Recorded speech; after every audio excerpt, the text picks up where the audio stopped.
cover that they put on as well? That's kind of the top coat. Yeah. That's the top coat. Okay, Yeah. that's what I would have gotten. Okay. Yeah, lacquer's good one. By the way, Preston, your handwriting, it looks like that top sentence looks like anal polish. Anal polish. Well, you got to polish that too. A nail polish. Well, you bleach. You bleach your anus. All right, we're going to start with this. And by the way, Nick, Casey, and Steve all saw the new Deadpool movie last night. So no spoilers. Don't want to know anything, but I'm going to pass this information. They're full disclosure there. Everybody said it was an incredible movie. And we are refusing to say anything. It has to be experienced in the theater because there's so much to absorb. And you specifically, Preston, are going to friggin' love it. I'm dying to go. Ryan Reynolds recently stirred up some intense fan speculation with his comment about the identity of Lady Deadpool in the upcoming Deadpool and Wolverine movie. Asked if it was his wife, Blake Lively, he simply responded that he couldn't afford her, but fans believe that's a lie thanks to an Instagram post by Blake. She shared a snap of herself kissing Ryan while he was on set in his Deadpool suit, and the blonde Lively was holding a red piece of clothing and was wearing a red tank top.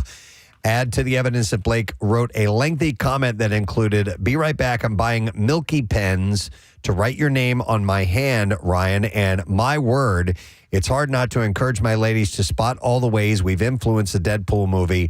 I've never been more proud, and I've given birth 4 times. That's a hint, apparently." From the trailer, we know that Lady Deadpool is blonde, which had fueled various theories. Some people were saying it might have been Taylor Swift. Ryan shot those rumors down once and for all. Still, the idea of Ryan's and Lively teaming up for a Marvel movie has fans buzzing with excitement. Does it matter to you if it's her, if her face is never revealed in the actual movie? I think it's a cool thing. Yeah. I mean, certainly the body Blake Lively has that body because it's a super tight outfit. But yeah, well, I'm sure at some point we'll find out. So that's a spoiler then. No, I don't think so. They've been forwarding that, yeah. and then they've also. I'm saying I thought we would find out in the movie who it is. I don't think we should say anything else. All right. I Well, literally shut up. Stop talking. So Ryan says, by the way, he wants more kids. In an interview with E! He was all on board for a bigger brood. He said, the more, the merrier. As many as possible, as many little heartbeats as possible, just running around, wrecking stuff in the house. I love it. Let's have more, he said. They already have daughters James, Inez, and Betty, as well as a 4th child that was born last year. So they may be adding more to So do you it. think he's pulling for a son? I don't know. Possibly. Yeah. Not really sure. Aubrey Plaza will have to take things easy after tearing her ACL during the WNBA All-Star Weekend. No. She apparently suffered the injury while playing a game of knockout at the Phoenix Mercury's practice facility just hours before the game between Team WNBA versus Team USA. Plaza shared photos on Instagram of the whole ordeal, poking fun at herself and thanking everyone for their support as well. She wrote, "How it started, how it went. Nothing can stop us. Thank you, WNBA, for hosting such an amazing weekend and taking such good care of me and my busted knee." And a bunch of WNBA players showed up in the comments to wish her well. Los Angeles Sparks rookie Cameron Brink commented, "Hot girls have bad knees," while athletes like Caitlin Clark also cheered on the actress for laying it all out on the court. So I wonder when you're an actor or an actress like that, I wonder if she had any projects that were coming up that now she has to kind of bow out of, because that's why a lot of times the movie companies don't want you doing anything. Yep. That can put you certain in clauses that absolutely. that's interesting. It also sucks when you do that in front of a group of people. When you're not an actual athlete, when you injure yourself like that. Yep. All right, so 16 and pregnant, Autumn Crittenden. She starred on the 5th season of that show. She apparently died on Saturday at her home in Enrico, Virginia. According to police, they were called to the home Saturday afternoon on a report of a medical emergency. According to a statement from the police, apparently she was found unresponsive. Attempts by paramedics to revive her were not successful. She was pronounced dead at the scene. TMZ reported that Crittenden had been suffering from unspecified health issues recently. She was 27 years old. So 16 and Pregnant is the name of the show? Yeah, on MTV. Okay. So, yeah, she was on the 5th season of that, but 27 years old. I never really watched it, but that's tragic. All right, so how about something less than tragic? Yes. Something a little bit more romantic. This is according to Andrew Garfield's girlfriend, Kate Thomas, claims after the internet accused the self-proclaimed witch of bewitching the Spider-Man, she said it was just super romantic. It was not supernatural. Thomas, who is a professional witch to the stars and teaches a seduction master class. We need a witch. Actually removed her class from purchase because of the, quote, horrific accusations that were leveled at me that I'd used magic to seduce Andrew. It's so tough for witches these days. Yeah. She laughs off the accusation, saying in a recent interview, magic takes time. It can't happen overnight. The couple have been a couple since being spotted together in March. So Garfield and this witch girlfriend of his were at one of the Deadpool and Wolverine screenings last night. Oh, yeah? Yeah. Oh, that's cool. Was it one where other celebs were? It seemed to be there were a few. It wasn't like a full-blown red carpet thing, but it was something that was available to celebrities and the press. Okay. And so there's a picture of him sitting right in the audience. So golf influencer Paige Sporanic has over 4 million Instagram followers and over 1.6 million on TikTok, but now she's making some of her content more exclusive. She has joined subscription platform Passes, where she plans on using it to have a more personal relationship with her followers. She's amazing. She explained, so I had a subscription site before, and I was looking for more. I was doing a lot of the back end work, and we were building it as we were going, and I just felt like it could have been a much better experience from a user experience. And so I was looking around at a bunch of different sites, and as soon as I found Passes, I was like, yes, this is everything that I've wanted and so much more. Do you know who takes a lot of her pictures? Her mother. Okay. Her mother's a photographer. She'll be offering 3 different tiers of subscription for her Passes site, ranging from $10 a month to $100 a month. It's interesting, man, because I was with her like way back when I discovered her. Right. Because I had all this golf stuff on my algorithm, and I actually not only did I like the way she looked, I actually liked the golf tips she was giving and so on. And I've kind of fallen off. I've kind of fallen off. Really? A little bit. Yeah, she's gotten a little too big for me. I like it when it was a little more personal. It's a sure thing. You guys shared something special, and now you have to turn over to the world. Yeah. Have you guys heard of Passes before? Never. Okay. No, I didn't know about it at all. Not familiar with it at all. Maybe it's a less dirty OnlyFans. I don't know. It sounds like it sits somewhere between OnlyFans and regular social media. The estranged husband. We wouldn't have an entertainment segment without some kind of bachelorette thing being in here. I love you. The estranged husband of Bachelorette star Rachel Lindsay, Brian Abasolo, looks to be moving out of their house. I don't love you. This follows Rachel being given a pretty big spousal support bill. Apparently, I don't love that. $13,000 a month to be paid to him. I love that. They're very fickle, these guys. Brian wasn't moving out in secret either. Rachel was apparently home the whole time. What? The big move out in a prior fight I'm leaving. about settling on the right amount of spousal support I'm taking this chair. is a big change from the duo that got engaged back in 2017. He's like the jerk. Originally, Rachel had been hoping to give him just below $10,000, but Brian successfully argued that wasn't enough for his expenses. Become used to a way of life. So he's getting $13,000 a month. That's nice. Yes, absolutely. That's real nice. Wow. So I guess he's happy about that. He loves it, in fact. I love it. After the massive success of Top Gun Maverick, fans are thirsty for more high-flying adventures. While a third installment in the franchise has been talked about, publicly, the story I love jets. has been that the many conflicting schedules and the need for a Tom Cruise-approved script have made planning a Top Gun 3 difficult. There may be some hope that things are moving forward, though. Glenn Powell, whose portrayal of Hangman in Maverick was a breakout role for the actor, has fired up fans with news that things may be cranking up. He appeared on the Happy, Sad, Confused podcast and said that he is holding a date to begin pre-production on the film's currently untitled sequel. So I wonder if they would make him the focus, if it would be if Cruise would still be center stage for this, Right. Because they're looking to build Powell into a real star. Yep. And he is Tom Cruise has sort of taken a hand in shaping his career. Yep. And Twisters opened huge.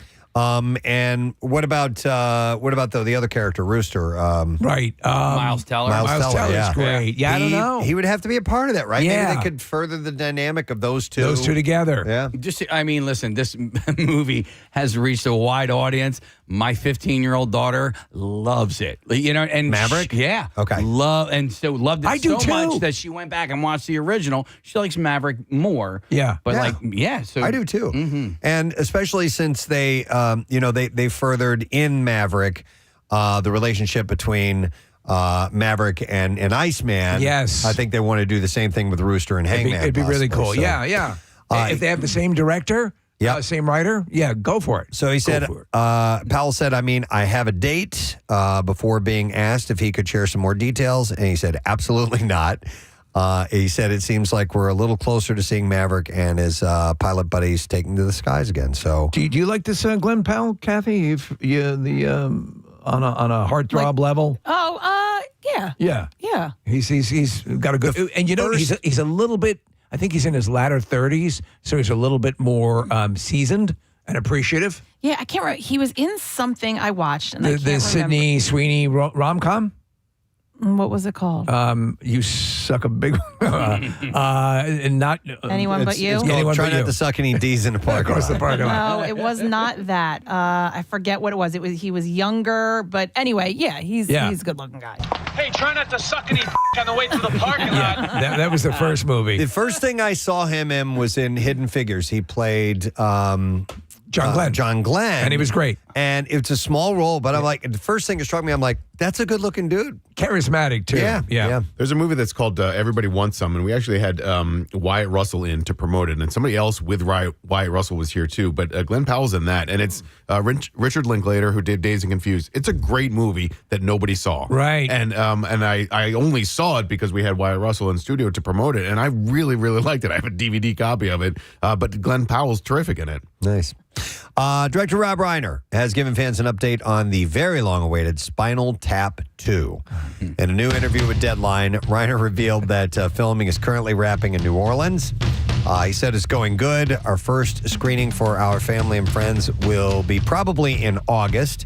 And then sometime in September, we'll start showing it to distributors, and we're hoping to have it out sometime late spring or early summer of next year. So it's a little ways off. I hope they catch just some of the magic of the original. It's going to be hard. It is going to be hard because the movie itself has been copied so much. Yeah. He also, big bottom. I just, the fact that they're all playing bass on this song still cracks me up. He also gave a quick list of some of the cameos that fans can expect, including Paul McCartney, Elton John, Garth Brooks, Chad Smith, and Lars Ulrich of Metallica. So it's going to be star-studded. There's going to be a whole lot of going on. So sometimes that can be overload, but we'll see. It's Rob Reiner, so he knows what he's doing. Knows what he's doing. At least he did then. Let's see what happens now. David Arquette, who played Dewey Riley in the first 5 Scream movies, was on Watch What Happens Live with Andy Cohen answering questions from fans when he was asked if he could spill any tea on the upcoming Scream 7 film and if he was going to be in it. And he said, I don't think so, while he was laughing. I guess there's a chance, but I know that I haven't gotten any calls or anything. He's on record as saying that he saw the last Scream movie and experienced a little bit of FOMO. So it seems like a simple phone call from the movie's producers would have him on set, I guess, if they want him. There is a documentary, like a bio of his movie career, of him. Yeah, I know. Yeah. You know what? Because you said his name, and I know that he was he was offered up for interviews, but the timing didn't work out. But it's That's the story I'm sticking for that to. movie. Yeah. Well, there was something I just can't remember exactly what it was. I'm going to dig into this a little bit later on. Okay. All right. Figure out why. So I got a little Kim Kardashian stuff here for you. Yeah, you got to do it. She's set to star in the upcoming legal drama called All's Fair. Thank you. And it turns out that she may have a real insight into the character she'll be playing because she will be playing the real-life lawyer Laura Wasser. And if that sounds familiar, it should. Laura handled not 1, but 2 of Kim's past divorces. Oh, there you go. And the show is even named after Laura's podcast, All's Fair, which Kim has previously appeared on as well. So there is a bit of reality to it. Wasser helped Kim divorce both Chris Humphries and Kanye West. Oh, we divorce. The show is still in early stages, but is set to star Glenn Close and others as it follows a high-profile all-female law firm. I'll be curious to see how this thing is. Again, she actually proved that she has some ability. Yeah. So we'll see how this plays out. Might be able to pull it off. Sharon Stone is set to join the sequel to Nobody. The first movie starred Bob Odenkirk as a timid family man who returns to his former life of an assassin after his home is broken into and his family is targeted. I dig that movie. I want to see it. I've seen scenes of it, and they look really good, and I love that type of story. So he's, in the beginning, he's holding back because he has this ability, but there's a home invasion, and he fails to distinguish himself. His son is embarrassed with the way he responds. You saw a case, right? Yep. And then he gets pushed too far. Details about Nobody 2 are currently slim to none, but that could change quickly as the sequel is hoping to release in just 1 year on August 15th of next year. And the good thing about it too, Preston, is that he gets beaten. I mean, he's bleeding. He takes a hit. It hurts. Yeah, I've seen the bus scene. Yeah. The bus scene is a perfect example. He gets beat up pretty bad, but obviously he wins. Takes care of business. Odenkirk himself is helping with the script on that. Let's see. The reboot of I Know What You Did Last Summer is apparently getting close to finalizing its cast. Outer Banks star Madeline Klein and Riverdale star Camila Mendez are both reportedly in talks to star in the remake of the horror classic. Other actors in the mix are Tony Award nominee Sarah Pidgeon, Atlanta's Tyreek Withers, and The Little Mermaids' Jonah Hauer King. Sony, who is behind the reboot, will also have to get everything set pretty soon because they're targeting to release next July. So apparently the reboot will be similar to the recent Scream reboot. Right. Yeah. So they were okay, those movies. They were of that time that, I wonder where they're gonna take this. Yeah. Is it going to be a straight up reboot? I didn't watch those or any of the Scream movies, so I vaguely know a little bit. All you need to know is that the Gorton's Fishermen did it. That's basically, They're what they are about. Is Scream the one with the Hello, Sydney? Yeah, or is that right, I Know What You Did Last Summer? No, the Scream. Okay. Yeah. I don't know the difference. They seem like the same movie to me. Is your mommy home?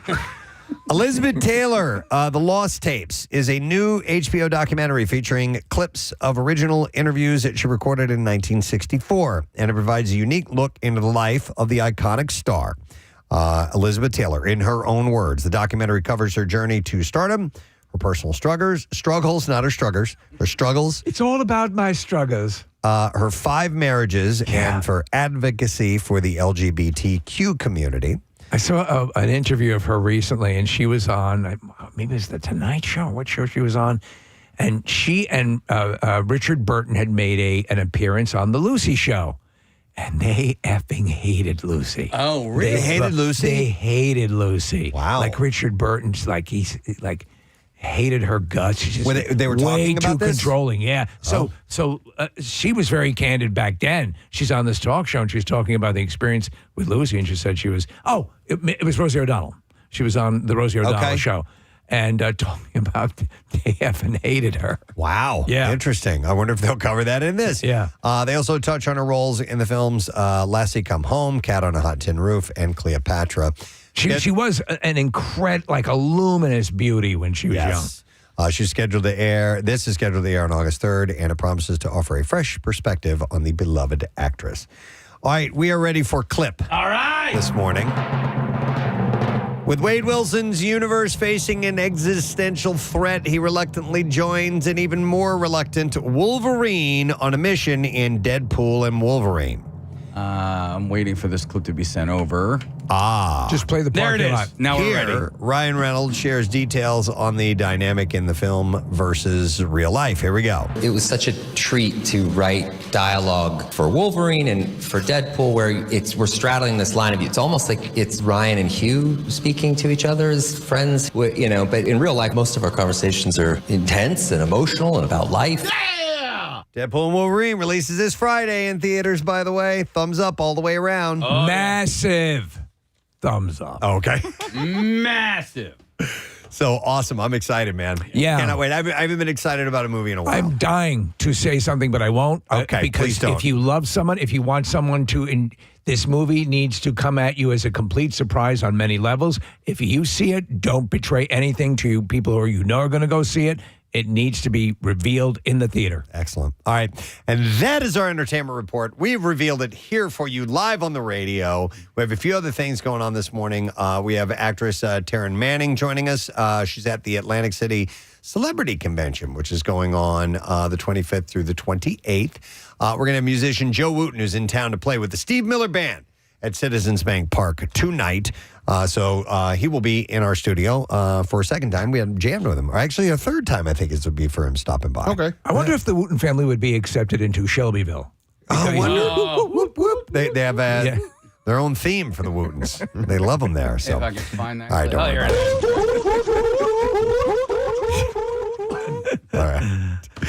And on that note, we will take a break and come back in a second. It's Tuesday morning. Hang out with us for a few. Here's your proof. Look, it's wool all over me. I like to play a song I composed for the couple on my didgeridoo.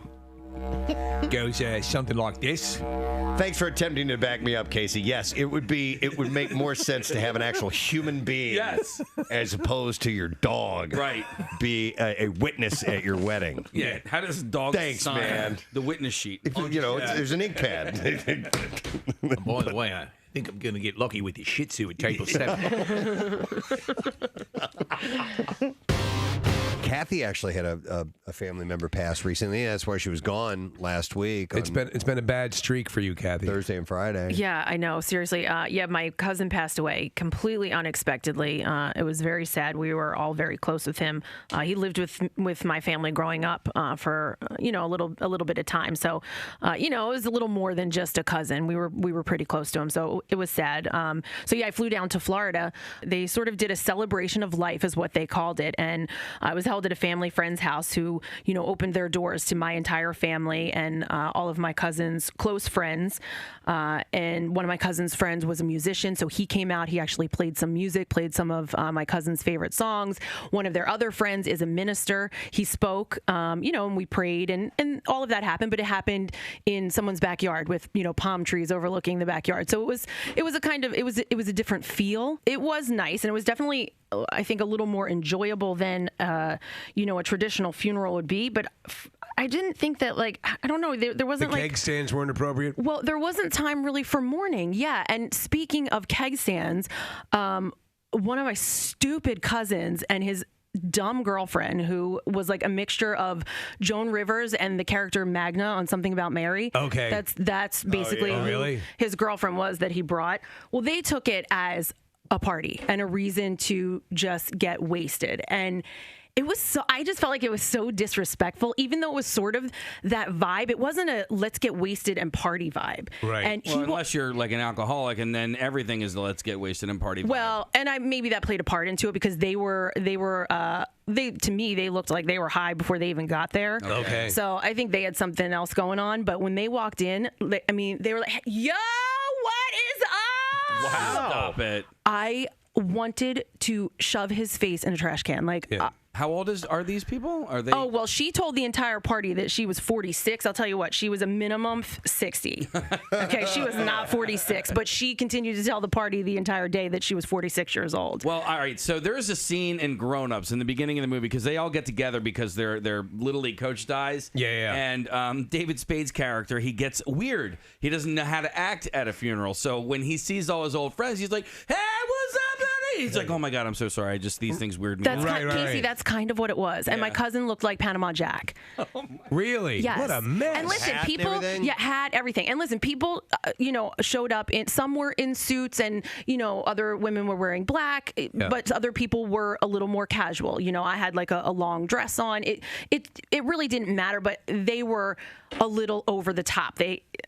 It just was a little much. At one point, they were doing the electric slide in the backyard to not the electric slide music. Yeah. Like, I was just like, okay, we're enjoying music because his friend is here playing.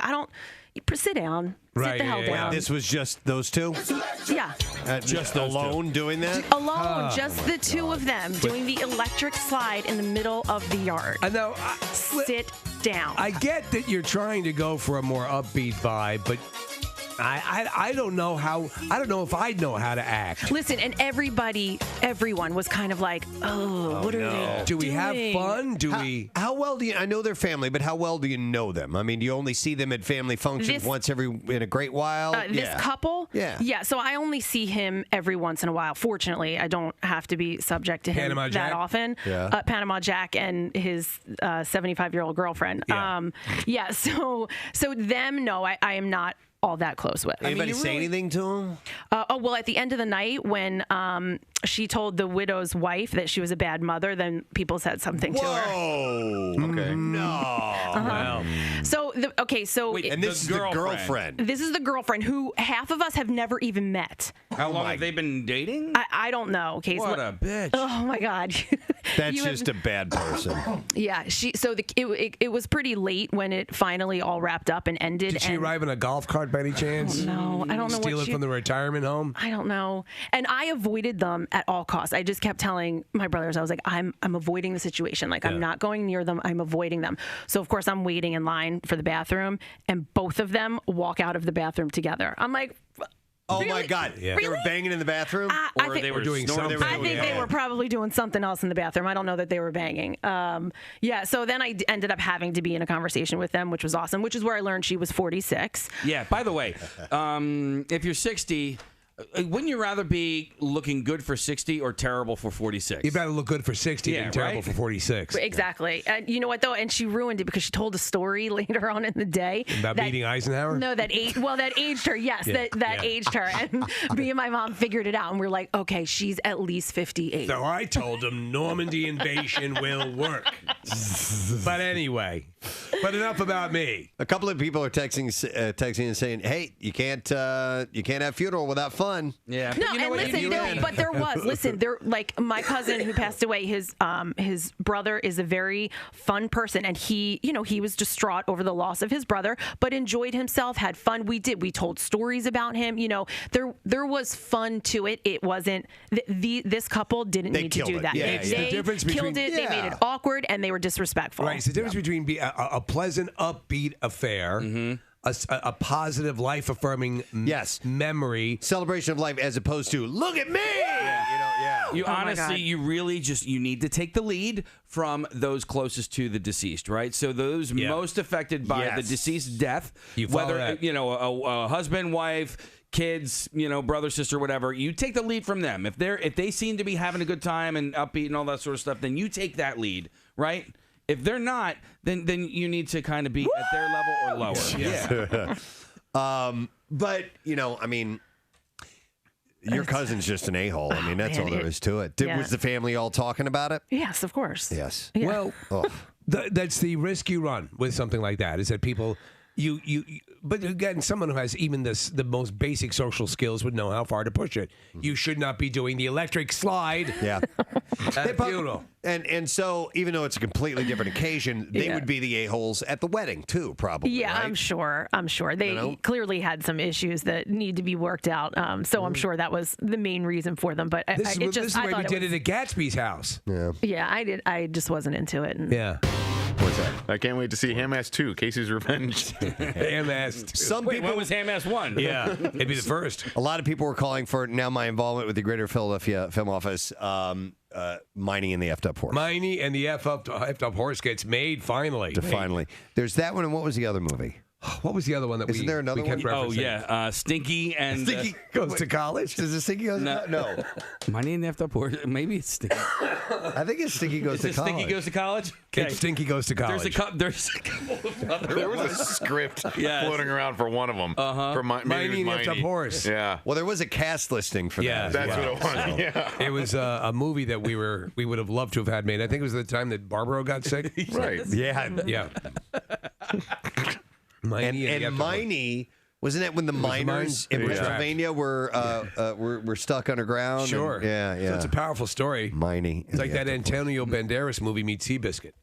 An author, his name is Yuval Harari, argues in his book, which is called Sapiens, A Brief History of Humankind, that gossip is the foundation of our species' survival. Gossiping or sharing social knowledge involves retrieving previously acquired information about an individual from our vast social network, a process that's more complicated than this sounds. So how far does it go back? It goes all the way back, I guess. Guess who put finger in Stegosaurus? Oh, my God.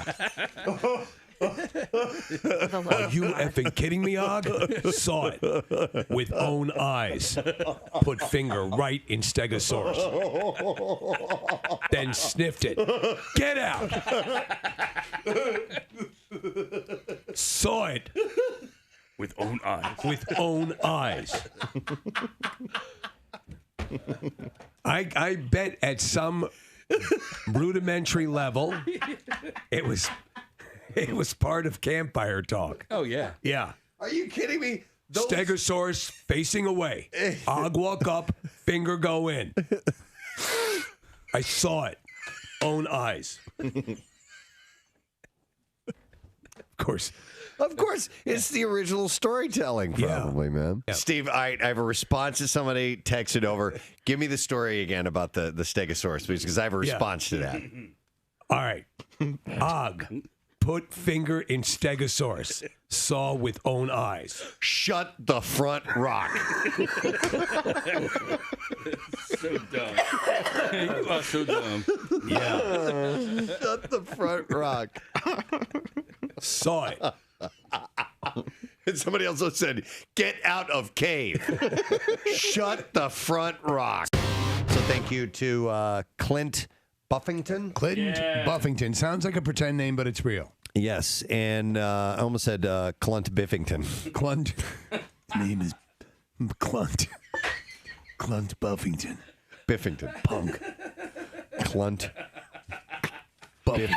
Biffington. Biffington. Because it's Clint Buffington. Clunt Biffington. There you go. What's your name, stranger? Biffington. Clunt. Biffington. Did you say Clunt? Clunt? That's not a name I've ever heard. There's many Indians in this area have all sorts of exotic names, but Clunt's not one that I've heard. Oh my Clunt. Well, you heard it now. So he's the guy that finds the messages in bottles, and he actually tracked down the one that was dropped off of the cruise ship.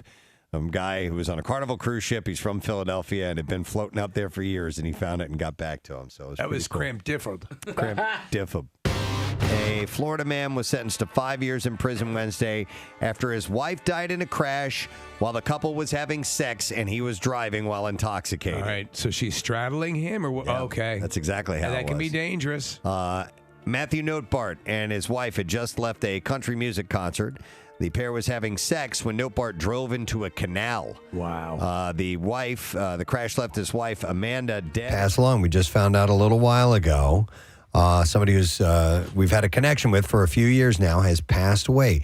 Jack Morey of Morey's Piers and Beachfront Water Parks was only 63 years old in his past. I don't know the nature of his passing. I haven't seen any information about that, but yeah. Oh man. I remember when he came out to the Keenan's broadcast. Yeah. And it was kind of, I don't think he had any idea. Came out and he became wide-eyed, and then that sort of set in motion the relationship with the show that became so huge. Yeah, I don't think we had really done any business or anything like that with Morey's, and then we were like, well, let's invite Jack, the man, out to the event. He came out and we had a blast, and we ended up doing all kinds of stuff together, and it's been great, and he's a character around Wildwood. I mean, Casey's been there way longer than I have, but it's easy to spot him. He has this Jeep that's got stickers all over it. You can spot really? Jack all around. You know him when he's driving down the street. It was funny. His house is right down from both Casey and I, and that's just sad news. Yeah, Chuck and I were riding our bikes years ago. We were riding our bikes past his house, and he was trying to put the top back on his Jeep, and he asked it, hey, can you guys mind if he didn't know who we were? We didn't identify. Hey, by the way, you were on our show, a couple of weeks ago or whatever. So we're just helping him, and we put his top on his Jeep, and then we were riding away, and Chuck's like, figure he maybe could have offered us a couple of free passes for more. But Jack was the greatest dude, and he used to advertise down the shore, not realizing that, all the people that were at Maury's Piers usually started up here somewhere. Exactly. It's a massive migration in the summer. It happens every week. And it turned out to be really great. I remember when he came in here and when they had the new coaster, the redo, he brought in a couple of wheels from the old roller coaster, and it was terrific. Yeah. I think it's him. You would see him doing these flips, these loop-de-loops in a biplane down the shore. It was awesome. You know, you see these people down there, that are, just doing all sort of aerial acrobatics. And for the past few years, Casey and I have been doing commercials, web-based commercials for Maury's Piers. And so we go down and jump on all the rides and shoot videos, stuff like that. And so we have this connection with Maury's Piers. But I was reading this article. He had his hands in other things that you may not realize. Apparently, the Rio Grande Avenue Arch Gateway that's there was his. The Wildwoods sign.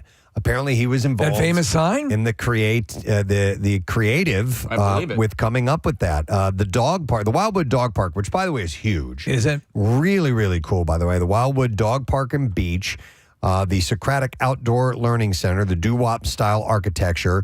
The Starlux Mini Golf and the Big Little Nine Golf Course, which Casey and I have been there a few times, and Maury's Piers and Resorts were all part of his greater vision and so on. It's very sad. Way too young. His wife, been married to Karen for 36 years and leaves behind 2 children, Zach and Jorda.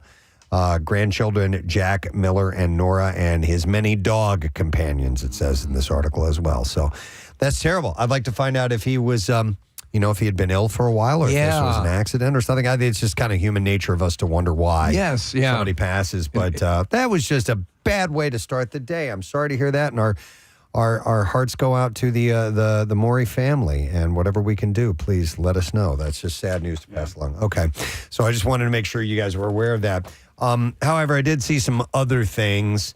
Now you have a choice here. Okay. Yes. I can either, the Just Sayin Institute has lots of stuff in there, or I have a couple of stories about shopping. So let's get to the shopping later on. Let's go to the Just Sayin Institute now. Okay, we'll do that now. The Just Sayin Institute, home of the Parking Lot Oral Sex Research Center. Oh. Oh, wait, what? The Parking Lot Oral Sex Research Center.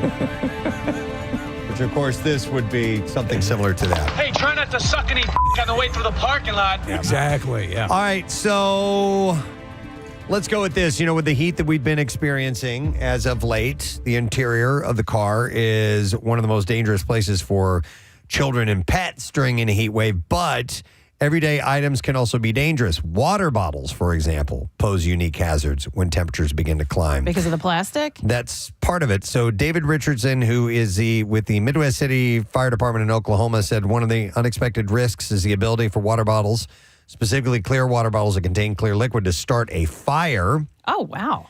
Depending on the presence of sunlight, the reflective qualities of the bottle and liquid can heat up nearby objects to the point of fire ignition if hot enough. Yeah, I've heard of, so basically it's a magnifying glass. Yep. So this guy tested this out in a controlled environment and found that a water bottle was able to burn a hole through a piece of paper like a magnifying glass. And Richardson emphasized that it has to be the perfect storm of conditions. Not only would the bottle and liquid need to be clear, but sunlight would have to enter the car just right.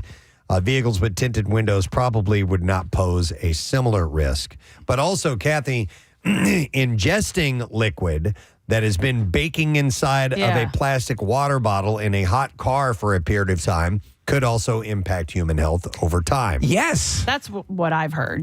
That's what I know is that you don't want to leave your water bottles in the car. I've never heard of the fire. So a bottle's manufacturing process, chemical composition, the outside temperature, and how long the bottle has been exposed to heat means liquids could become contaminated with toxins. And while research and expert opinions differ, the risk is not zero. It's best to avoid drinking from plastic bottles that have been exposed to high temperatures until more conclusive research is available. Do you leave? So if your car is baking, it's going to be out in the sun. I take everything out. I know a lot of people will leave stuff in. I mean, obviously I'm not taking the tire, iron out or whatever. But but I do things that I probably shouldn't. Like I leave in the trunk of my car I've always got my golf clubs, and in there I have sunscreen, which is in a aerosol can. Yeah. I've got my my Bluetooth speaker, which has the batteries in it and all that. You can't be taking your full golf bag out of the car every time. And I've got other things in there too. So condoms, lots and lots of condoms, and those are made of rubber. Yeah, exactly. You know, and they catch the sun. soft. Yeah, Yes. you can make babies accidentally. Yeah. That's why you got the vasectomy. I drink mostly out of it like a Nalgene, Kathy? Nalgene? Nalgene? The water bottle. Yeah, water bottles. And I feel fine drinking out of those if the water bottle's been in the car for, in the sunshine or whatever. But if I'm drinking out of like a regular like Deer Park water bottle and I leave it in the car for an extended period of time with the sun beating down on it, I won't drink it. Well, I haven't even thought about it. I leave water bottles in my car all the time. I usually leave a couple in there for whatever reason. That's what I do. I leave raw chicken in there. Oh my God! I'll nibble on that, and I know that's stupid. The last time I had a conversation with Dr. Mike, the lecture that I got was about microplastics, and he's really concerned about it. And Preston, like, if you're doing that, you're consuming probably an unhealthy level of microplastics. Damn it! Yeah, I'm gonna get you a Nalgene bottle. Okay, thank you.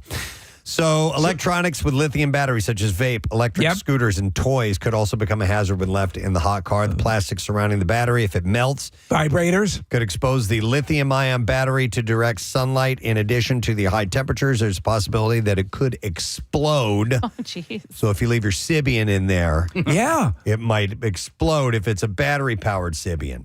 For the roadside runs. Sure. Why not? Sometimes there's Stuck in traffic. Yeah. I'm going to go for a ride. Yeah.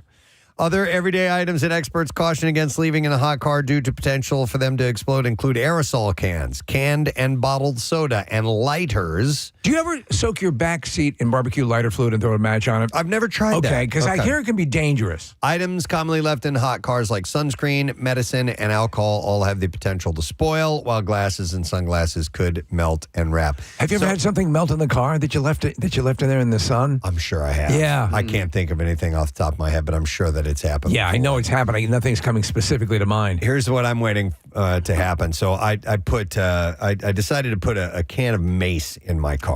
Because I figured in a road rage situation, if somebody approaches my car, I don't want to have a gun or something like that and accidentally kill somebody, but I would like to have some sort of deterrent should I need it. Yeah. And I'm waiting for that thing to explode in my car while I'm driving down the road from high heat exposure. So that'd be fun. I took it out recently, but I had a thing. It is, and I got it. It's a gimmicky thing. It is a stun gun, baton, flashlight. Okay. The perfect troika. Sure. Flashlight, stun gun, baton.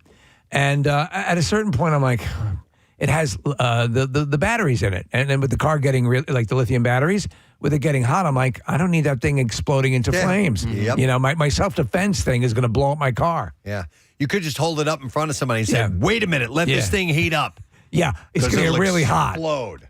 All right. So anyhow, those are things to think about when the heat is hitting peaks. Good advice. And you want to be careful. All right. Let me see. Just Sayin Institute. What else we have here? A lot of scientific studies and stats that have popped up.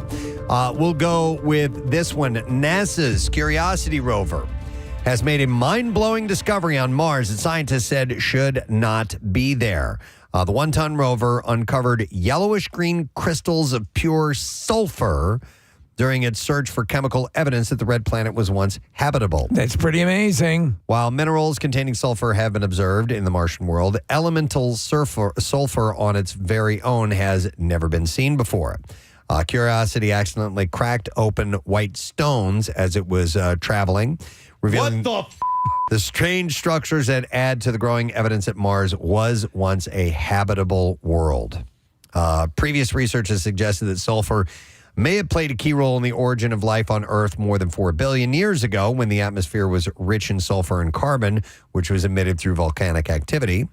Microbes metabolized sulfur isotopes, releasing oxygen and beginning the process of oxygenating the atmosphere known as the Great Oxygenation Event. So the belief is that these ancient civilizations used stink bombs, correct? Oh, yes, because sulfur, of course, is going to give you that. The sign of civilization are the practical jokes like stink bombs. So scientists have not said Curiosity discovered an indication of past life on Mars. The find is added to the growing evidence of other life-sustaining elements identified on Mars, including carbon, hydrogen, nitrogen, oxygen, and phosphorus. It is intriguing, to say the least. Absolutely.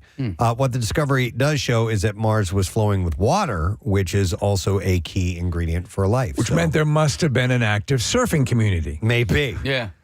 Back off, war child. Seriously. Back off, Zontar. Seriously. That would be a waste of time. Dude, how wild would Get it your be? suction cups off my board. How wild would it be if they did, find evidence of previous life on Mars? I mean, even microbial life. You know what I mean? Have you ever read the Martian Chronicles of speculative fiction? It's been Mars has always been the place where they suspected. Yes, even on a very primitive, small level, as you said, cellular, whatever. To me, that would be massive. Yeah. I think that's part of the reason why Total Recall is actually really fun movies, because it's based on the fact that maybe there was life there at one point. And also Johnny Cab. Johnny Cab as well. Johnny Cab, of course. Yeah. Which is now, we have Johnny Cab. We know that that's a fact. Almost on for real. Mars, that's the only way to get around Johnny Cab. Happy birthday, Ronnie Cox. Yeah, Ronnie Cox was the bad guy. Cohagen. And who was his name? Cohagen. Cohagen. Hey, good to see you, Quaid. You're not you, you're me. I'm you. What? And the dog named Boo. All right, so they made interesting discoveries on Mars. Just saying. All right, we'll go back to the Just Saying Institute. Just saying. Around 1 in 7 Americans report struggling to fall asleep most nights. Not me. I have a sleep number bed. According to the CDC. While research suggests that a sedentary lifestyle can be a factor in poor sleep quality, after a long day at work, many of us would rather just relax on the sofa than go for a run or hit the gym. But it turns out taking a break from being a couch potato in the evening to do a few easy exercises should actually help us sleep better. I think that's what everyone wants to do around 8 o'clock at night. Yeah. They're saying taking a break from all your worries sure would help a lot. It sure would help a lot. So it's 8 o'clock, do 100 squat thrusts. No, a new study finds that a simple exercise routine, like farting, before bed may lead to sleeping a half hour longer. We're not talking about a vigorous workout, just short bursts of light activity done throughout the evening. Researchers from the University of Otago in New Zealand found that a 3-minute circuit of exercise that gets you up and moving instead of sitting there is all it takes. The thing is, they need to be done every half hour for 4 hours. Come on. The problem, so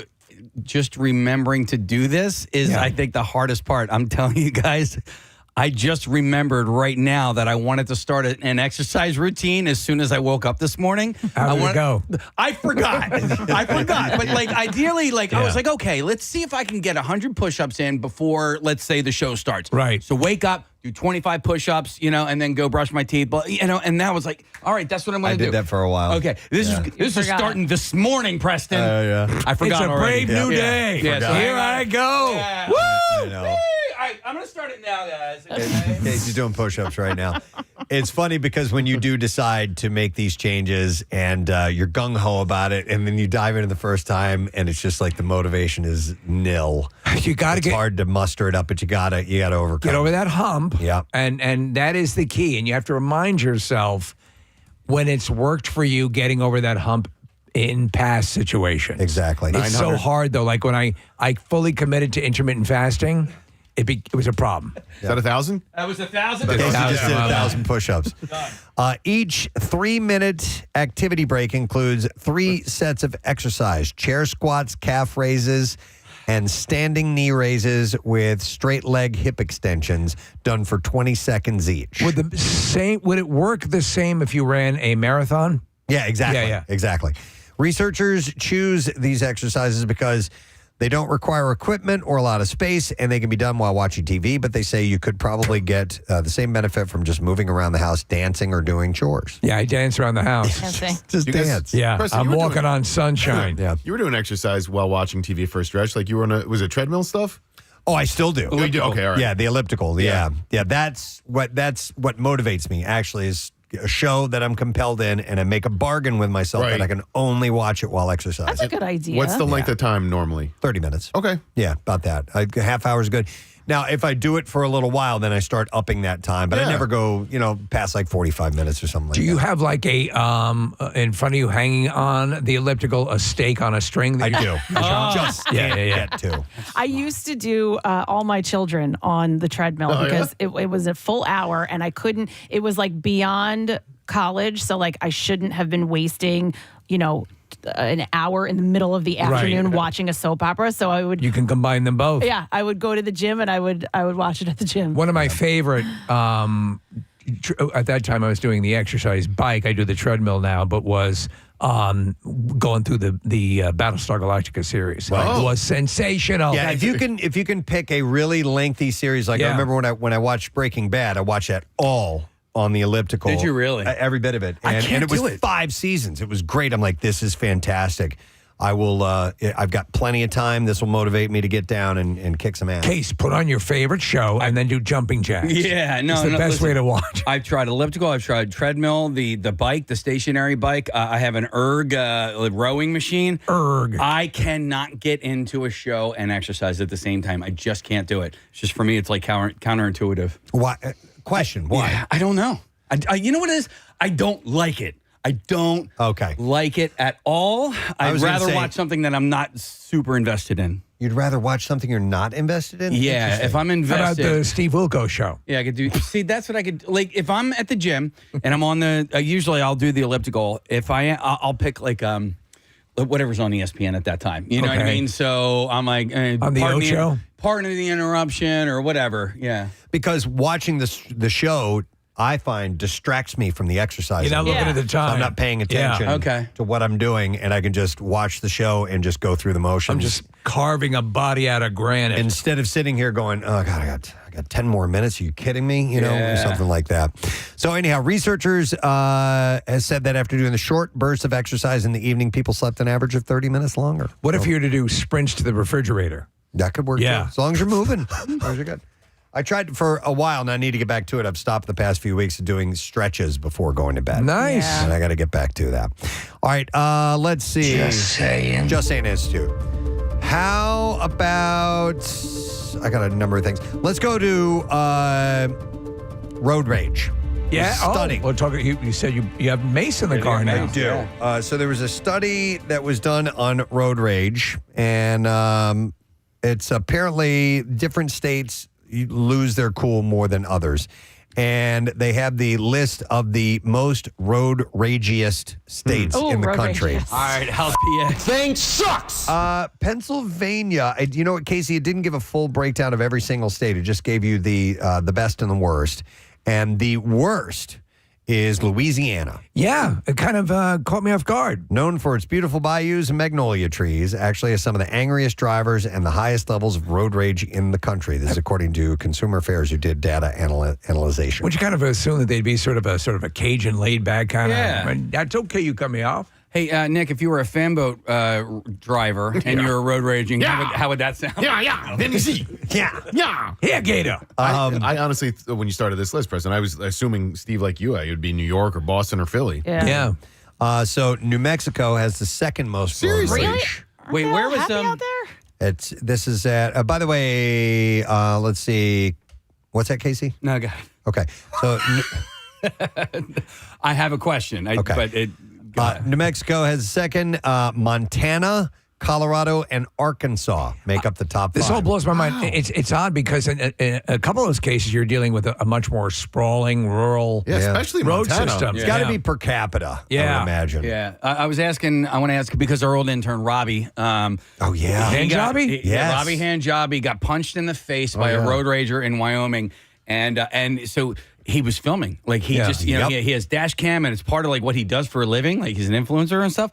But he's the nicest guy in the world. And this dude just, according to Robbie, like this dude just kind of like flipped out on him for no reason. And or maybe it was like he interpreted things differently. Yeah, I don't get it. Well, the rager comes over and Robbie's talking to him. He's saying, what? And the dude just bang. You just hear him go, I don't have a like in the nicest voice. He's like, I don't have a problem. And then bam, punched right in the face. And some people get so, and you see more and more footage of people just freaking. The thing is now we're seeing all the footage because there's so many Dash cams. What pissed me off about that, is obviously the guy punching Robbie pissed me off, but it was the people in the comments section, of course, deciding with the puncher. I'm like, how can you? Okay, whatever. You don't know what happened. Yeah.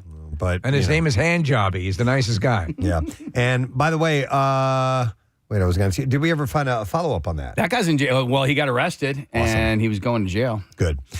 So while New Hampshire has the calmest drivers in the U.S. with aggressive and careless driving conditions leading to 14.6% of accidents, it is followed by Rhode Island, California, Virginia, and South Dakota as the states with the least road rage. There seems to be no real rhyme or reason. The Louisiana blows my mind that has the highest level of rage. Yeah, I don't know why, and they don't have... Must be the chicory. Must be. All right. Let's see what else we got here. Is chicory licorice? Is that what that tastes like? No, it's in the coffee. Oh, okay. Yeah. Just sounds like licorice. Okay. Yeah. It sounds like licorice. Yeah, it's hard to explain the flavor. What it tastes like. Okay. But, it tastes like chicory. Yeah. All right, so let's see. I got a bunch of things here. How about let's talk about sex? We haven't done that. Yeah, man. Online pharmacy Zip Health asked 1,000 people about everything from romantic destinations they love for a dirty weekend away. Where do you go for a dirty weekend?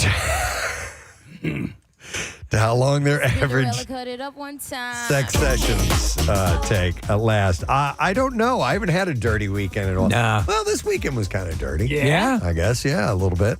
Was Rochelle there? We went to Wildwood. She was there. Oh, good. Fortunately. Was she the only one there? No, I was there too. No, I meant like, did you have any house guests? Not for the first 2 days. Okay, so it was dirty. Oh, it was dirty. It was totally dirty. Uh-huh. By the way, it's funny. Casey and I were talking about that in front of Chuck last week. And Casey and I locker room talk a little bit. Yeah. And we started talking a little bit like, oh, you guys are going to bang all over the house and blah, blah, blah, and stuff like that. And Chuck just kind of, he's like, oh.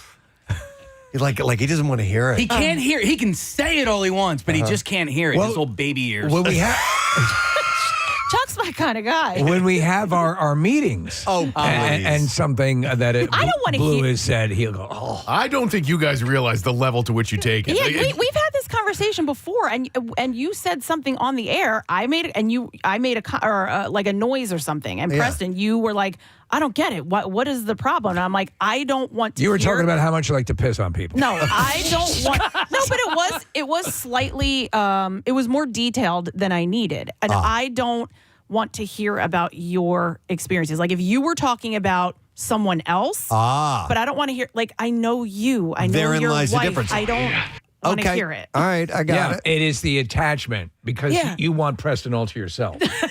Oh, dear God. Yeah, right. That's interesting. So I No, wonder if Chuck feels like that. I wonder if Chuck wants you all to himself. Jealous. I wonder if that's the case. I've heard vile, foul things come out of that gentleman's mouth, okay? About his wife? Probably not. Just in general. I've heard vile things come out of his mouth. So if you're going to say things like the things that I've heard, then shut the F up about the Well, but things did you that just hear you've what I heard. said? If it's more personal, like If it's more personal, is what she's saying. No. If he's talking about specific people, he might Right. have a harder time with that. You don't want to people he think about knows. that. Yeah. Friends. That's not it. It's the actual words being used. Okay. You could be All right. talking about complete strangers and you'd be like, ew. All right. Well, a lot of Americans are ready to try something new and exciting in the bedroom, including new toys, positions, and partners. Okay. The favorite position overall is doggy, followed by reverse cowgirl, not cowbell. Cowbell. I want to try that. Oh, this is great. What the hell are you doing? Preston? And missionary in fourth. I'm sorry. 69 was before that. 69. Doggy style, followed by reverse cowgirl, 69, and missionary. What was the sequence we used to do for the balloon pop at the It was oh man. Oh, you don't remember Missionary, the... cowgirl, and 69 were all involved. Yeah. Yes. And doggy. But And the doggy. last one was doggy. Doggy, Yeah, it was yeah. definitely the last one. By the way, I went to see Brett Goldstein, who plays Yes. Roy Kent, do his stand-up routine, and he talked about 69, and it was hilarious. Yeah. He's just like, I don't understand. He's like, I have enough to occupy my mind when I am the one performing. Right, yeah. And can't even pay attention to what's going on down there while I'm trying to do a job over here in so many I do understand that. Me too. I would prefer to provide one at a time, focused pleasure to the recipient, and then revert the other side. Yeah. Segura's got a bit about it as well. He and it's like it's a bit, but it's also the truth. When he had first learned about what it was, he then became obsessed with it for years and years and years. This is all through like adolescence and teenage years, and then he actually got to try it for the first time. He's like, "This sucks." All right, so how long is the average sexual encounter, according to the study? An impressive 30 minutes. What? According to respondents. I would imagine that involves all of the leading up Thinking to about it, leaving work to commute home. It's a long drive. Right? I mean, come on. I know. People do these surveys. They embellish. The foreplay and all that they're saying is all part of it, the kissing and leading up to it. This kind of thing. All these things. The licking and the sucking and the probing and the fingering and all that. This kind of thing. Getting to the chopper. Can you imagine Arnold is your sex therapist? You stroke her hair and you tickle the nipples and you do the flicking and the licking and this kind of thing.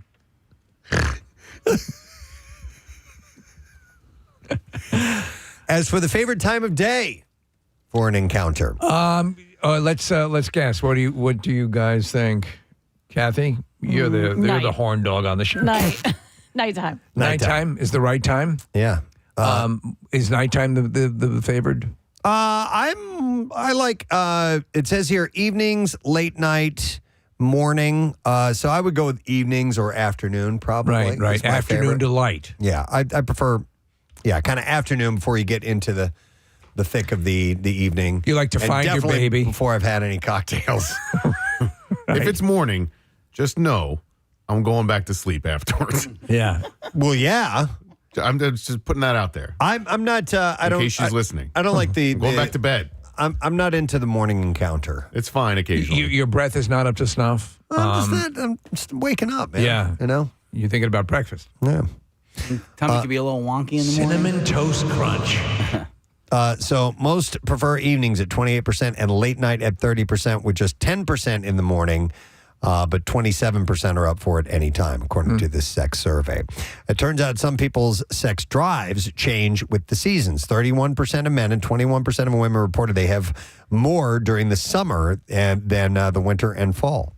I think that is also helped along by the fact that you tend to be less clothed, right? Wouldn't that be part of it? You're more sultry, more sweaty. It's easier. Yeah. Oh, there's something about like cuddle season, right, Steve? Like if you're under the blankets together. I do like that. So I would tend to think the other way, the fall and winter for cuddling. I love it. I read doing s'mores. I read this to Nick yesterday. Kind of ties in a little bit, but it says a study has revealed that a woman's preferences for male facial features can change with her menstrual cycle. For instance, when she's ovulating, she tends to be attracted to men with rugged and masculine features. However, during menstruation or menopause, she might prefer a man with duct tape over his mouth and a spear lodged in his chest while engulfed in flames. That makes sense. Yeah. I read the beginning of that and I was like, oh, this is interesting. And then as I was like, oh, okay. Yeah. By the way, the average respondent in this survey plans to have 2 sexual partners this summer. Wow. Right. At the same time or separately? It doesn't say. And how many of them plan on one of those partners being Clint Howard? I assume these are single people that they had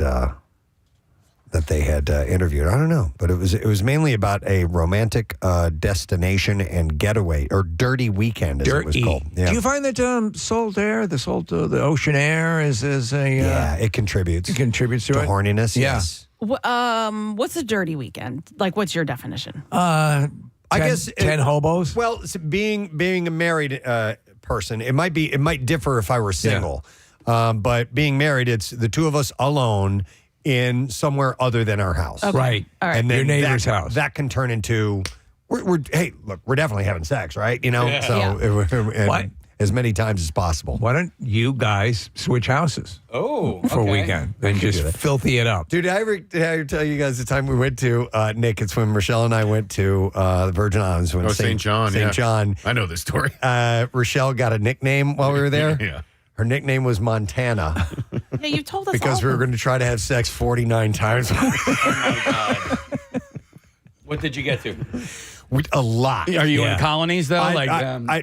Yeah, probably. Okay, so at like least maybe you make it past Roanoke? It was the teens for sure. It was we were that was the most we've ever chafed. I don't remember if there was chafing or not. Yeah. I love the fact that you went to St. John and you never left the resort. Like, there's a whole island to explore. Yeah, we I'm didn't go asking, anywhere. did you go to this beach? You check out the national park? No. I think if you go to like one of those places, like we were talking about, Kathy, where the huts are out over the water, Yeah. and they're designed simply for banging. Yeah. I mean that's By the I way, wonder if the fish hang out underneath. the survey asked where people would go in the world for a romantic, sex-filled getaway, and coming in first Sesame Place. Coming in first. Coming where? Coming in first. Okay. Is Hawaii. Yeah. Well, you've been. It is a and I've got to get my wife to Hawaii because we've gotten to go a few times. Yeah. And it there's no place like it really. Yeah. I mean, it is the epitome, the quintessential paradise. Yes, and you're still in America. Yeah. Which makes it easier for you as an American with the currency and also with the quality of food and things like that. It's kind of what you're used language. to. The language is very easy to pick up. But that's one of the many reasons I love Hawaii. And it used to be the odds were good of seeing Don Ho. But he passed away. Paris, France is second, followed by Cancun, Mexico, and New York City. And then Lucca, Italy. Oh, well, is it is that with the CH? Lucca. I assume that's Lucca. Okay. Or Lucca. I think it's Lucia. There's no I in there. Oh, then maybe Lucca. Gotcha. Okay. Maybe this is a typo. Doesn't Luca live on the second floor? Yeah. Well, just that movie, upstairs from you. The movie Luca, was that spelled that same way or was that just one C? I think it was one. Okay. So Charlie Sheen was in the movie Lucas, correct? Yes, he was. He definitely Him and was. Corey Haim. Yes. And that other chick who played Andy from The Goonies. Glad we cleared that all The up. hell was her name? I don't know. She kind of came and went. Andy! She had a couple of movies. I think she had a drug problem. Did she? I think it's very sad. I read that one time, whatever her name was. I think Marcus's son is named Luca. What? Marcus. Oh, his son's name is Luca? I think so. Marcus in the Dark Is his room on the second floor? Okay. No. Yeah. Wonder what his definition of Now a you're second guessing. dirty that. weekend is. Yeah. Where does Marcus go for a dirty We'll fix week? this in post, Kath. Don't worry. All right, well, that's where we're going to wrap it up. That's it. That's all we have time Too much for. information. Just Saying Institute, thank you. Saying. We do have to take a break because we have some guests joining us. One, actually, in just a little while. Tara Manning's going to be joining us around 8:20 this morning. So we shall break and return shortly with bizarre file stories that you will appreciate. And there's a local one, semi-local one, actually. We'll be right back. And Matthew severely injured at the hospital. Deputies confirmed that he was indeed under the influence. Authorities said that Matthew admitted to being naked and that Amanda was sitting on top of his lap when he drove off the end of the road and struck the opposite canal. Yeah. That's why I think the safest thing to do is if you're going to be in the front seat, doggy style, right? Yeah. So you could both see what's exactly, coming up. yeah. You can both Look steer. out! Sorry, I didn't see that. Yeah. Hands on the wheel. Yep. All four. So you put the seat back. It's going to be a little snug. I'm not going to lie. Does the person in front work the pedals and the Yes. steering wheel? Yeah. Okay. Yeah. No. Yes. Good. You're holding on the wheel. It's like this. You're holding on could. the wheel. You're hunched over. Yeah. Yeah. It works. It could do that. Trust me. All right. Well, Did it in the Subaru. After his 5-year sentence, Notebart will be on probation for 5 years. That's a good question. I've never had I was going to say the balls, but I guess that would be right, to do it while actually driving in motion. That's just crazy. 69 in a rickshaw. I mean, like full on. I'm talking about intercourse. Yeah, no, I know. There are other things that you can do while driving, but that is just. Well, you not Kathy, but you can do it. Well, No, you could get roadhead. Can you say that? No. we'll find out. We'll find out. Who are you? Have you ever? Ew, it's so yucky. There's your answer. And now we're back. this brief fling to a normal sexual life, and now we're back. I like how you make the word "ooh" 12 syllables. I want you guys to understand. Okay. It's a little emphasis that she puts on it. Some of these texts are crazy. Had a guy friend who was with his wife and finished and yelled hot soup. Hot soup. That's dirty talk for Bill. He said, "Yeah, right. right. Soup. Minestrone. Minestrone, chicken noodle. Chowder. Soup is sexual. Soup is dirty. Gets all over the floor. Gets on the pillows. Soup's bad. I miss Bill. Split pea. Stevie wakes up having a nightmare about it. Split pea. Clam chowder. What, honey? You're bathed in sweat. I had a bad dream. Third leg of the stool, open barn door. What are you saying? He just blurts them out. Oh, dear God. Kathy, here's this story that I promised I would bring up to you. Lipstick? Lipstick. Apparently isn't just a little pop of the color. It can be much more powerful. Bobby Rimmel, a gynecologist and oncologist at Cedars-Sinai Medical Center in Los Angeles, says for cancer patients, lipstick often serves as a symbol of health and vibrancy. And says that lipstick helps restore a normal sense of self that a patient can lose during an incredibly difficult cancer treatment and help them feel like themselves. I was never a lipstick wearer. I never wore lipstick until, I guess as I aged, I started wearing it more. So was it your first rainbow party that... Stop it. So, yes, I think it does help you, feel better about yourself. And especially if, maybe if they're going through chemo and they've lost their hair or whatever it is, just that little bit of lipstick, I could see that could make helping you feel them. wonderful. Look, I've got a whole bag of lipsticks here, so. All right, put on something. Shake 'em. Anybody? I just did. Let's hear it so people can this hear is your lame, whatever you how got. much my- lipstick you have. Oh, okay. You have your bag there? Yeah. Pour it out on the table. Okay. Here. This is Kathy's Wow. cosmetics My little array. brush. What is your I'm going out and I want action with an illegal alien? What's that lip? Now, what is your I want to, as Preston says, you want to just feel your absolute best. You want to look sexy. You want to be sexy. Well, listen, it depends on the time of year. Say you're going to like a police function and there'll be a lot of guys in uniform there. Well, in that case, I'd wear this lipstick. No, it depends on I wore darker lipstick throughout the winter, and I just got my spring colors. So there's a lot of blushes and roses in there. Those type of colors. Do you love watching? I love watching my wife put on lipstick. Yeah, I think it's very sexy. Come on, guys, let's put on some lipstick. You have food in your mouth. How am I going to put lipstick on? Eat first. Let him eat first. He needs to eat. Yeah, a little bit of chaw. By the way, I'm so mad. Why? Because my bagel was supposed to have butter on it. It had cream cheese. So mad. Is that what you were gesturing to me about? Yeah. Well, I thought it was yours. Oh my God! Can you put it on for me? Oh, you want me to put it on you? Yeah, Kathy, this one has pubes all over it. Oh, it does. Sorry about that. I use it for my other Different lips. By the way, Kathy, you can mix colors, right? And get a Yeah, different. sure. Of course. Yeah. That's like the fun part. You experiment. So my wife had done like this purple, broken. this pearl, or not pearl, plum, and then she put like almost black and mixed it together, made it real dark and juicy. Oh, you little slut, you. You. Somebody's getting ready for a big weekend. Yeah. Big weekend. Steve, can you do Yoo-hoo for us? That's messed up.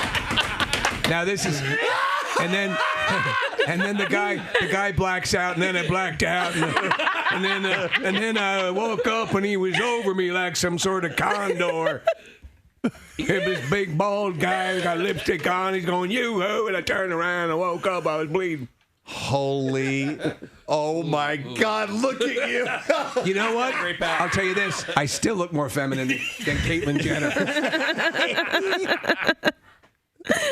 Quickly, do we have a wig? Do we have a wig? Yes, we do. Casey's putting the wig on Steve. And it's a bad wig. Oh my God. Oh my God. For the love of God. Oh, this is just. Oh, this is so.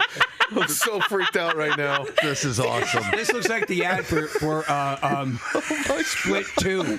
Yes! Yeah, totally. You'll come live in my basement. I can't do it. We have I Knight's should new go home to character. Clara. I have something to tell you. And now the voice. Yeah. It's brought it all together. It's all gone. Oh my God. How long does that for a while. lipstick stay on? It's designed for it to like stay on for a while, right? Well, what Steve has is going to stay on for a long time. Because he has an important appointment later on today. What is he? What do you have? We're closing on the house. I forgot about that. Did you imagine? Oh my God, dude.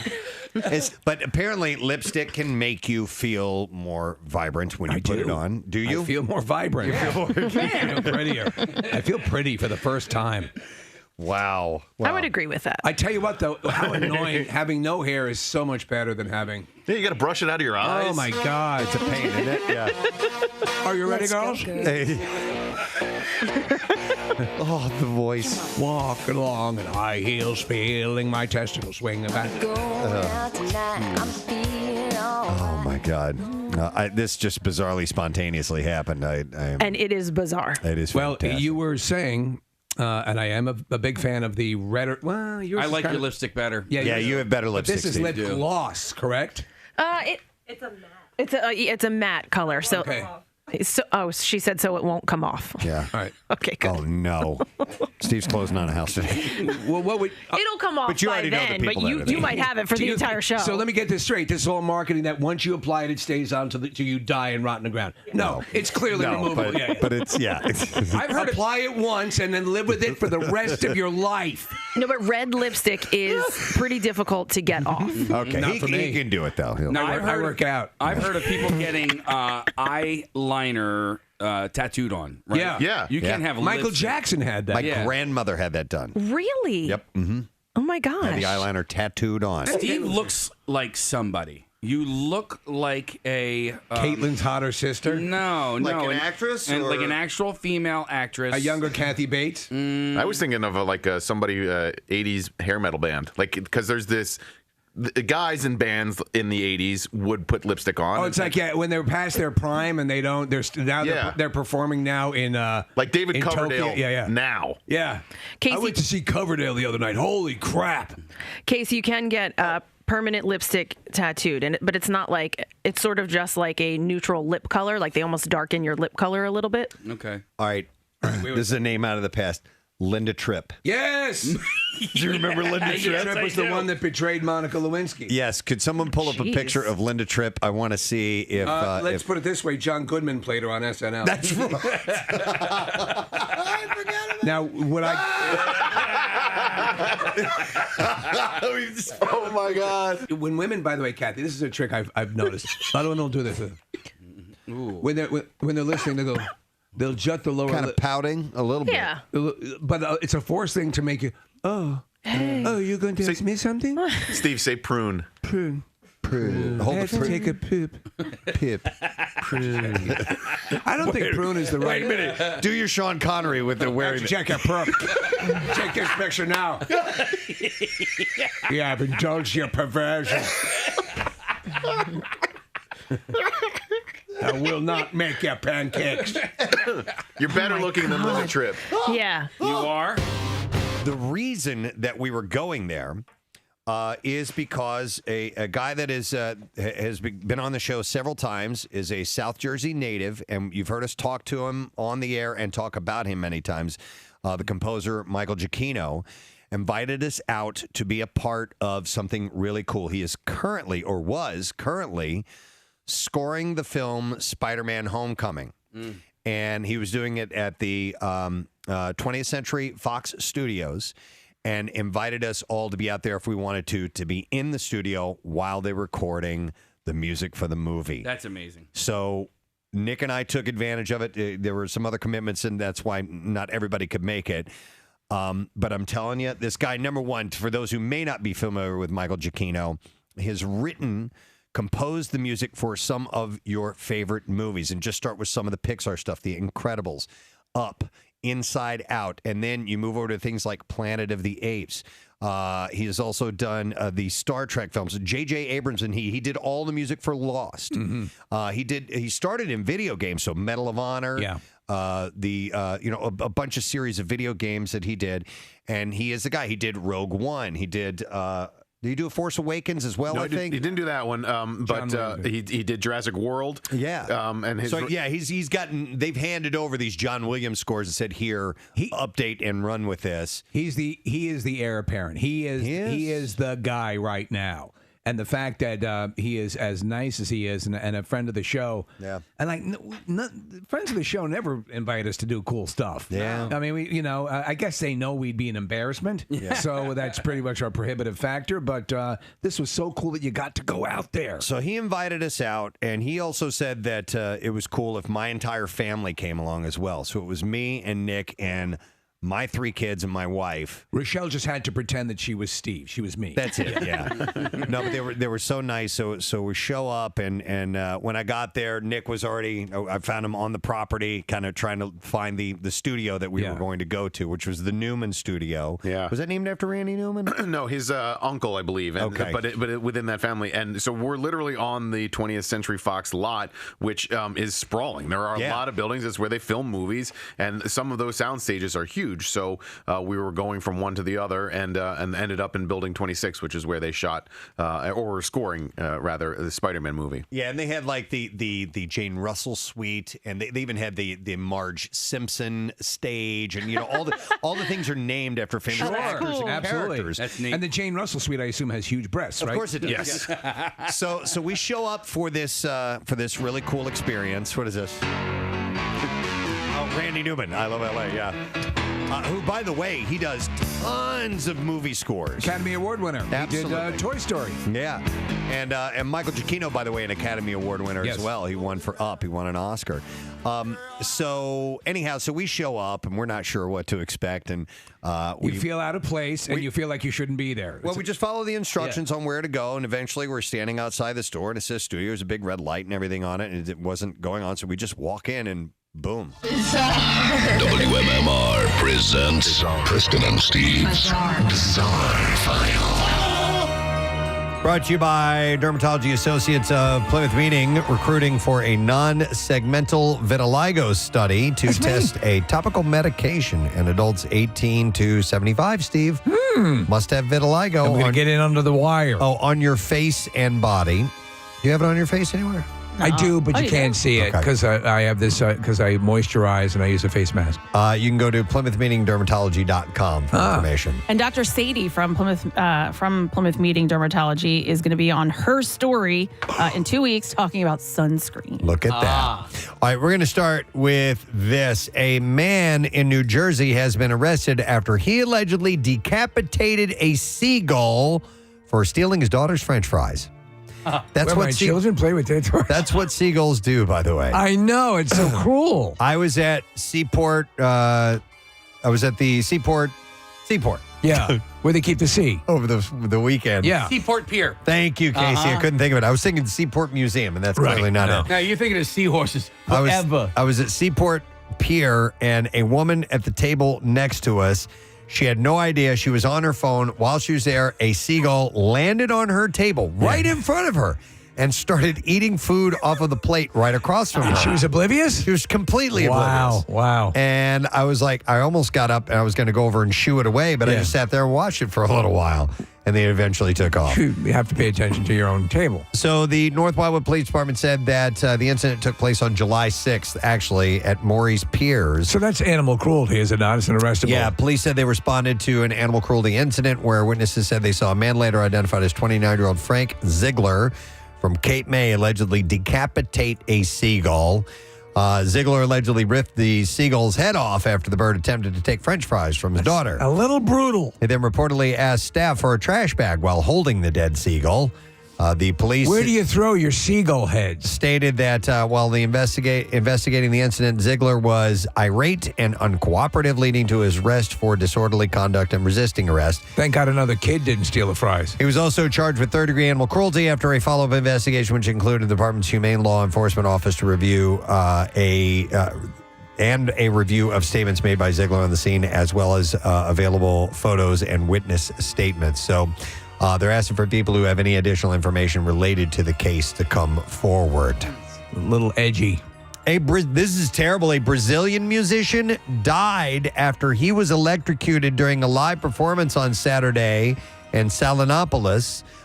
Aries Sasaki he died almost instantly after he hugged a soaking wet concert goer during his performance on stage. Yeah, the pair's contact triggered a nearby cable to jolt, which caused a fatal electrical shock. Oh, my God. So what about the huggy?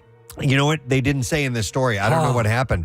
It's unclear why the fan was wet, but police are investigating the incident. Witnesses have shared statements, and the authorities have requested expert reports. Sasaki's aunt, Rita, said that we are contacting people who were with him at the moment to understand how everything happened. We will gather all the information in a statement that we will release to the press. Sasaki was also an architect and urban planner. His friends memorialized him with Instagram tributes following his tragic death. I've never heard of anything like that happening. Wow. A building in Philadelphia appears to keep shedding its windows, and this isn't a recent phenomenon either. According to residents, it's been happening for about the last 3 years. I saw the story in the Philly Voice over the weekend. Someone's going to die. The Inquirer reports how the Riverwalk residential apartment building, it sits at the Schuylkill River, was built back in 2021 by Philadelphia's largest residential landlord, PMC Property Group. And PMC Property filed 2 lawsuits, one in June, then another one in July, against Wisconsin-based window company Wausau Window, as well as Wall System Supply, to whom they paid tens of millions of dollars to supply windows that allegedly spontaneously break. As for now, how spontaneously this has occurred, the Business Journal states over 60 times across 3 towers. And residents claim that despite 3 years of repeated complaints, management hasn't really done much to address the issue. Is that an attractive feature to people who make buildings to have spontaneously destroying windows? A resident told the Inquirer, someone is going to die. PMZ management maintains that they are aware of these issues and also that they have taken immediate steps to address them. Here's another tragic story. At least 40 migrants have died after a boat they were traveling in caught on fire off the northern coast of Haiti, with police saying the explosion was sparked by a voodoo ritual gone wrong. Because they always involve fire. The Haitian Coast Guard rescued 41 survivors, 11 of whom were hospitalized, including some for burns. And the fire began when a passenger lit a candle to start a voodoo ritual. Survivors told local media that the voodoo ceremony was meant to bring luck and help the boat avoid being intercepted by the Coast Guard. Didn't work. No, it did not work. The boat carrying more than 80 people had left the port of Labadee on Wednesday en route to Turks and Caicos Island, about a 150-mile journey. The search continues, finding other survivors. And then we'll do one more story, and we will wrap it up. Yes, this is my favorite story from the weekend. It's in Tennessee. A former police department employee, Joeseph Weaver, is facing charges accused of stealing cans of Vienna sausages to vandalize the home of Jimmy Snodgrass, who is the city's vice mayor. Where are the sausages? The sheriff's sergeant, Tasha Tackett, said that he got a call on July 11th to investigate the incident, adding that he was told that it involved disgruntled ex-employees. Or employee or employees. How are the Vienna sausages being used to vandalize? I will explain. While on Where the scene, are the sausages? Tackett said he found evidence of the vandalism, ran over cans of Vienna sausages in the street, and 2 of the home's windows broken. I'm sending a message. The sergeant also spoke with Snodgrass, who said that he woke up around 11 p.m. to several loud thumps. Snodgrass reportedly looked around his house after waking up, finding the broken windows and various cans of Vienna sausages lying around his residence. It's got to be Vienna. Tackett also spoke to one of Snodgrass's neighbors who had a security camera that could have captured the incident. However, the cameras were not working at the time. Following a lead, because the Vienna sausages were allegedly a brand sold only at Walmart. Tackett visited a nearby Walmart and spoke to an employee. That employee then told Tackett that she had thrown away a receipt that morning that showed several cans of Vienna sausages, which prompted Tackett to look into the store's security footage. Tackett said that Weaver was caught on camera at the Walmart self-checkout buying only 7 of 15 cans of Vienna sausages. There's your culprit. And a black T-shirt before getting into a black van and heading in the direction of Snodgrass's home. Do you sell Vienna sausages? So a lieutenant tracked down another person who was inside the van and interviewed them. The witness stated that while eating and drinking numerous alcoholic beverages at the Indian River Marina, Weaver was agitated about the incident in which he resigned from his employment at the Jacksboro Police Department. The report adds that when others with him asked Weaver why he needed to stop at Walmart after leaving the marina, Weaver only said it was going to be funny. Okay. Weaver is reportedly admitted to the crime. He was charged with vandalism and theft as well. I wonder what chain of events led to Vienna sausages taking the forefront. I guess what was going to be funny. Maybe he went with those because they're kind of smaller. They can fit in the palm of your hand like a baseball. They're a little phallic. Yeah, I That's think exactly what I was thinking. Really? He's looking at the cans on the shelf of the Walmart, and he's like, I can chuck these. Yeah. He'll go right through the window. I can't do the hash. Them things will be perfect. Where are the sausages? Let me get a dozen. Jimmy! Yeah. All right. And that's all I have in the Bizarre File for you. But I do have something else for you because our friends at Rita's Water Ice have given us some goodies to give away. We're getting a full setup in the Acme Lounge right now. And I have a $25 Rita's gift card, and I'll take caller number 16 at 215-263 WMMR. Head to Rita's, grab a concrete. Rita's Concrete is their delicious creamy frozen custard blended with all your favorite toppings. Holy hell. You can try their most popular varieties like the peanut butter mudslide, cookies and cream, and strawberry shortcake, or create your very own combo using chocolate or vanilla custard and whatever your favorite toppings might be. Be cool, eat at Rita's. I was talking about the concrete last week. I had the peanut butter cup one, and I jokingly, and Steve, you picked up on the joke, said that they were healthy and had 0 calories. A listener took the time to email me the ingredients and said, no, there's a lot of calories in it, so they're not good. And Still healthy. I was like, I know. It's a dessert. I was making a joke. All right, caller 16, you get a $25 gift card from Rita's. We are taking a break. We're coming back in just a moment, and actress Taryn Manning will be on our show when we return. Stay with us. Morning, Sudie. What are you doing? We're halfway. Oh, my God! So we kind of sheepishly walk into the control room. Who are these idiots? Steve, I was afraid that was going to happen. I mean, like, everybody was so nice and kind, but this is not where we work. This is where they work. Yeah. They're friends of mine. But Michael, God damn it! That's $50,000. Get him out of here! That guy's head is blocking the screen. So we show up around 9:30, 10 o'clock. The session was going to start around 10. Actually, we showed up around 9:30, and we walk in, and they're all still getting in place, and we're just trying to stay out of the way. Yeah. Because there were several people in this very large control room. You try to be mindful. And so we just kind of scoot back and get out of the way and find our little spot. And Michael comes over, and he's like, hey, oh my God, you're here. You know, I mean, he was just so excited that we actually made it. And his Such sister, a nice guy. Maria, was setting the whole thing up, being the liaison with Nick. Did we mention he's from South Jersey? I mean, that was a connection in the first place. Riverside. He invited us back. And so if this is a one and done, I will be forever grateful. It really was a once in a lifetime opportunity. I do feel privileged because I am. But if we get to do it again, I really hope you can come again because he's not going to stop. I do want to. And are you ready for this? We do it? Yeah, here we go. Okay.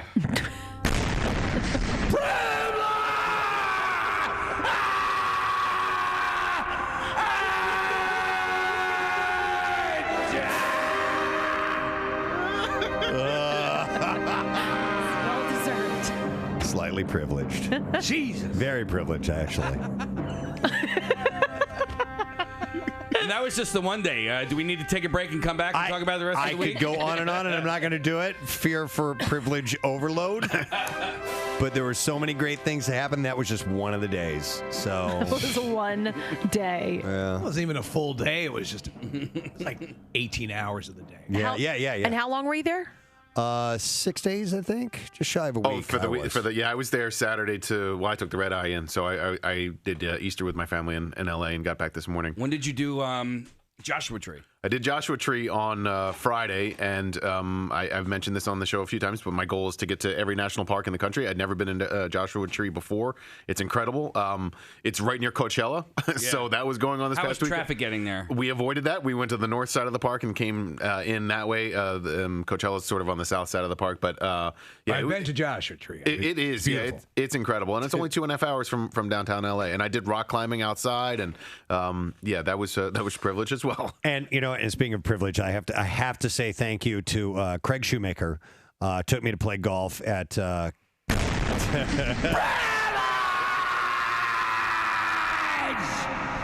Calabasas Country Club. Calabasas, that's where the Kardashians live. Yeah, it sure is. Oh, he was pointing out all the houses, like, oh, that's where Tom Bergeron lives. That's where blah blah blah. I mean, like right on the golf course. I went to Nobu. That's right. I went to Nobu, Malibu. It's a great restaurant. Where all the cool, trendy people. You ready?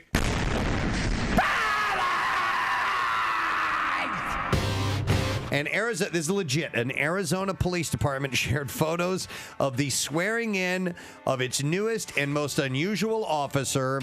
It's Iro, the drug-sniffing lizard. Iro, the drug-sniffing.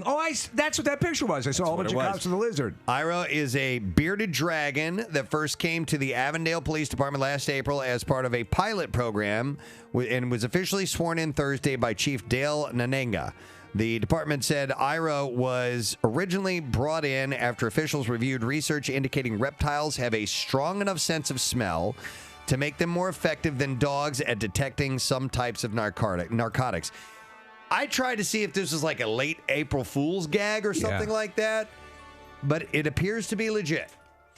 Research has shown, this is according to... Really, the main concern is just to make sure that the perps are taken off the street and we get these drugs out of the hands of the children.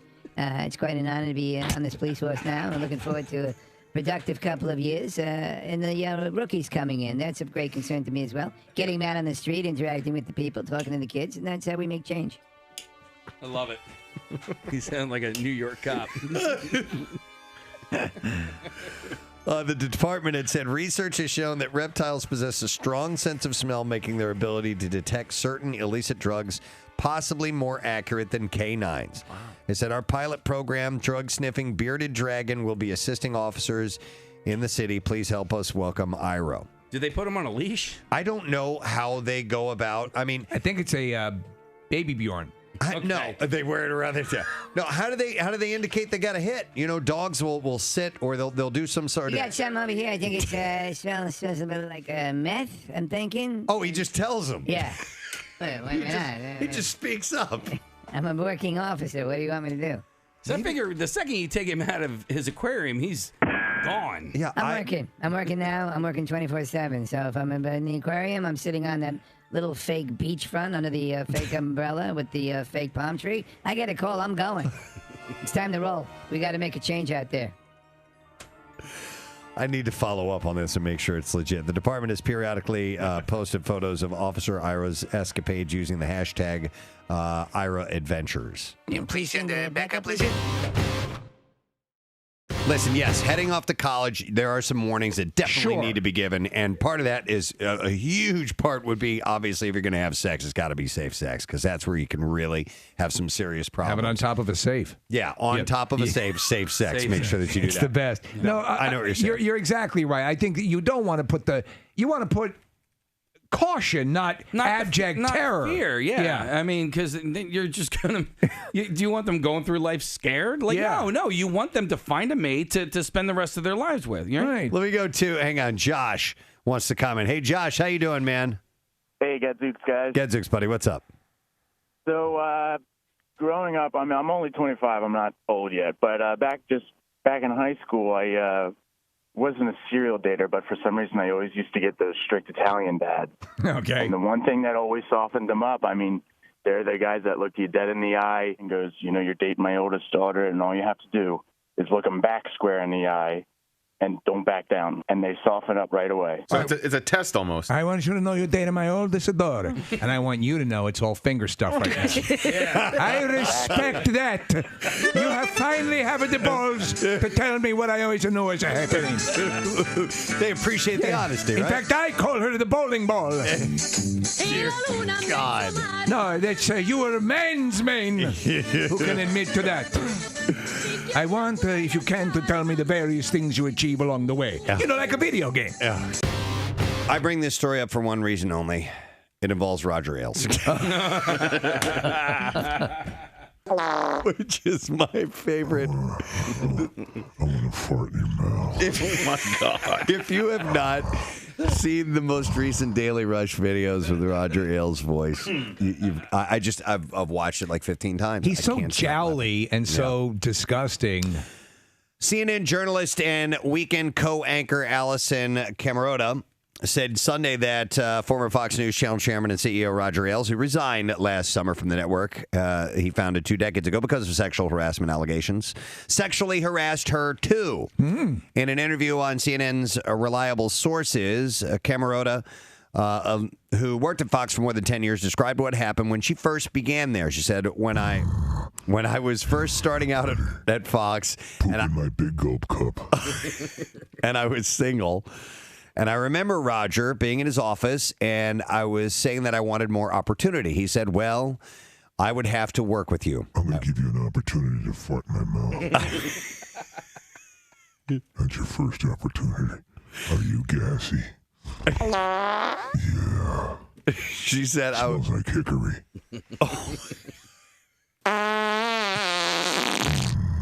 You from the South?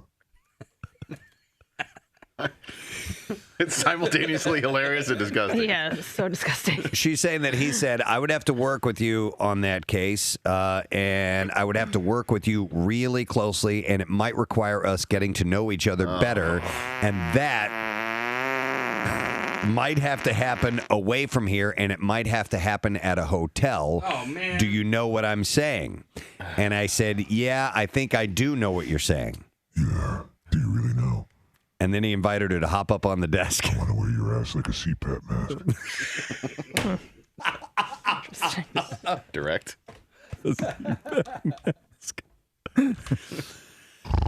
Camera. That's just how he breathes. Yeah, her cheeks are like caving in as he's inhaling. Is it too hard? Change my diaper. Oh. There's a lot in there. You know, the beginning of the season when you get that soil delivered to your home. It's like mulch. Is that what it smells like? It's like mulch. All right, thanks, Kat. So our next guest is joining us to talk about the fact that she will be at the Atlantic City Celebrity Convention. It is going on the 25th through the 28th, so only a couple days away, at the Caesars Pier. If you would like to stop by and spend some time. And you can get tickets at brantham.realms.tv. We'll post that stuff. Yeah, I love this idea. Make it easy. So, you know her from a few things like Orange is the New Black, Pennsatucky there, 8 Mile Hustle and Flow, just to name a few. Please welcome Taryn Manning. Hey, good morning. Good morning, Taryn. How are you? I'm well. How are you? Wonderful. Thank you very much. You're not in Atlantic City now, are you? No, not yet. I'll be there Friday. Friday. Yeah, you know, I was looking at the lineup, and I love these things, Taryn. I want to get your take on. Obviously, you're participating in it, but they're doing more of these things now, where people can kind of get up close and meet and greet people that they've admired or the work they've admired, and they used to be rare, and now it seems to be a lot more of these things popping. Yeah, we're all broke, baby. You're all broke. No, it's fun. It is so fun. No, because and I was looking at the roster of people, and it's people from sports and TV and film, and it's just a great way to get up close. Yeah, there's a little bit of everything. There's someone for everybody. It is really fun. You spend half the time kind of starstruck yourself. You're like, don't tell me that's Danny Bonaducci. Don't tell me that. You're just like just going down the line of all these very interesting people that they put together, and then just seeing the fans come up. So happy. Well, you mentioned Bonaduce, but he's on the roster with you, is he not? Yeah. Yeah. He's a friend of mine too, but yeah, I said he's awesome. And there's all kinds of neat people I'm excited. So many of my friends are going to be there. It's going to be great. Oh, it seems cool. Danny's a cool guy, and he, we've been simultaneous radio careers, and he was on in Philadelphia for a while. And then he had a bad bit of health, and so obviously he's up and doing much better. So that's good news.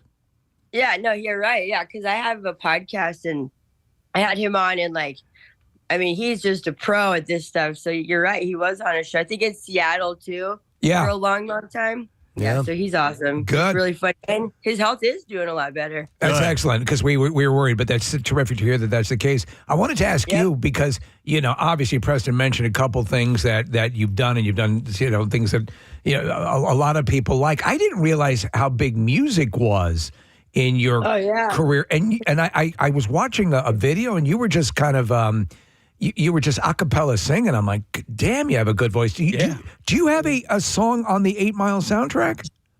Yeah, I do actually. Yeah, that happened. Yeah.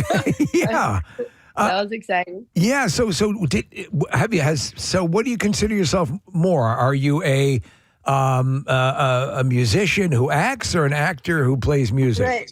I'm just one of those just total nerdy musical theater nerds.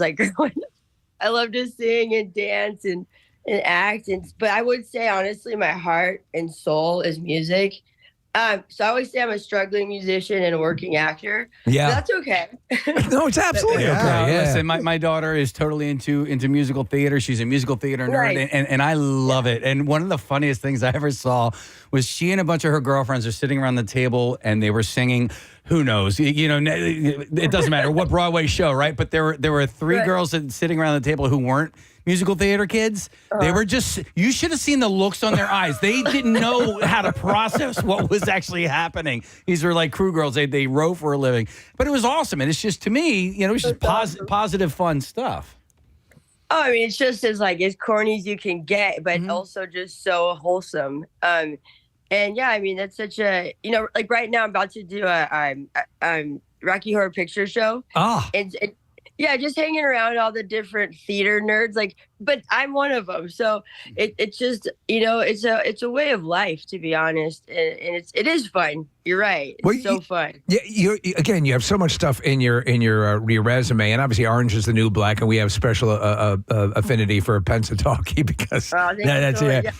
But her nice teeth, her grill. She definitely has a jacked up grill.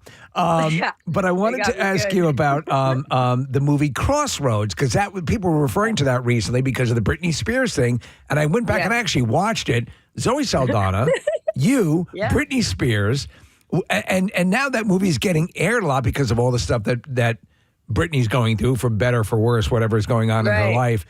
Do you have any memories from that and what it was like? Because I think that was, correct me if I'm wrong, that was the pinnacle of Britney's career at that point. Yeah, pretty much exactly. We did that. She was still going out with Justin and still a quote unquote virgin. So it was, no, we have to, honestly, and I'm just saying this, she's such a sweet girl. She was 19 then. We were so young, but we had so much fun. And we were in the car the whole time on a road trip. So we just spent so much time together. And one time I was like, "Hey, you better sing for me. I want to hear, can you really sing?" And she started to sing the Star Spangled Banner, and just supreme. She's a wonderful singer, and she's just a really sweet, humble person. So you see somebody like that, and obviously you've talked about it. I was reading a lot about you. And you said, you grew up in a trailer park, and you had all this stuff that was the working class, and so you have this versatility. But because you were kind of straight up about that at the beginning, not that it was anything to be embarrassed about, but you feel it kind of typecast you. Is that correct? Yeah. Wow. You did read.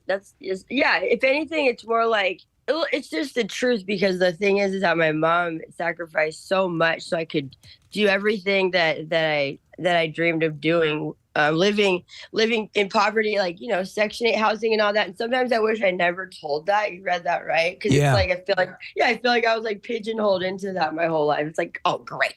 Like I kick myself, like, you know, it's like the rich get richer, you know? But I mean, it's a legendary thing that, I mean, that, you know, whatever you get to the dance with, that's what Hollywood sees you as from there on in. I know. Yeah. Yep.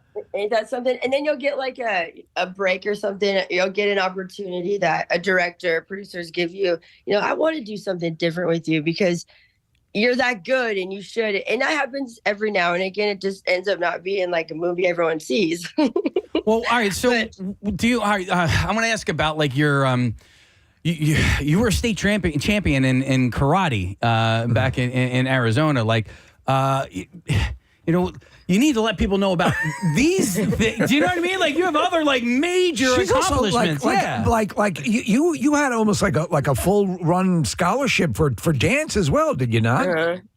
Yeah, like I said, like I drove my mom nuts. I guess I had to be always doing something. So I baton twirling. We had soccer, baseball, softball, and then karate. I got into that, and I was like the number one in the state of Arizona in co-ed 2 years straight in my age division.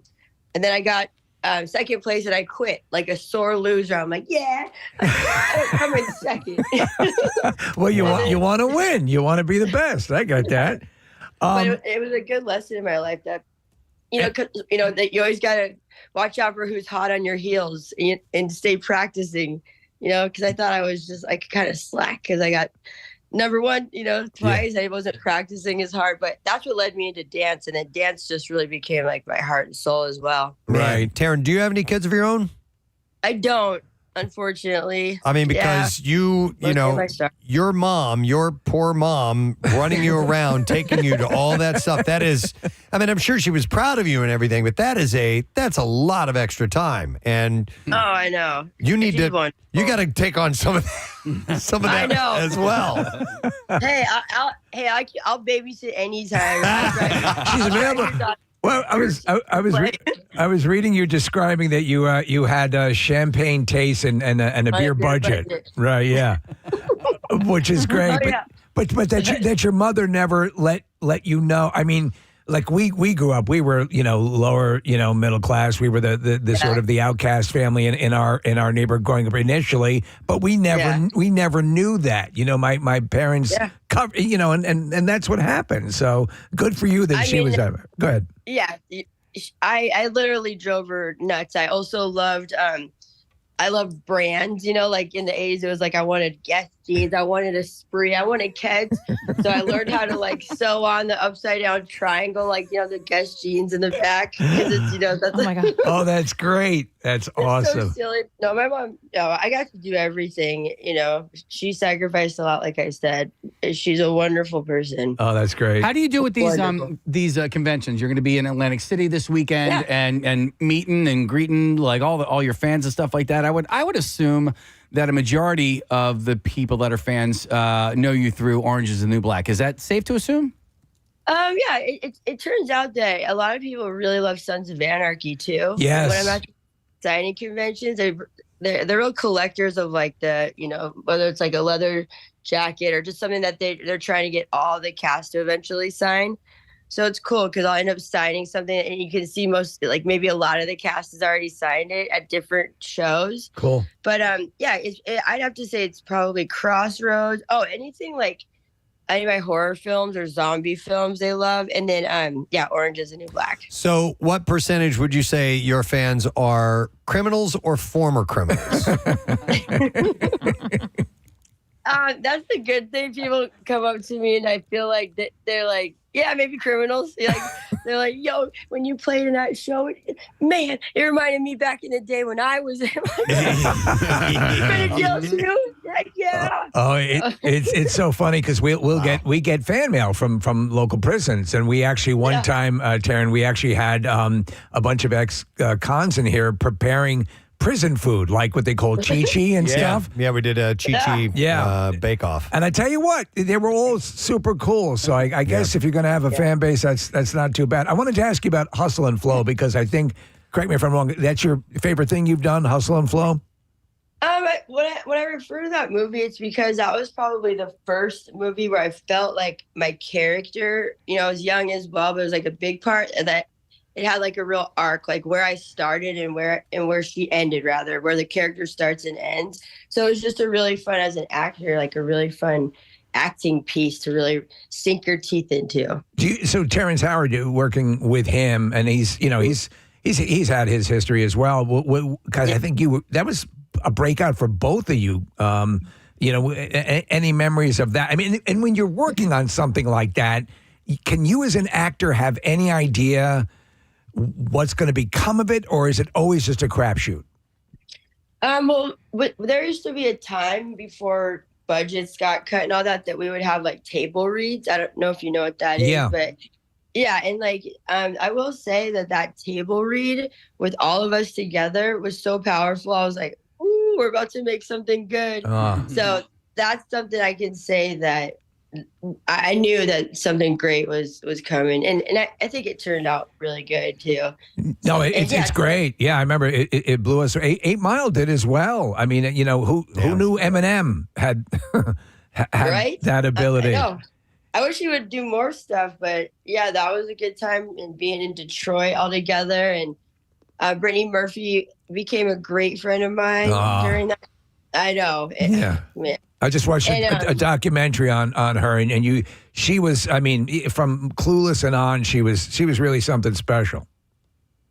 She was, and we have like the same birthday, just one day apart. So, but she has she sang, and she was funny, and she was so good, so pretty, and so nice to everybody. She's a wonderful human.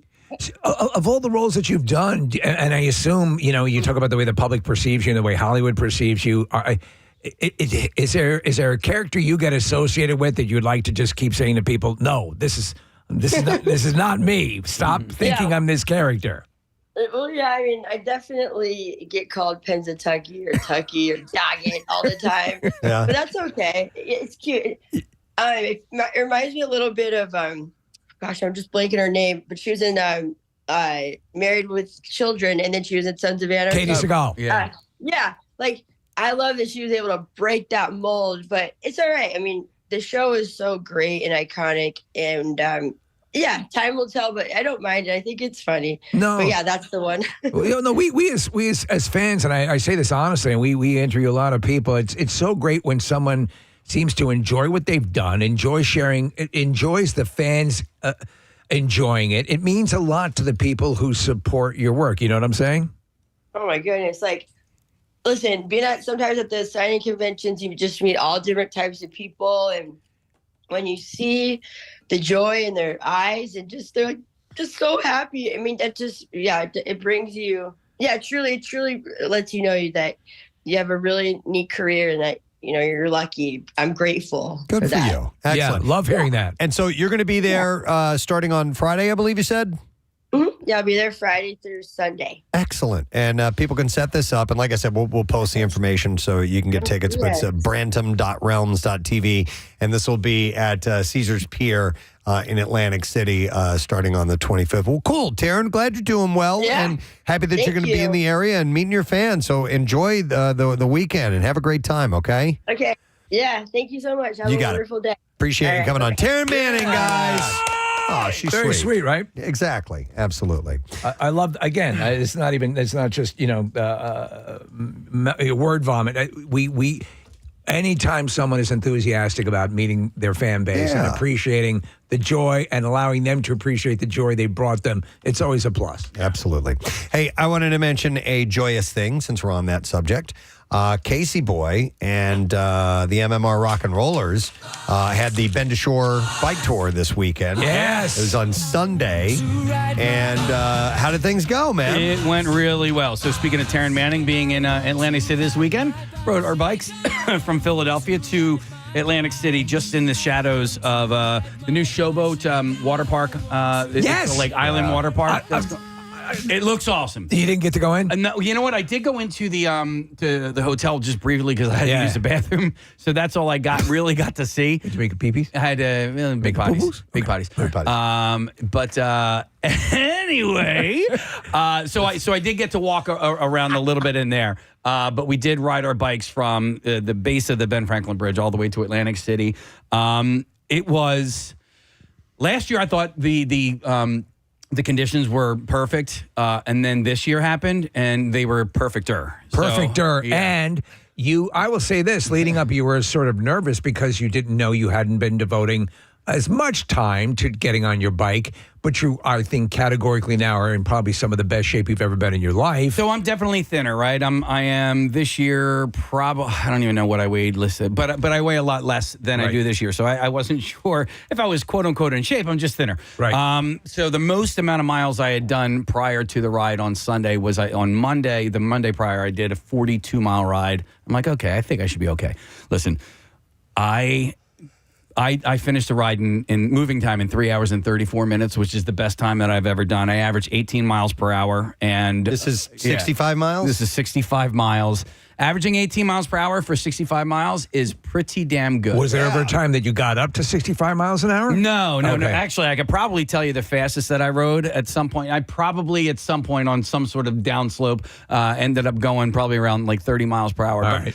listen, you can't average 18 miles per hour by yourself. And so when you're riding, you hop onto these Peloton. You know, you've heard the word Peloton. Right. A Peloton is a group of riders, right? Right. And the first guy is the one, or girl, is the one cutting through the wind, and everybody else is benefiting. They're benefiting from that. They're So passing wind. at some point, we were going 25, 26, 7 miles per hour, just on flat land or whatever. But the ride itself was great. Our team raised, and by the way, the totals are still coming in. So if you want to donate, you can still do that. All But our right. team raised over. You want a drum roller? No. Okay. But we raised over $48,000. Oh, Preston, you have a bell now? Yeah. Yes. It's, wait. All right. That's huge, dude. Yeah, $48,000. I have a Yeti. Nick's got a cup. Yeti. Kathy, what do you? No, Nick, your cup. Get something, your Kath. noise cup. Oh, it's in the office. Oh, my noise cup's in the office too. Sure, you got Want me rid to of chew him. on some apples? There's Preston. Yeah, she wants an apple. What a present. Steve, my max speed was 31.5 miles per hour. Dude, nice. Yeah, I did Wait, pretty how'd you good. track that? How do you know My Strava app. Okay. So Strava is basically, it's a social media app, but it's also a fitness tracker, stuff like that. It's so the one where you can map where you've been, right? Like where the ride has taken you? that Yeah, might be Map My Ride. Okay. Oh, that one was the one where the dude got busted cheating because Actually, through Strava. Yeah, so you can see Right. on my map where I did ride, but it tracks everything, and it's important stuff like my heart rate. Like I actually was in a pretty decent heart rate zone for How are your BMs? my BM afterwards. Yeah.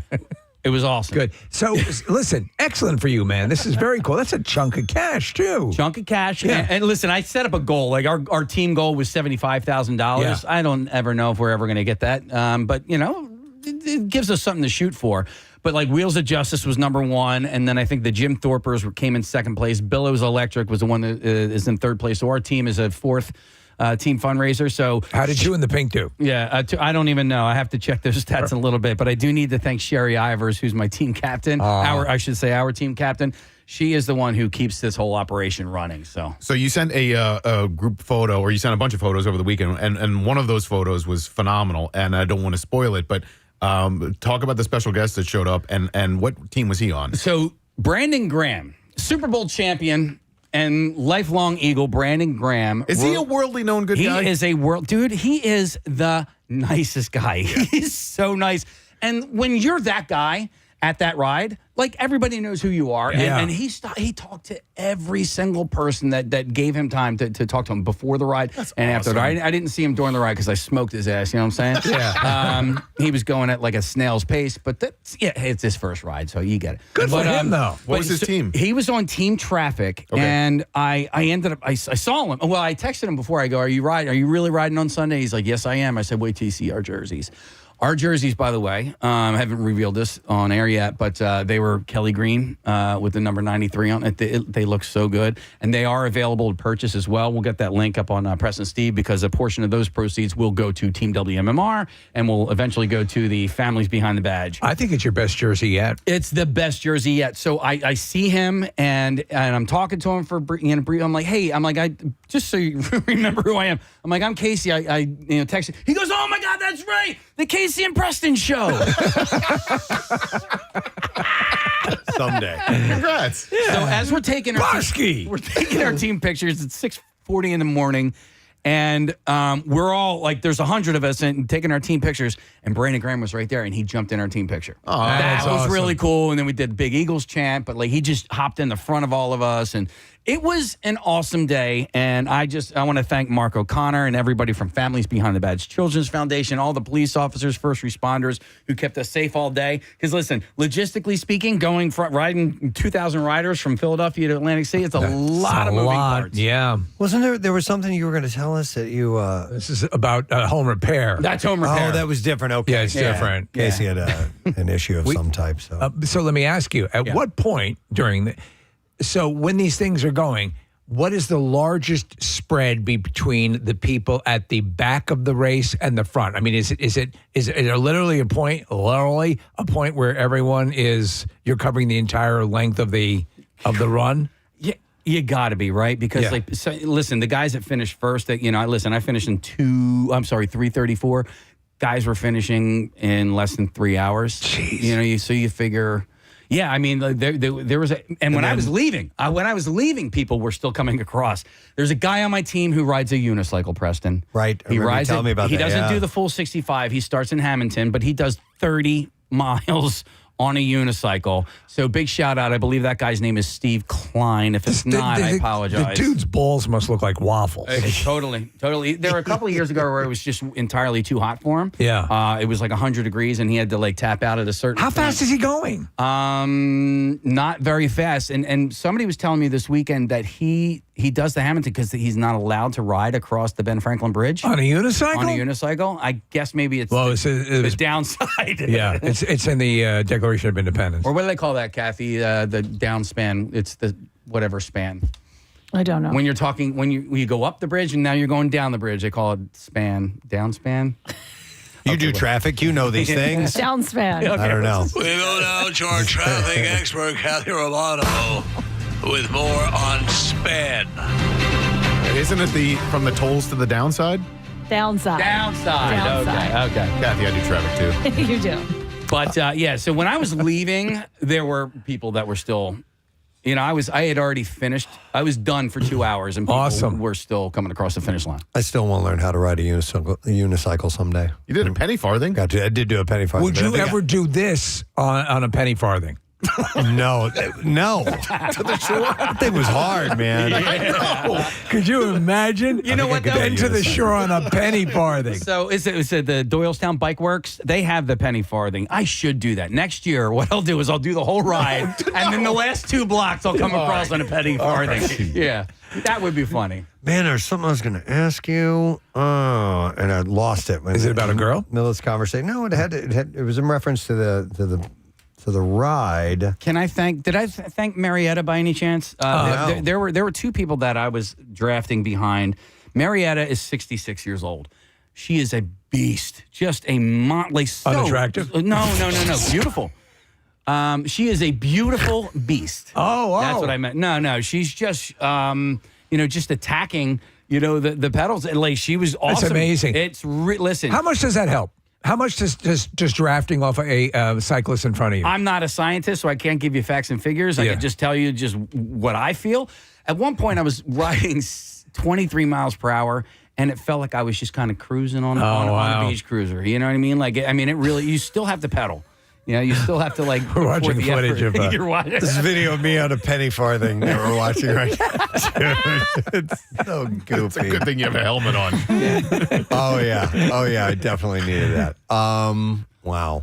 It's a great ride. I appreciate you giving me this time to do a little bit of a recap, but that's all I have to say about that, I think. Damn it, there was something very specific I was going to ask you. It's going to hit me later on, and it was going to lead to a full-on conversation. While you're thinking of it, can I ask a question? I saw some video of Brandon Graham in the Intracoastal Waterway over the weekend, too. So I didn't know if he did that after. He did Nights in Venice That's what on it was. Saturday night. And then did the ride. He swam to Florida. He swam to Florida and then made it to Pennsylvania and rode his bike. Wait, so Nights in Venice is in the Intracoastal Waterway on the Margate Ventnor side, right? Yeah. So Ocean City does one as well. I don't know which one he was doing. So I was watching this video, and he was in a boat with a bunch of different people, including Sydney Webster, who's a great person, and they were every single house had a party going, and they were all Eagles fans up and down, and they were all doing the Eagles chants, and a whole bunch of kids were yelling "Dallas sucks" at one point. I love that. It was really funny. But Casey, I was so impressed at the number of people who were out on the docks watching Brandon go by, and like you said, he was saying hi to everybody. He was, it was really cool to watch. There was a guy on my team who handed Brandon his own team jersey. And I was like, what are you doing that for? You can afford to buy one? Who designed the jersey this year? Thank you so much for asking me that question, Preston. Greg Monahan and I worked together on building the design. Greg was a graphics designer here for, forever. And so I came to him with my design idea. So he and I worked. He's the one. How do you work? He's the artist. I was the idea guy. Okay. If that makes any sense. Yeah, absolutely. You give him a concept and he runs with it. That's it. That's all I really ever have to do. Yeah. And thank you to Headstrong, Pinocchio's, Dewey Beer Company, Visit Delco PA, and Wilson Secret Sauce, because those are the companies that I worked with to pay for these jerseys. The rule is if you join the team and you sign up and have your money raised by a certain amount of time, then you get a team jersey. Nice. Yeah, simple as that. Nice. So, excellent. Did you figure out what you were going to ask me? No, and it's driving me yet? crazy. That's why I need to write things down when I think of Did them. it have to do with the physicality of the event, the celebration of the event? No. The duration of the event? No. The event? The event itself? No, I can't remember it whatsoever. I apologize. It was Sean Smith, by the way, who gave the jersey to Brandon Graham. Were you going to ask about my romantic dinner that I had all by myself on Saturday night? No, do tell. So my Did cousin it end up with some lovemaking? My cousin Bob's always been like part of this thing with me, and he's the best, and he's awesome, and he's such a great guy that he decided to bail on this and go out to Iowa and help flood victims with Christ in Action. So normally Bob and I get together for dinner on Saturday night, and so I just ate at Maggiano's all by myself. There was no flood, by the way. He made that up. He did. He made that up. But did you stay in the city? I stayed right across the street from the Maggiano's at that Marriott at 12th and Philbert. By the way, that's family style eating. Well, only if you order yourself. family style. You can order. You just can't regular order single style. dishes Yeah. while you're there. You can definitely do that. All right. What is the status of our next guest, Nick? He's here. He's been here for like half hour. Yeah. I did not know that. Yeah. And we should take a break and come back, and we'll do that very thing. Actually, soon. two guests. Two guests. Yeah, two. We have two performers who will be on stage tonight. There's a big show at Citizens Bank Park. Def Leppard, Journey, and the Steve Miller Band. That is a hell of a bill. And our next two guests play with the Steve Miller Band, and we will get them here in our studio in just a moment. So we'll take a break and come back in a second. Hang out, please. A surprise in there for you. Oh, God. A contract to do weekends here. I'm going to lead the introduction with our next guest with a quote from Rocky Balboa. Man, you look good for an older guy. Ladies and gentlemen, Carl Weathers. Oh, my God. Preston. Yes, sir. Thank you for that, I think, kind summation of what's going on here. You look damn good. Look at this. Now Steve's going to jump in on it. No, now. are we correct? Are you coming up on 70? Oh, jeez, man. Why did you have to go there this early in the Because morning? it defies Yes. yes. I would not. You look really good. You look good. Yeah, I don't go that way, but I just All right. might. Well, hey, man, you know what? Whatever happens, okay? I may not be included, but you're okay. You're okay with me. Man, we've been wanting to meet you for a long time. This is a really special treat for us. Thank you so much. Great to be back in the city of brotherly love. You are a Philadelphian. Regardless, you will always be an honored citizen of this city. That is one of the nicest things anybody has ever said to me, Steve. I appreciate that. And it's the truth, because we were talking about this earlier, and obviously you are at the cornerstone of so many pop culture great moments in all of our lives. But the Apollo Creed was essential for Rocky, for that movie. You provided a heart and a performance that was so essential for that all to work, and you know, the counterbalance too. You weren't a one-dimensional character, and I think it's you, the actor and the person that you are, that made us really say, this is a good man too. You know what I'm saying? Yeah, and that made it more complex. Well, you know, Steve, you just brought a tear to my eye, because not only was I pop culture, but I'm an artist. I'm an artist, Steve. Thank you, man. Yeah, Thank no, you. it's true. Look, I am so, first of all, I'm appreciative of that, you know, those compliments. I got to say, though, man, I had such a great time in the movies, all those Rocky movies and many other movies I've done, but we were very blessed to have such a great cast, you know, and to have such great words for Apollo Creed to say, written by Sylvester Stallone.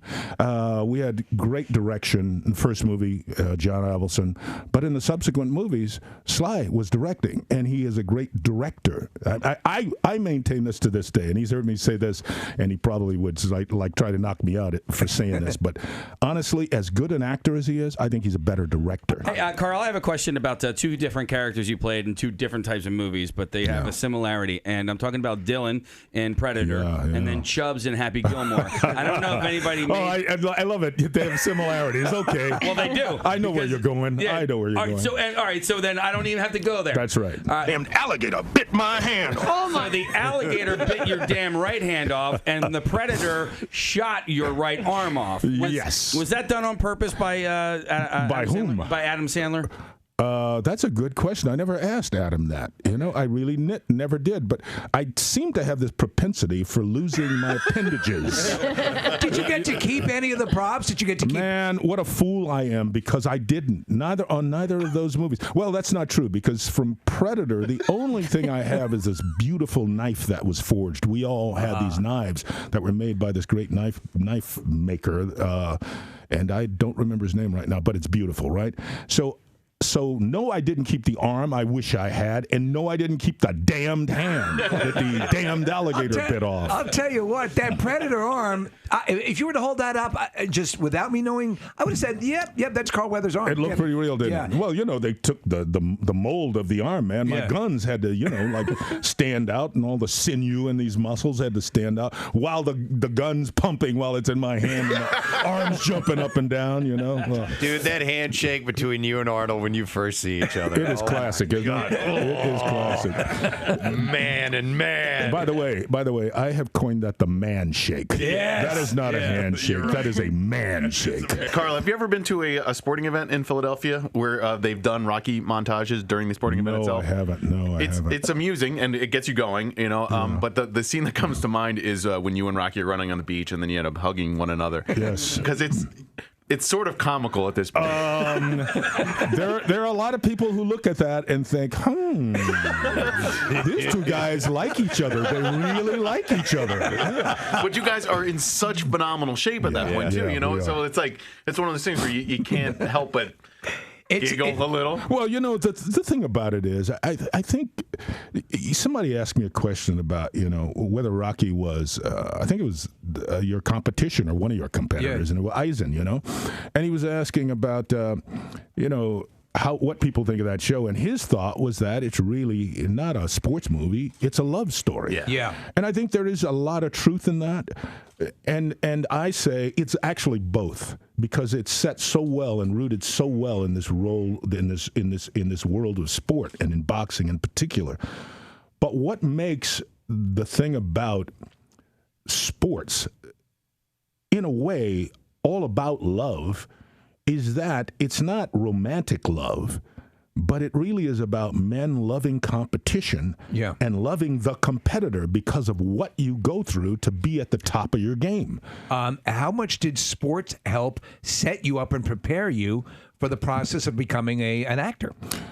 Oh man, it's prepared me for life. Yeah. You know, in my mind, and maybe others feel differently about it, but there's something about teamwork, number one. To be on a team, you learn something about that from a very early age, what it takes, what your job is on that team, how to be your best at your job, how not to let others down because you have responsibilities, you know, you have assignments on that team. Speaking of the best, I mean, I think a lot of people would agree that during the 80s, Tom Selleck had the best mustache, but I think you give him a run for his wait a minute now. Wait a minute. I gave him a run for it in his 80s. Okay. No, yeah, Tom, I know. Tom's reputation, not only as an actor, but as an actor with a mustache. Yes, it sets him apart. I got to give him props for it because that's a bush, man. That's a bush. Okay? Yours is the most rocking. Yes. Listen, we are just absolutely elated that you came by here today. We love you. We love your work. And as Steve had said so eloquently, you're a member of this city, this community, you know, just because of the relationship and with the Rocky films and what it means to this city and everything. So we're just really happy that you're here. Thank you. We appreciate it, man. Yeah. I'm always, you know, every time I come here, there's so much hospitality. People really kind of open their arms. And of course, if Apollo Creed's walking down the street, you're going to get a little attention. Just a little bit, you know. So, you know, I mean, you know, props to Sly for taking us home with running up those steps, man. If it, you know, there's running up those steps kind of like sets the tone for everything when it comes to Rocky, you know. And, you know, running through the district there and seeing all the folks who are selling their goods in the morning, you know, from soup to nuts, man, having them turn around and watch Rocky and cheer him on. So we're really all very fortunate that this city embraced not only the movie, but embraced the concept of the winner, you know, and the guy from, you know, kind of underdog who makes it, man. And for all of us, you know, anybody who's ever been or felt like an underdog, Rocky is kind of our anthem. Yes. You know? So we thank you. We thank you here in Philadelphia. Chicago Justice, Sunday, NBC 10, 9 o'clock. Carl Weathers. Thank you so much. Thank you. Thank you. Did you guys see this? An anonymous hacker has released 5 episodes of Orange is the New Black Season 5 after Netflix reportedly failed to meet the criminal's financial demands. What? It is unclear how much the hacker demanded.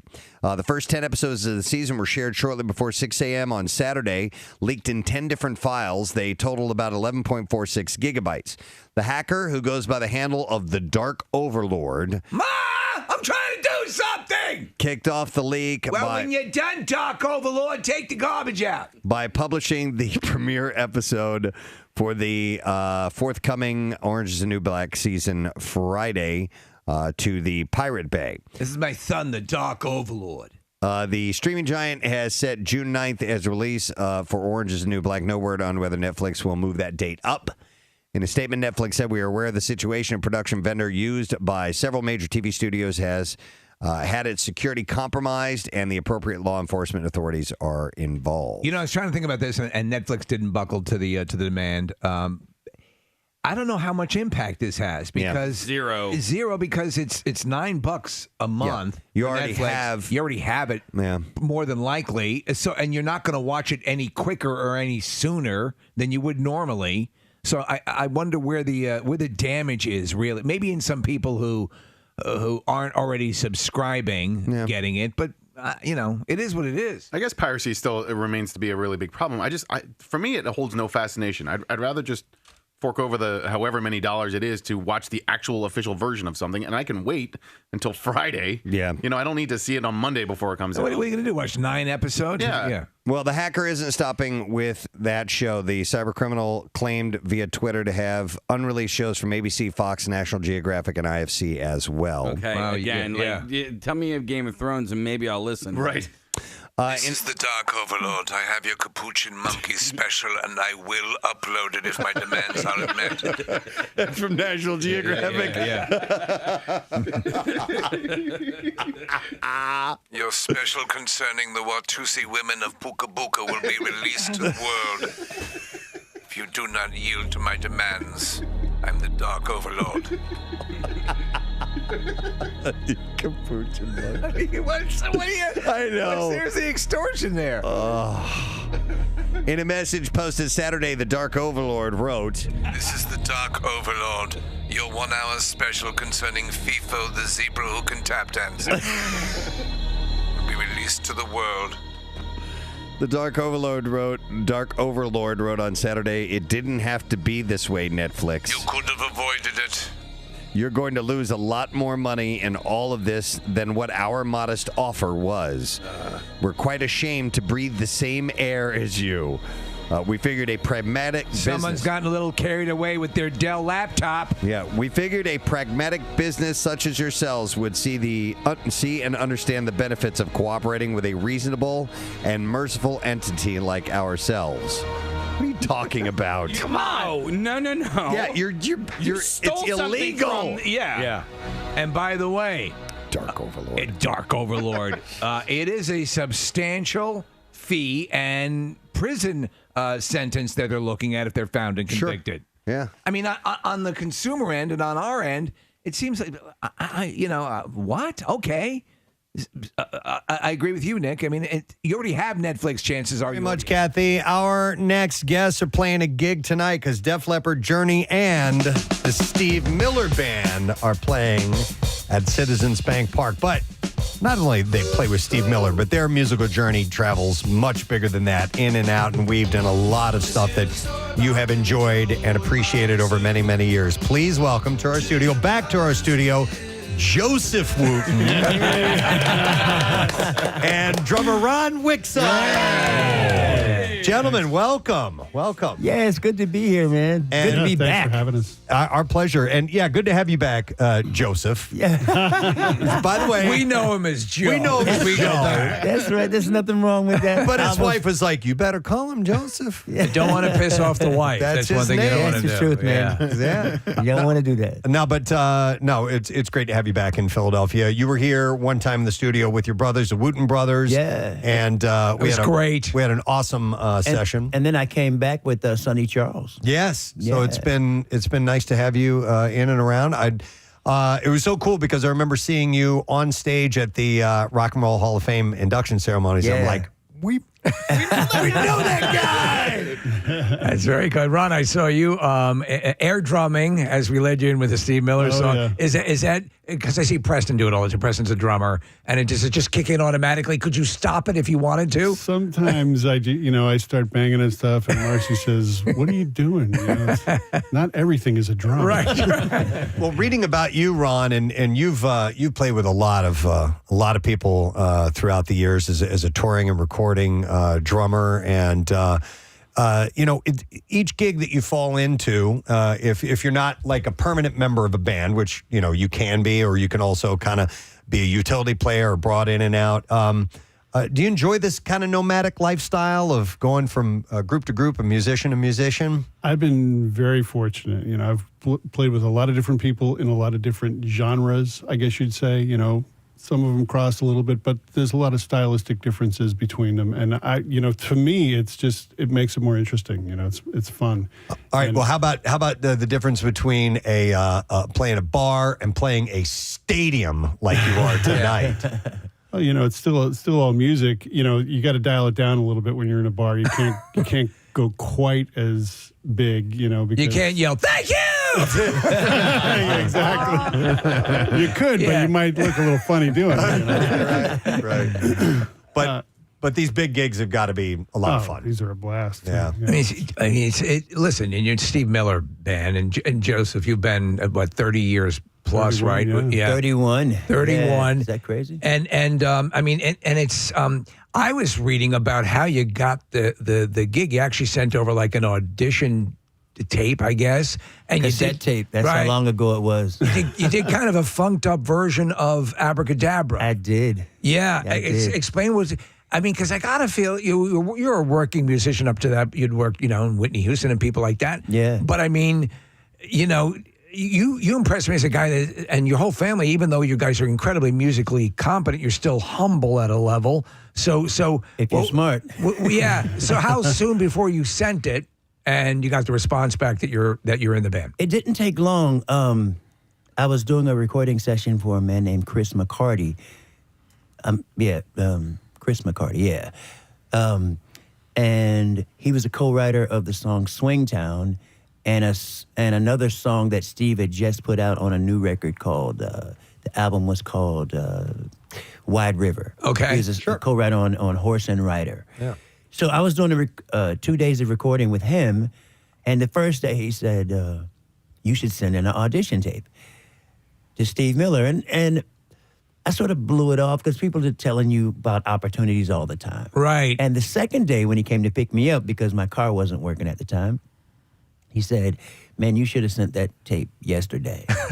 And he gave me Steve's mailing address.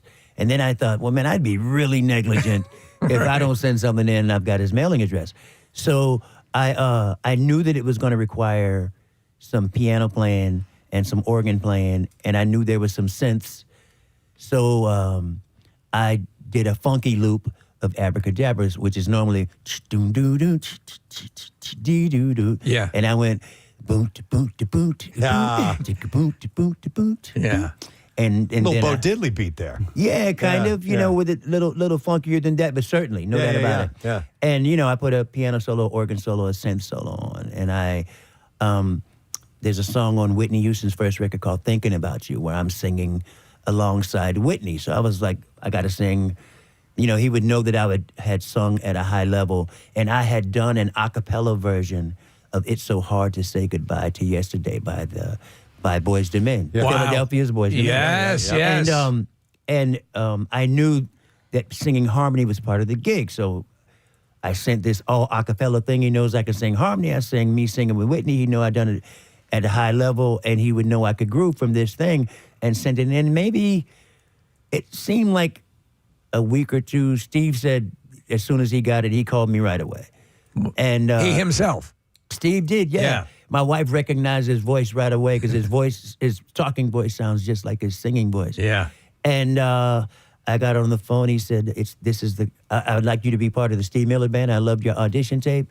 It's the kind of gig you could have for the next 10 years if you want it. That's 30 years ago. 31 years ago on March the 12th. My first gig with them was Earth Day, 1993. That is awesome. You know, Steve Miller has, listen, I love he's an iconoclast, and Yes, he has his attitude, and he wants what he wants. Yes, he does. When you guys, both of you, are going to be part of a band where a guy has a reputation like that, I mean, you guys can both obviously play at a level where you can satisfy that requirement. Mm-hmm. Is there a bit of a hesitation when you go, I don't know, am I the right person for this fit? Do you consider beyond the musician, the person himself or the band, he is the center of the band? Well, I'll let Ron jump in on this too, but we were just at my brother Victor's music camp, and we addressed this question.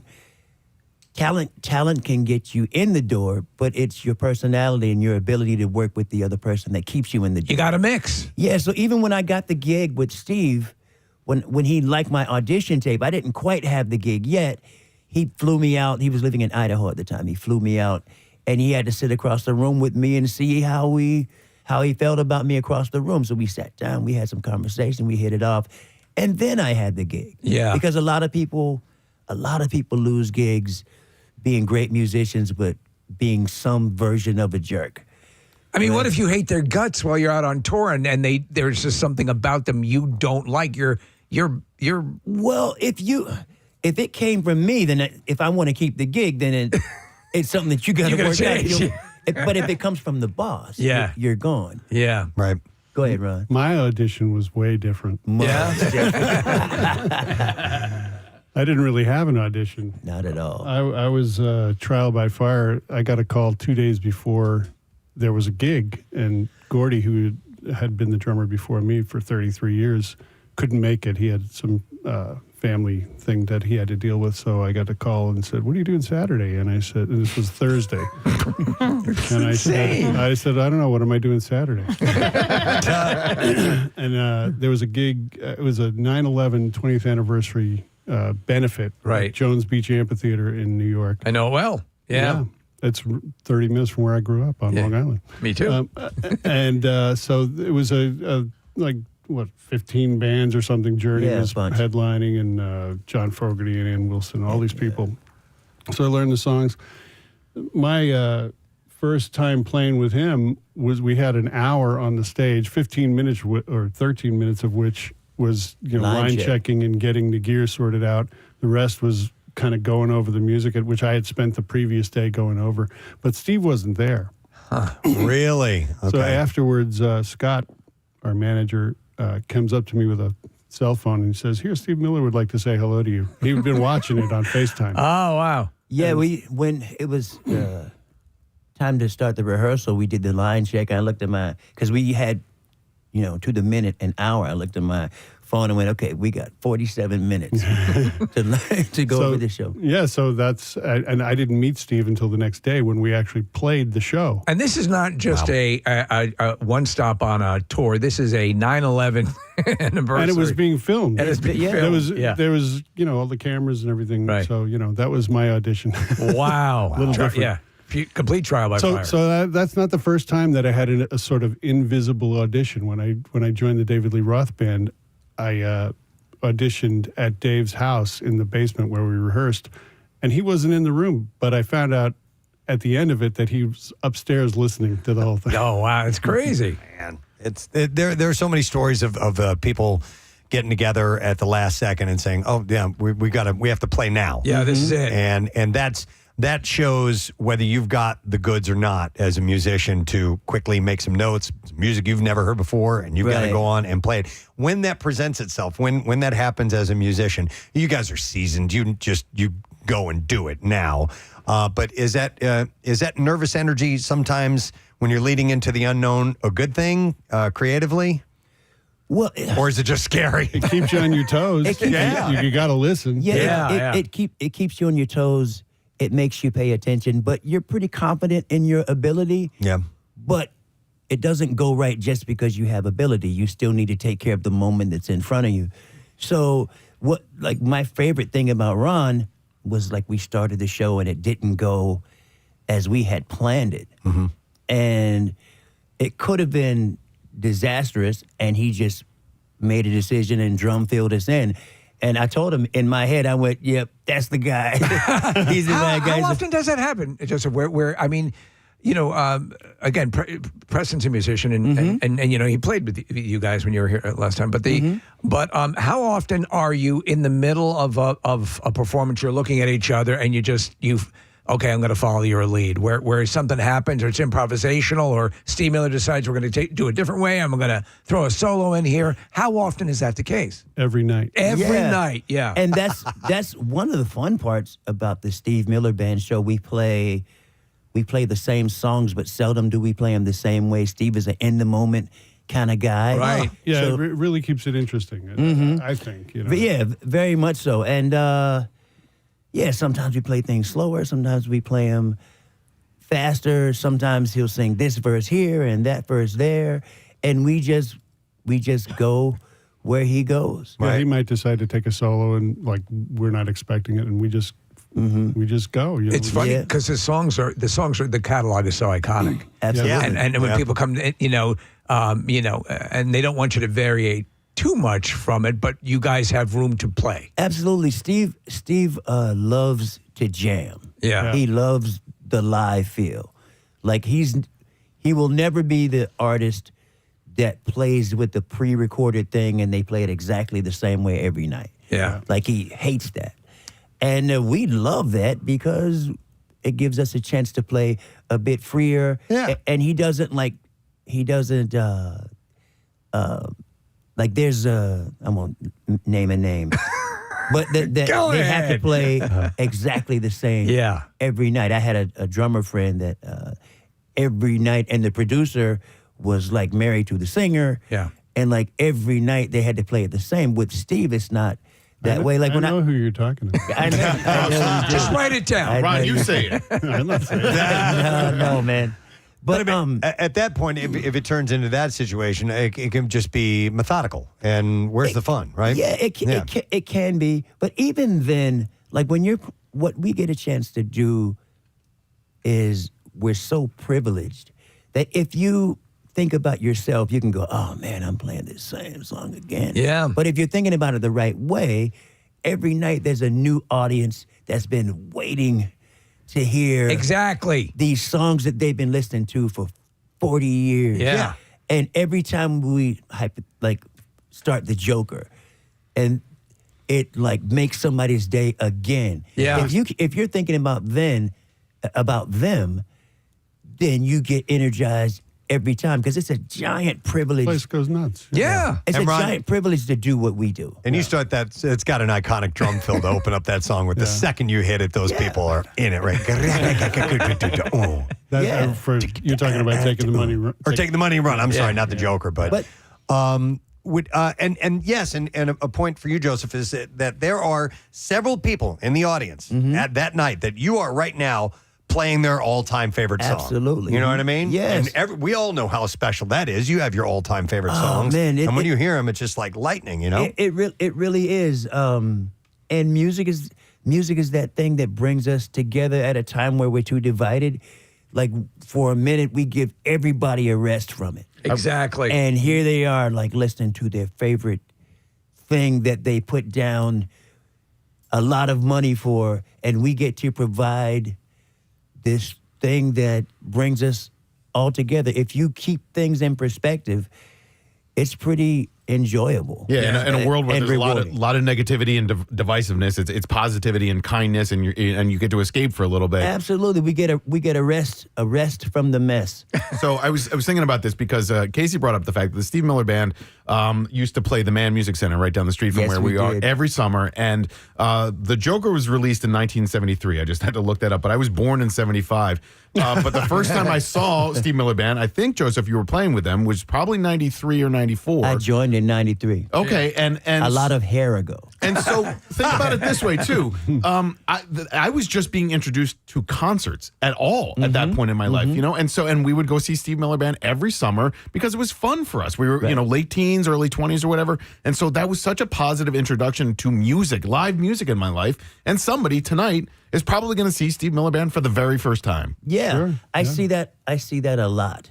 People that are seeing it for the first time, or parents that took their kids to see it, because a lot of the parents that encountered the songs first in the 70s, their kids got it in the 80s with the greatest hits record. Yeah. And it's now more than ever because of streaming and because you can, you know, you hear something you like on the off chance. Remember how we in the Jurassic age had to wait for things to roll out and wait for the next album and to become Steve Miller fans over time as the albums came out. Now you can access an entire complete library ready to go and take the deep dive. So you will have kids. Like I hear these guys talk about it with their kids where they're listening to something and they go, "Who's that?" Yeah. And then they go off on their own and explore the volume of music that's available. And then the other thing that happens is an artist comes by and renews it. Like Eminem just used the loop to Abracadabra on his song Houdini. Yeah. Yeah, so Big hit now. yeah, it's at the top of the charts right now. So there's a whole new generation introduced to 1982's Abracadabra. Yeah. Let me ask you a quick question because, and I saw this pop up and I thought it was really interesting and I just wanted to ask, you'd given a TED Talk where the theme was, this is you, Joeseph, nothing is everything, it all matters. Mm-hmm. I love that. Explain a little bit further what the point of that was. Well, I think the pharmaceutical company was there. Nothing is everything. I was like, wait a minute. Hold on. Go to the mailbox. There's nothing there. But no, it was nothing is everything. I gotta say, where I got that, the premise was thinking about the equator. Yeah. And the polar axis, 0 longitude and 0 latitude, is also 100% latitude and 100% longitude, where 0 is equal to everything, and where the 2 points meet is this place that's nowhere, but it's something. It's somewhere. It's everywhere, and every number that describes our existence has a 0 in front of it. So every 0 is everywhere. So there's this Ernest Hemingway, Islands in the Stream. There's a phrase that I always, he writes, all my life I search for the one thing that is true, but I've been wrong. It's all true. Well, yeah. Is that similar to that? Yeah. Yeah. I think about it this way. If you drop a drum set down the stairs, it's the same sound as a good beat. It's the same sounds, but there's just no order. Yeah. Right? And Okay. order is in the space. All the music is in the space. Right? Space is just Yeah. right? But intelligent use of space makes use of the things that we hear. So the music is in the space as being told by the stuff that we hear. So I love that kind. And then a lot of people, in a way, it's teaching you to appreciate everything. Like it is the silence between the drum beats that is the drum beat. Yeah. Or think about it this way. Think about it this way. If you want to see the breeze, you throw up confetti. Throw confetti in the air, and you go, oh man, it's swirling, it's doing all that thing. But if you study confetti, you're missing the point. You're not 100% wrong. Right. You're just not right enough. Right? What the confetti is showing you is the movement of the thing that you can't see. And notes are the confetti thrown up into the wind of music. It's very cool. Nothing is everything. Look at you all evolved. It's amazing. Hey, you started it. I know. But I came here to talk rock and roll. We're all fascinated by it. Well, talking rock and roll and music, I wanted to ask you, you guys mentioned a couple of names. I want to ask each of you about them. Whitney Houston. You sang with Whitney Houston? I did. Did you accompany her live or? No. Okay. So me and my brothers had a record deal in 1983, and we signed to Arista Records the same time they signed Whitney, same producer, same label. We used to open for Stephanie Mills. Yeah. Back in the day, and she had a keyboard player named Kashif that said, man, I really like your band. I think I'm going to get a chance to do some production. If I do, I want to record you. Well, Kashif had the hits back in the day. Evelyn Champagne King, The Way I Feel About You. Yeah. He had those hits with her. So he was the hit maker. They wanted to launch Whitney R&B first. So he got the first two singles with Whitney. You Give Good Love, I was there. I watched her sing it because the producer was producing me and the brothers too. And he was also an artist. The second song that was released was a song called Thinking About You. She's recording it because at the time we were living with Kashif. He had bought Jackie Robinson's house. We're living in Jackie Robinson's house. He's producing Whitney. But we were broke as heck. Whitney was singing this song, and I was just harmonizing in the booth. He goes, man, in the control room, he said, I like that. Go in there and sing it. So I sang this thing that's sitting next to Whitney. And they didn't use that as a single, but there I was on Whitney's record. Wow. For no money, no credit. You know what I mean? Yeah. Was it it had to be apparent right at that moment that you were dealing with a staggering vocal talent. Yeah, absolutely, because nobody was singing like that yet. Yeah. Like most of the R&B singers were singing either out of the Aretha School of Singing or the Chaka School of Singing. Yeah. And then here comes Whitney with this elastic, beautiful voice that we all recognize. And we all knew that pretty much Arista was pretty much there to launch Whitney. And they did a great job of it, and she became as big as she deserved to be. But that's how I got a chance to. In fact, that's Roy playing drums on You Give Good Love. The kick drum and snare drum are coming off the drum machine, and that's my brother Roy, a.k.a. Future Man, playing the drum fills, the live hi-hats, live cymbals. Wow. And Ron, you taught Freddie Mercury how to sing, correct? But Ron did mention David Lee Roth. And Ron has played, I want to mention some of his credits throughout the years, played with Foreigner and Cher, and then with Greg Raleigh, who was with, and Ross Valerie, who were with Journey, but also had some side work and all that, and CCR you did, and Eddie Money, and so you've been around. You've worked with a lot of people. Anybody like David Lee Roth? Nobody's quite like that. No. Is that guy ever normal? Well, define normal. I don't know. Like, we're having a fairly normal conversation right now. I would think it'd be hard pressed to have one with David Lee Roth. He always, though, appreciated, and we, Preston, we'll talk about the musicians that were with him. He always had a supreme, obviously being around Eddie Van Halen to help nurture that. He clearly appreciates solid musicians. He had great players in his band. Yeah. It was a fun band to play in. And Dave, he's a character. You've all seen him. Yep. Steve Vai and Billy Sheehan in that? No, I was in after Steven. Greg Bissonette, who had been in the band with Steve and Billy, he was the one who recommended me for Dave's band. It was, I did it in 1994. I did a year with Dave. It was in support of a record that he had out at that time called Your Filthy Little Mouth. Filthy Little Mouth, yeah. I remember that. Yep. Which is, Hey, Mom, I'm on this album. Yeah, so I did that for a year. And then a couple months later, when that ended was when I joined Foreigner. Okay. Yeah. Nice. But yeah, Dave's uniqueness is, it stands alone, I would imagine. He is a very unique guy. Yeah. He's a very smart guy. Yeah. But he's just, he's a character. All the world is a stage for Dave. Easy to work with? Sometimes. Okay. What about Cher? Because we always, every time the musicians are in the studio, I bring up the Wrecking Crew and the movie that about them and the legendary musicians. Cher is a big part of that. She and clearly appreciates the musicianship. Well, she was a backup singer. Yes, Yeah. and so do you get? Is it a better experience with someone who's been through that process? I mean, in other words, who makes it easy to work with? I assume she would because she gets it. Well, Cher wasn't quite as directly involved. Yeah. She had like an entourage, and we would rehearse a lot of times without her. You guys have been mentioning a couple. It seems to be quite normal to not have the main person there while you're going through your pace. It was a big extravaganza with her. Lots of people, big entourage. I assume you were wearing a Bob Mackie gown as well. How did you know?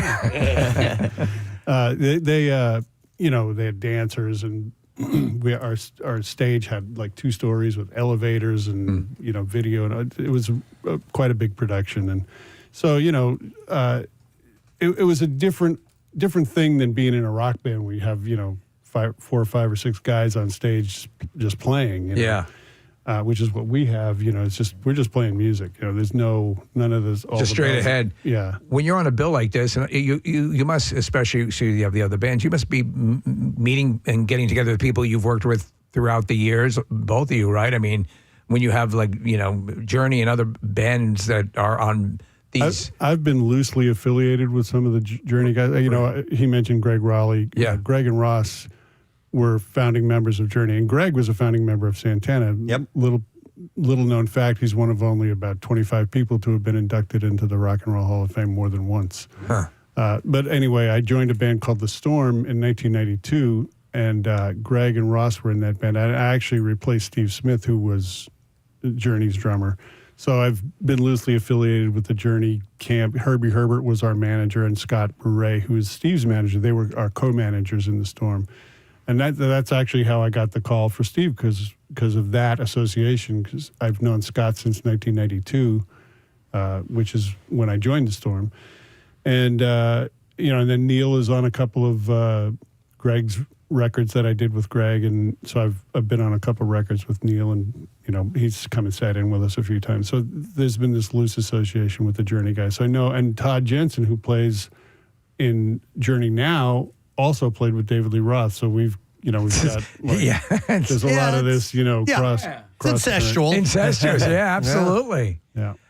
And some of the Steve Miller Band and Journey co-headlined on a tour. Okay. So, I'm familiar with, like, my wife has become friends with the wife of the drummer, Dean Castronovo. Yep. And the wife of Neil Sean's wife. Okay. And so we would see them in passing. I'm just starting to meet some of Def Leppard. Like yesterday, my wife and I were coming back to the hotel just as they were getting to the hotel, so we rode up the elevator with them, and we sort of the singer has tried to meet the band, but by the time they get there, we're already in vocal warm up. Yeah. Okay. Yeah. So we don't see them as much unless we hang around until the end. But they're all really, really nice people. Some of the crew members, like, you meet crew members that you've seen over the years. Are any of them allowed to call you Joe? Being called Joe Not happens when your all the wife time. is around. I almost got to play with Def Leppard. Oh, really? How so? In 1997, I was in Florida. Did you have too many arms? Dude. 1997, I was in Foreigner, and Rick Allen called me. He got my number, I think, from Greg Bissonette. I didn't know him. And I guess his wife was about to have a baby, and he wanted to be there for the birth. And so he asked me if I could fill in for him for a couple of weeks. They were going to South America, and I had to say no because I was going to Japan with Foreigner. And as it turned out, I never went because that was when Lou Gramm was diagnosed with a brain tumor. So I had to turn it down, and then we didn't go to Japan anyway.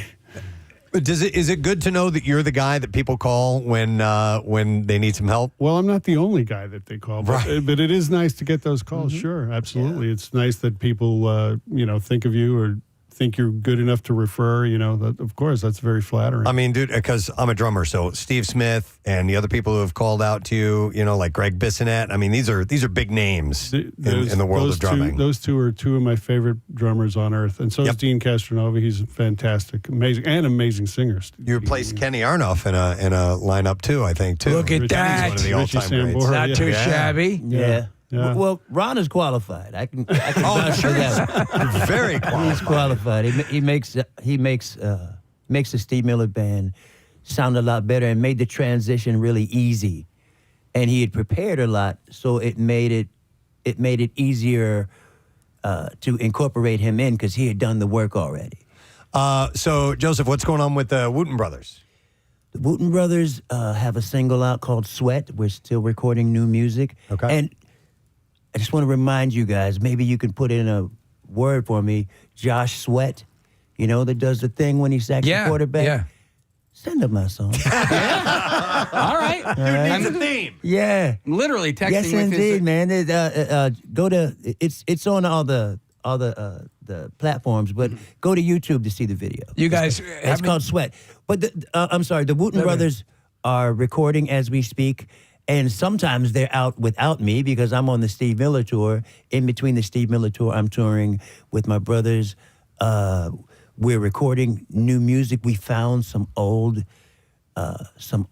reel-to-reel tapes from the late 70s and the early 80s. It was like a time machine. Wow. So we're going to be releasing some of that, recording new versions of that.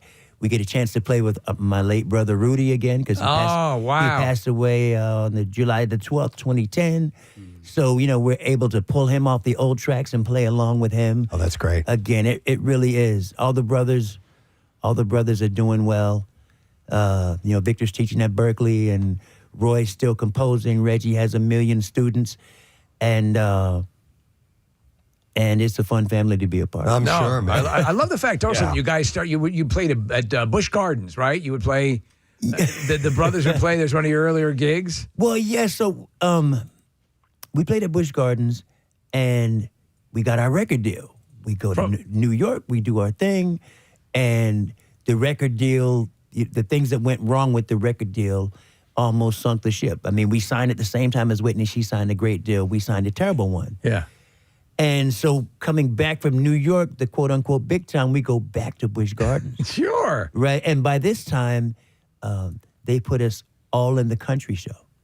So you guys are playing country at Busch Gardens? Yeah, but before that, I was playing the accordion in the Italian show. Roy was playing the drums in the Oompa band. Victor and Reggie were in different casts of the country show. So one fall season, they put us all in the country show. And we were ripping it up. Yeah. Playing country like we play music. And that video you can see it on YouTube, but there's a woman named Alice Randall who wrote a book called My Black Country. And she has seen that, and she says, she calls us the best black family country band in history. You know what I mean? Which is not the first description you'd have of the Wooten brothers as country. Right? Funk isn't in there anywhere. But you just that's great. Yeah, it's pretty fun. Wow. Yeah, it's pretty fun. That reminds me of I don't know if you ever saw the movie Crazy Heart or not, but there's Jeff Bridges plays this country star, and he had a huge career, and he's grown older, and it kind of fizzled out, and he's playing wherever he can, and he pulls up this place where his agent had booked him, and it's a bowling alley. And he's just like, you booked me in a bowling alley? But listen, as a musician, you've played everywhere, I'm sure. Anything and anywhere. And you never know, you always apply your best to wherever it is. Right?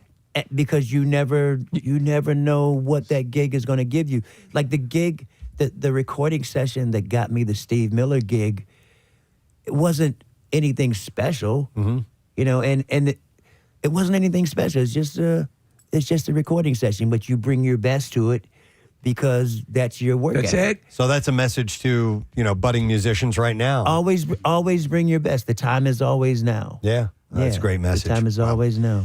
Well, listen, I know it looks a little freaky with the weather out there, but I don't think they're supposed to rain tonight. I think we should be good. And Citizens Bank Park, it's a hell of a lineup. Def Leppard, Journey, Steve Miller. Talk about a night full of hit songs. Yeah. That's going to be it. Everybody's going to be having a great time. It's a great show. Yeah. It really is. I got a chance to stay and watch them in Nashville. Watch everybody else in Nashville. That's very cool. Well, you guys have a great show tonight. Joeseph, it's great to see you here again. Thank you for having me again, man. I feel like an old friend here. I got one question for you. Yeah, I got one for you. Do you guys have a statue of Joe Frazier yet?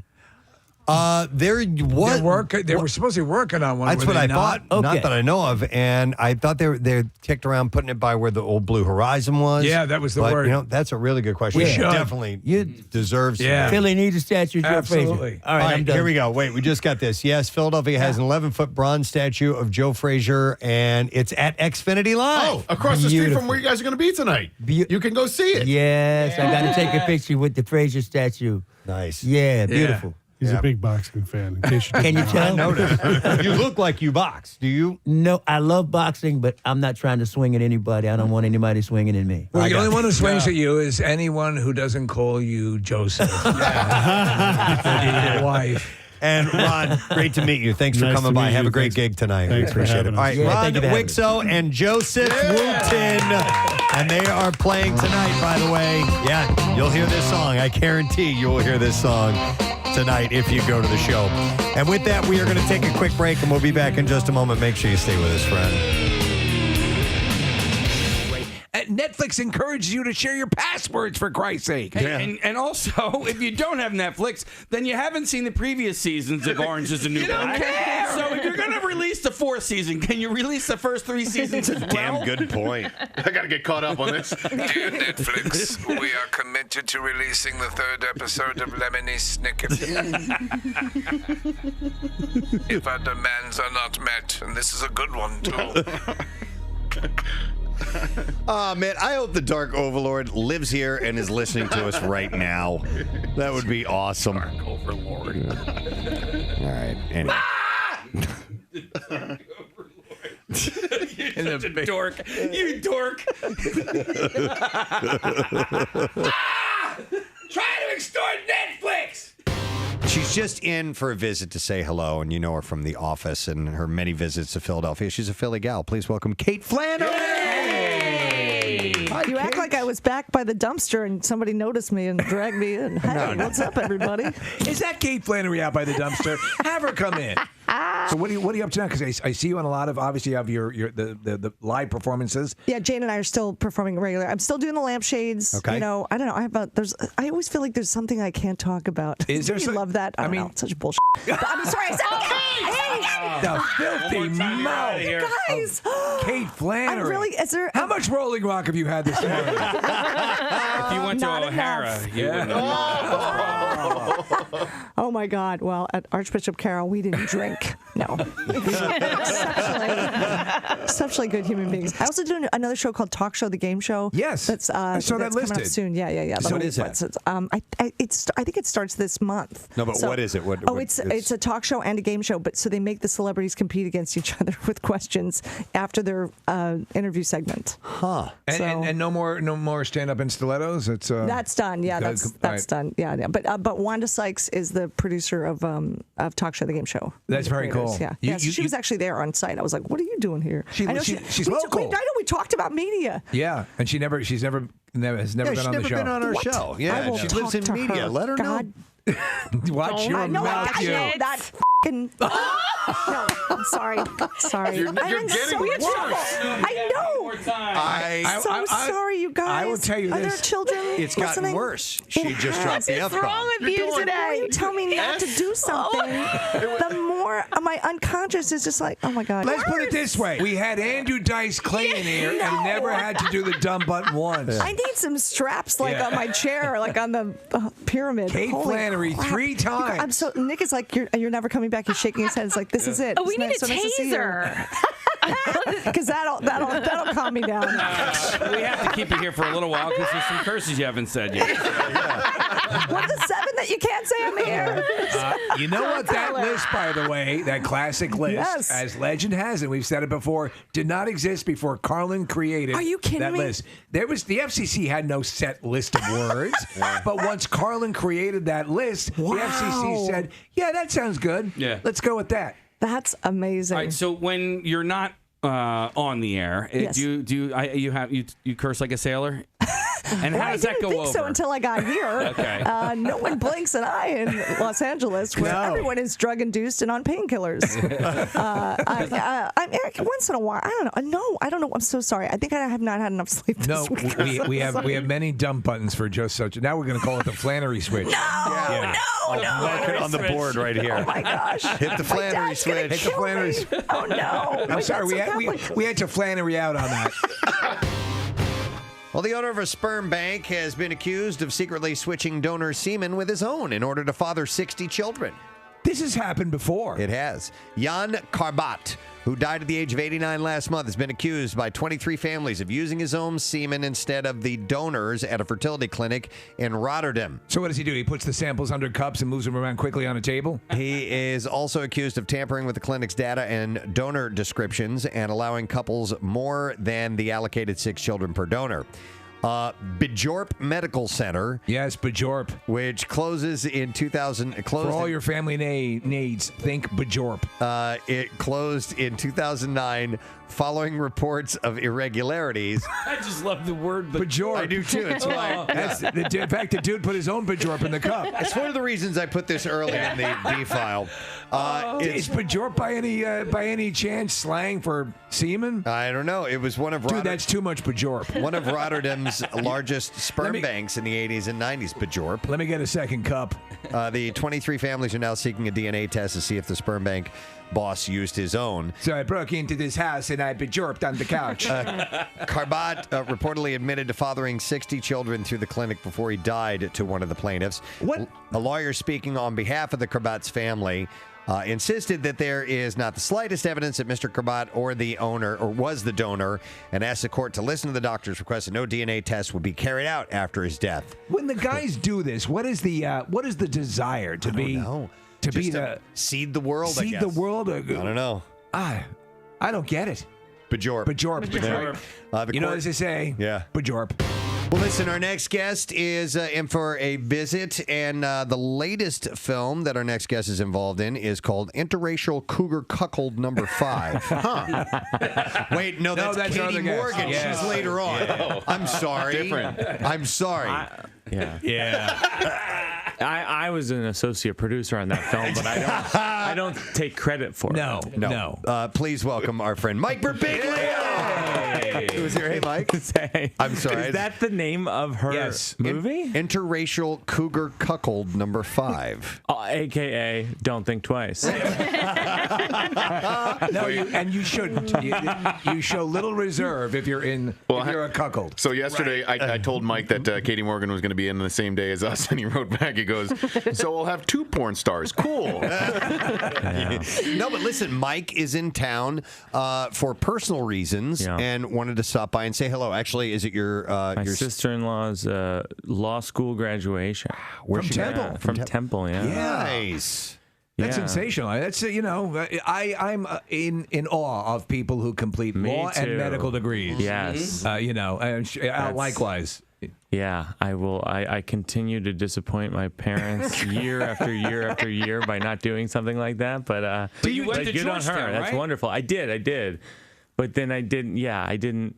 Were you expected to go into law?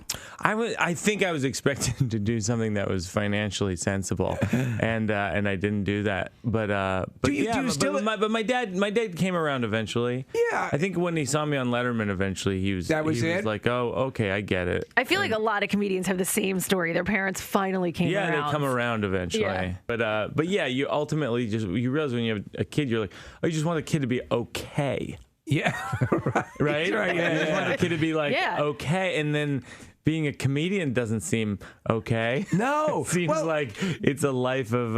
It seems like a downward spiral. It's out of the realm of what I think most parents classically want. Yeah. To be clear. Did you get cred with the parents with the grandchild? Oh yeah, yeah. That's a home run. Yeah, and it's all okay. That's all they want. Yeah, I have a. Yeah, so I have a daughter now, and I had a lot of trepidation about. Preston was saying when I walked in, he was like, "Oh, you look skinnier," and I'm trying to lose weight because I'm like, my body's a lemon. I went to. I'm telling you, I went to the doctor, and he goes, I'm not kidding. This is in one visit. He goes, he does the blood, calls me up. He goes, hey, this came out well. This came out well. You have Lyme disease and diabetes. Oh my God! I was really? like, whoa, one at a time, fellas. We're all gonna get a chance. Oh my gosh! Yeah, the Lyme disease I took meds for, and that's fine. We caught it early. And then diabetes, I guess it's just road living over the years. It's like I have the body. Yeah. I eat terribly. I have the body of someone who's just about to start P90X and then doesn't. And gets to the first. It caught up to me. Yeah. I mean, it's a. So do you take insulin? Or you? No, what's it's diabetes 2, so it's okay. So I'm not at that point yet. But I had a bladder tumor when I was 19. That's what I'm saying. My body's a lemon. Yes. It's like I had a bladder tumor when I was 19. So I was lucky it didn't come back. But every year or so, I have to go for a cystoscopy where they take like a rod like the size of this with a camera on and they stick it through your urethra to look in your bladder. But while you're awake, why do you have to be awake? Preston, you've had it. No. Vasectomy? Yeah. Now they numb Mike's you not down getting there. that. They is that numb you true? down there, but still, I had read, which was my big mistake, that you could actually feel. There have been occasions where people were able to feel something, I felt and you something. definitely see and smell stuff. Right.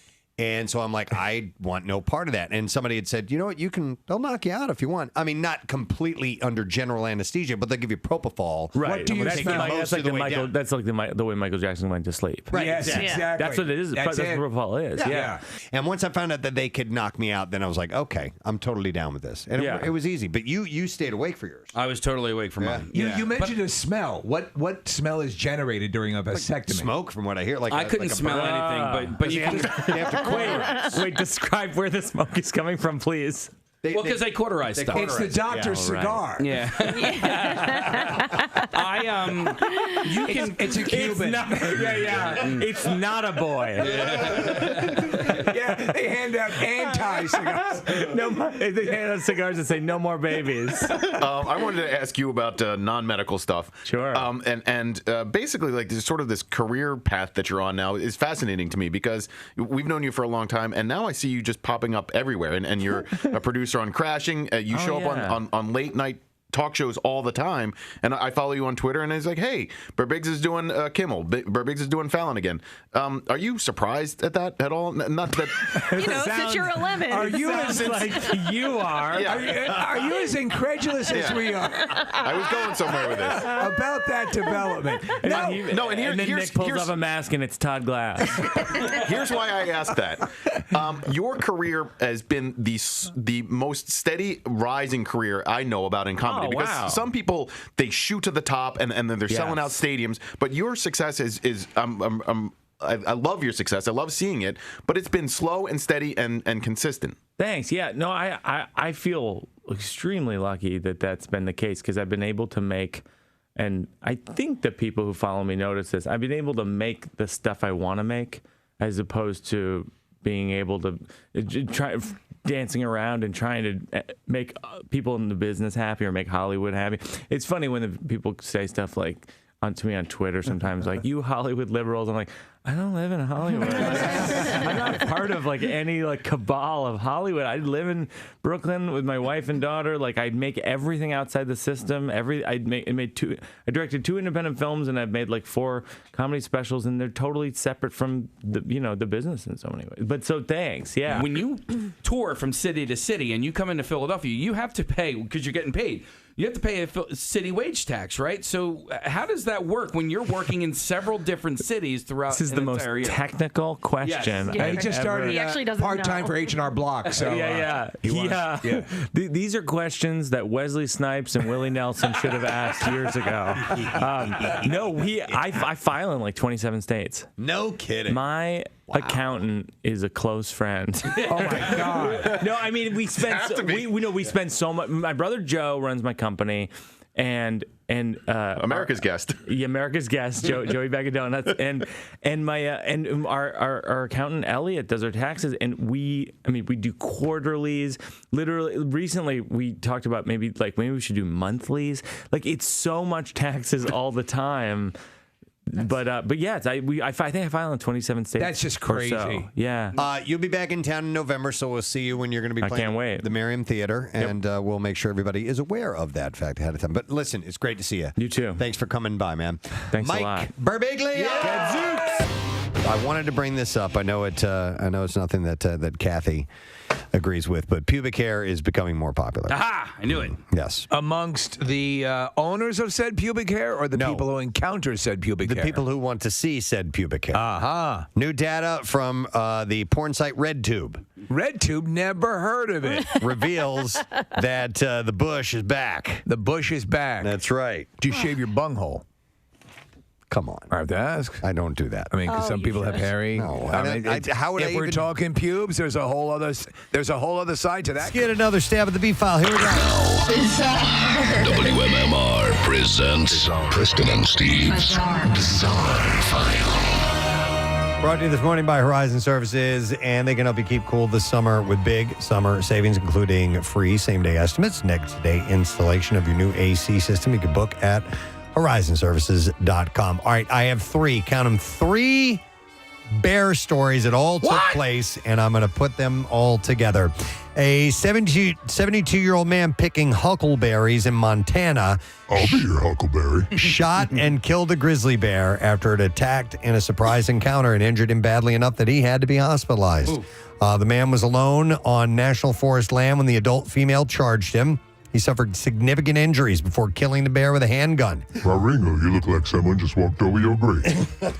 The bear was likely reacting defensively to protect cubs.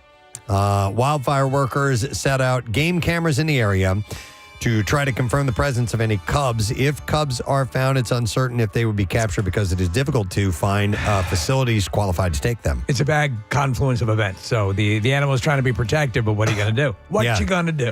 Depending on the age, they said we might leave them in the wild because they have a better chance of survival rather than to have to euthanize them. Okay. If you're getting chased by a bear and you use a tree to get in between you and the bear, how long do you think you could play the whole running around the tree thing?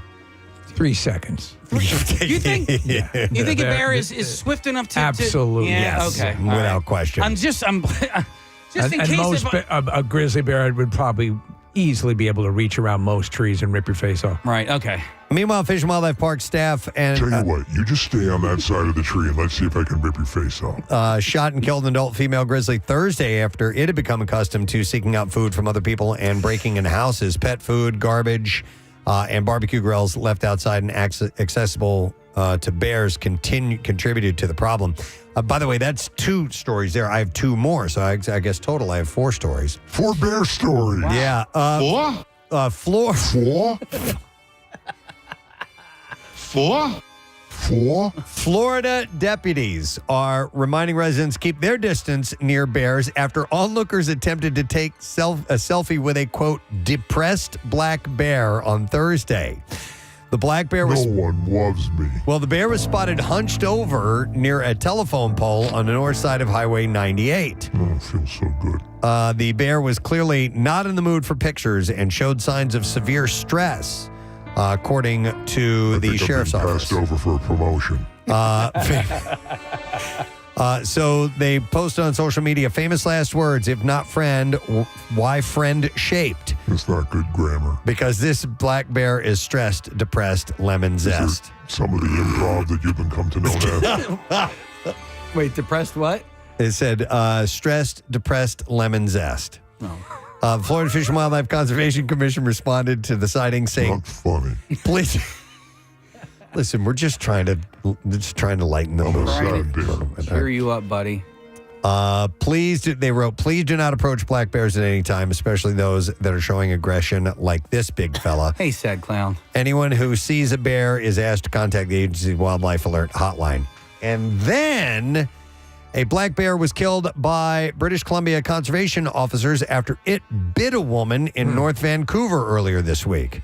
The woman was gardening at home when a large male black bear just walked up and bit her. How you like that, bitch?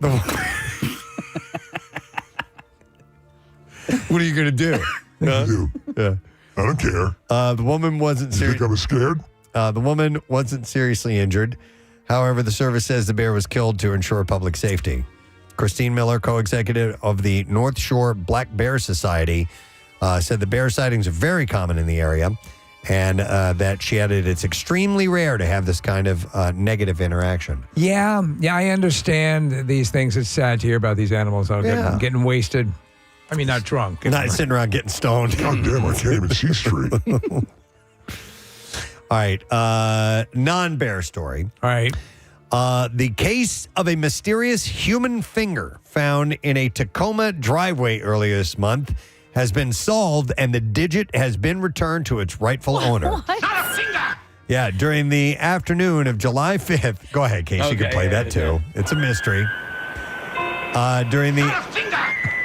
During the afternoon of July 5th, officers responded to a report of a finger found in a driveway. It's like your mom's toe. Yes, totally. Yeah. My mom's, both of her toes, yeah. Smack him. I don't know. A person saw the story. Makes no sense. And called the medical examiner's office, which had taken custody of the digit to claim the finger. The man identified himself, this is such a great story, by his surname and admitted to losing multiple digits, quote, messing around with some fireworks. Oh, jeez. Messing around. Yeah, they didn't provide the identity of the man who claimed the finger. Latent prints on the recovered finger corresponded with the information about the person available in the FBI database. The case hasn't been assigned to an investigator, and no criminal charges will be pursued. Crazy. So I'm wondering why this guy was in the FBI database in the first place. So, Yeah. But nonetheless, Probably a finger crime. he found his finger, and I don't know what he's going to do with it, if he has plans for it. That's a mystery. All right, then we'll do one more story, and we will wrap it up. An 18-year-old man was severely injured after he lost control of a motorcycle and crashed off the top of a parking structure in Metro Detroit. Officers responded to the scene and saw the teen lying on the sidewalk with people attempting to provide aid. He was then taken to the hospital with severe injuries. Are you okay? Witnesses told officers that the victim was riding his friend's motorcycle when he lost control and struck the barrier. This is in a parking garage.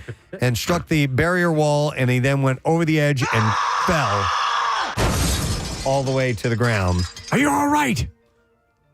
And he has not been identified by name, and investigation is ongoing. I almost had a moment, and Preston, I forgot that it was actually right by your house down the shore, Press. I was on my little scooter. Oh, no. Okay. And I'm trying to think of what the guy I was about to pass on my left was doing. You're on your electric scooter. I was on my electric scooter. So as I'm passing this guy, what I wanted to do was kind of do this like ballerina move. Oh, you yeah. know? Okay. Yes. So as I go to do said ballerina, I was on my way home from Poppy, so I had a bag of food. Yeah. And the bag of food, when I went like this, hit the brake, and I almost completely fell in front of this dude. I was laughing so hard as While I flew, doing a ballerina because I was like this, pose. whoa, and then I just kept on going. Dude, me and the guy, we never locked eyes at all. We must never speak of We this. never, ever speak of this. I was so close to just eating all pavement, man. It was so funny, though. If you ever tell anyone, I will kill you. Let's go past this part. Thankfully, you wear a helmet when you ride your scooter. I was not wearing a helmet when I was riding the scooter. You're wearing a sombrero. I was wearing a sombrero. No, I was just wearing my regular Subaru hat, my short hat. Okay. All right. Well, thank you for sharing. I do appreciate stories like that. All right. I'd like to give away another $25 gift card to Rita's Water Ice, and we'll take caller number 16, 215-263. WMMR, they have a brand new flavor, by the way. Try the new Nerds Grape Ice, and it's great in all your favorite frozen treats. And you can also add the new Rainbow Baby Nerds as a topping to create the ultimate crunchy, tangy Nerds experience. But you better get it because Rita's only has it for a limited time. Nerds Grape. Got to get that while they are available. 215-263 WMMR. We're going to take a break. We'll be back in a moment. Don't forget, Tattoos Day today. Make sure you text word tattoo to 39333. Floating World Tattoo and Piercing offering up that $350 gift certificate. We'll be right back. How would I even do that? I mean, it would lay on my back and put my legs behind my head. Well, I mean, the question is, do you have a profoundly hairy ass? No. Okay. No. Then it's not an issue for you. No, my ass is not hairy. Okay. I'm good. But is your Kathy, Go ahead, say it, man. Kathy has some information she wants to get. Do you have a hairy butthole? Do you have is your actual butthole hairy? See, I think you. Does it look like that thing that almost swallows up Luke Skywalker on the desert planet? Does it look like that? Yeah, that was my question. What's that thing called? Sarlacc? Sarlacc. Does it look like the Sarlacc? Does it try to pull Lando Calrissian in? Could Manthe ask that, please? Can I ask you something? Do you have a hairy butthole? Just asking. Is it like tendrils that stick out and grab you by your feet?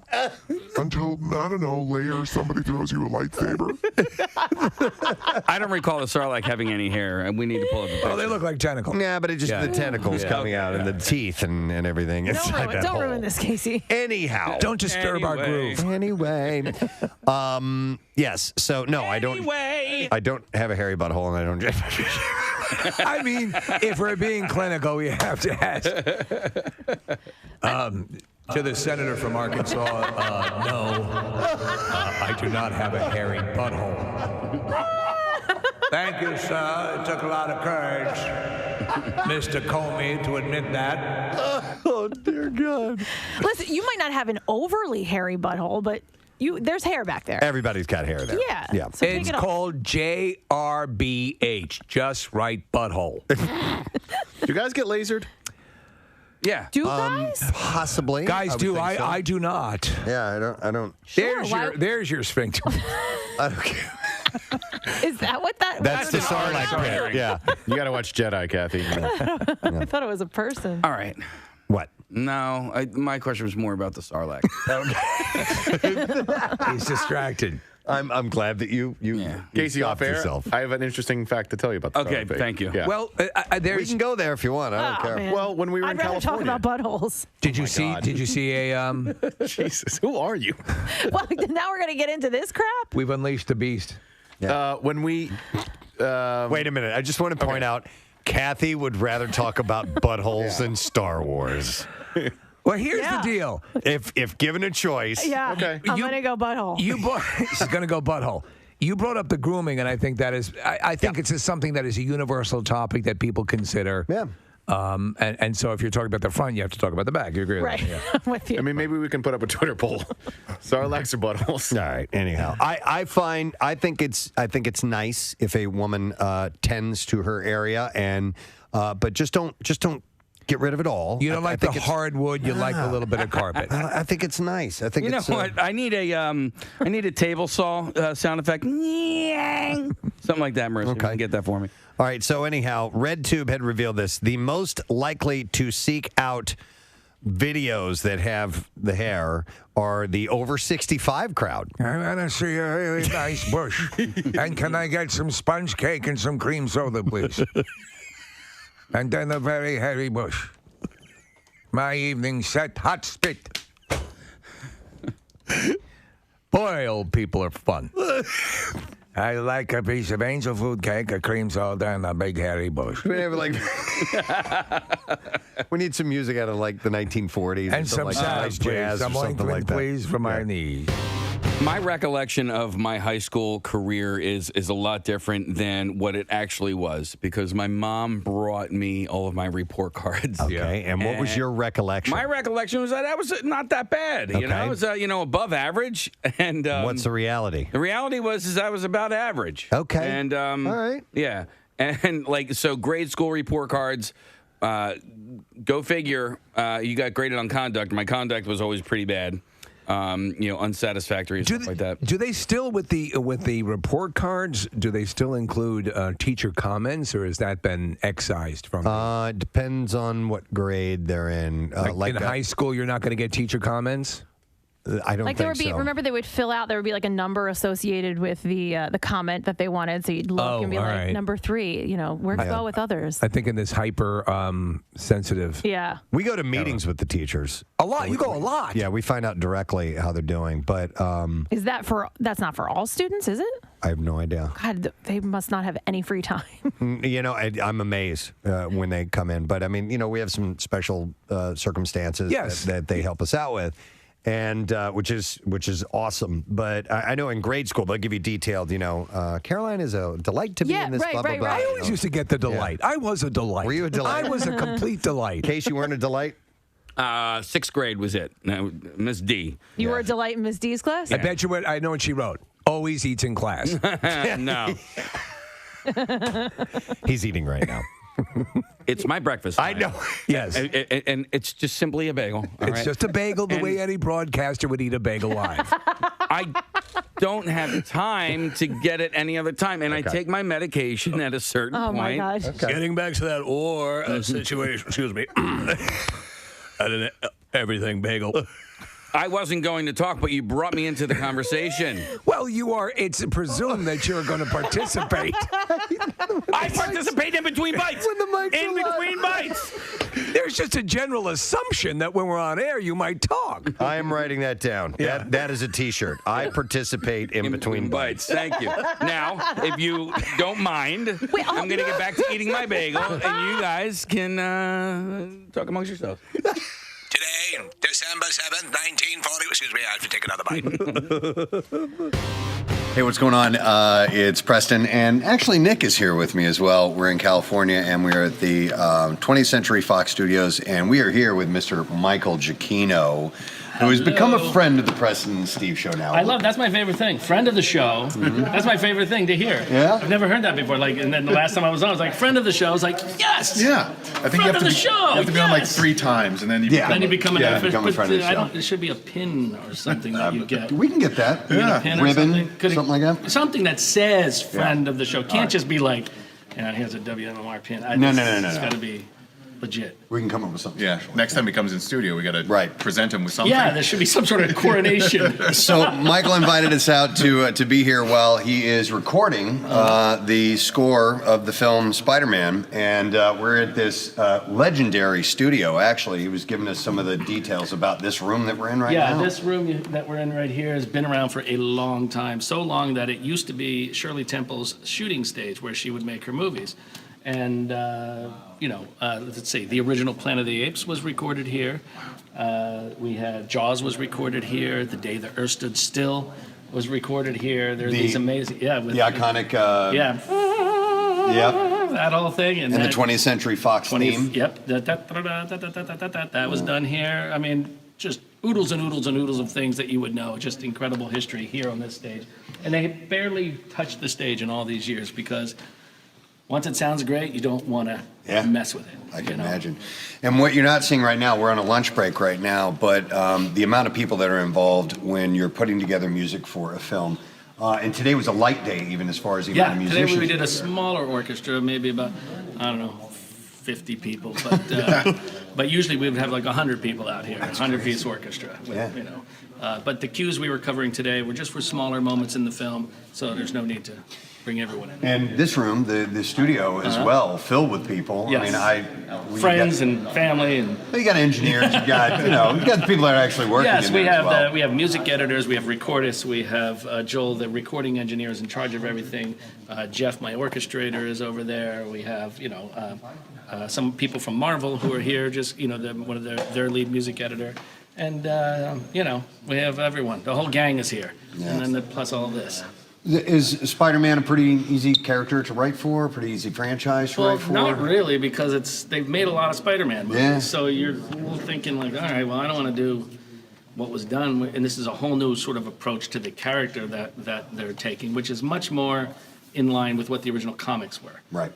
High school kid, bitten by a spider, the whole thing. And the nice thing is it's not a full-on origin story. Right. So, but we all know who Spider-Man We've is. seen it, and we've had it a couple of times, So they're able to just kind of get into the movie and have some fun with it. And the kid, Tom, I call him a kid, but Tom Holland, he's incredible. He is just such a good Spider-Man. I think everyone's going to love him so much. Another Brit playing an American character. Yeah, well, right? they got amazing actors over Yeah, there, right? it's true. Come on. Where are Benny we? Hill show. Right, I mean, it's all.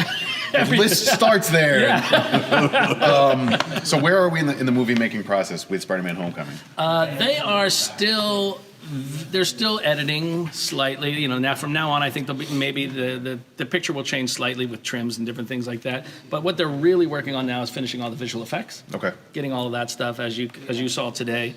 A lot of the shots in there. Yeah. You could still see wires hooked up to him. Yeah. You could still see or like a sort of a previs of Spidey. Which I think is crazy to us because we think of by the time the ads start running, the movie's That's in the done. can, it's No. done, it's ready to go, and it's not. No. Yeah, I mean the music no. hasn't even been added to it yet. There's all these visual things that need to be There's fixed. so much still going on in the film at this point, and it comes out in July, so it's just there's not much time left. Wow. But it's the way it always is Yeah. nowadays with films. It also depends on the filmmaker, depends on the director. Certain directors are much more, no, this is my film, that's it, it's done. Other ones are like, they want to keep changing it and keep trying different things, see if they can improve it. Everyone is different in the creative process, so you sort of have to be adaptable to whatever that process is. And every time you're on a film, it's a whole different story. Yeah, I'll bet. Another one of the amazing things that you tickets. So the question that I can't ask that question now. Let's do, why not, a gift. What kind of hat does Casey wear when he's riding a scooter? 215-263-WMMR. We just heard it like less than 15 minutes ago. What kind of hat does Casey wear when he's riding his scooter? 215-263-WMMR. If you heard and you know, call right now. While you call, we'll do the trash. The trash business is a gold mine. 93.3 WMMR with Preston and Steve's Hollywood Trash. All right, we'll get the stories, then we'll get the winner. Steve, what's going on this morning? Well, 42-year-old Vanderpump Rules star Tom Sandoval filing a lawsuit against his ex, accusing her of hacking his phone. Also, for some reason, Sandoval released a statement saying that it is perfectly normal to photograph your penis in cottage cheese. Wow. Will Smith and Johnny Depp reportedly hung out backstage at an Andrea Bocelli concert in Italy last week. Observers said the two were pretty much just chilling out, maxing, relaxing, and describing it as all cool. Oh my God. And finally, Oprah Winfrey revealing in a recent interview that she really has only 3 close friends. Winfrey says she recently lost her 4th close friend with the death of the Iron Sheik. And that's your Hollywood trash. I had no idea. Yeah, very close. All right. We will see if someone knows the answer to this particular question we have about today's program that, by the way, you have to hear in order to win, because that's the way this whole thing works out. So the question posed to our listening audience this very morning on the radio program is, what kind of hat does Casey wear when he is riding his scooter? And we will... Did you ask that question on the Preston and Steve show program on 93.3 WMMR? That's the one. Okay. That's where we do this. Okay. And so I figured I'd ask it on this show. and now then we'll go to the phones. I don't know. I'm waiting for the people to be put on hold. Do you need any, in the meantime, do you need any number assistance? No. Okay. Not today. Hold that thought, though. But Nick, you are a good number source to go to. Okay. We're going to go to Brian, see if we can get the answer. Hey, Brian, good morning. Good morning. All right, Brian, what kind of hat does Casey wear when he's riding his scooter? Is this sombrero? It is. Hang on. I was trying to kill time there for a second, in case you did not know. We are going to set up Brian with a 4-pack of tickets, Six Flags Great Adventure. And you can go out, all out at Six Flags Great Adventure, where you're going to scream through their record-breaking coasters and make a splash at Hurricane Harbor. Get your daily ticket now at sixflags.com. Now, Preston and Steve's Music News on 93.3 WMMR. Brought to you this morning by Family and Company Jewelers. Planning on getting engaged? You go see Angelo and the team at Family and Company Jewelers. Get her the perfect engagement ring, a ring from Family and Company, South Jersey's diamond destination. We mentioned this earlier this morning, and I will tell you again, a sad announcement from legendary Guns N' Roses guitarist Slash over the weekend. On Sunday, he shared the news that his stepdaughter, Lucy Blue Knight, who was only 25 years old, has died. Slash didn't give any details about her cause of death. Los Angeles Medical Examiner's Office revealed that Knight died at a private residence and that there's an autopsy scheduled. Lucy Blue, who seemed to have scheduled an Instagram post that went live yesterday, was the daughter of Megan Hodges, who dated Slash in 1989 and then again in 2015.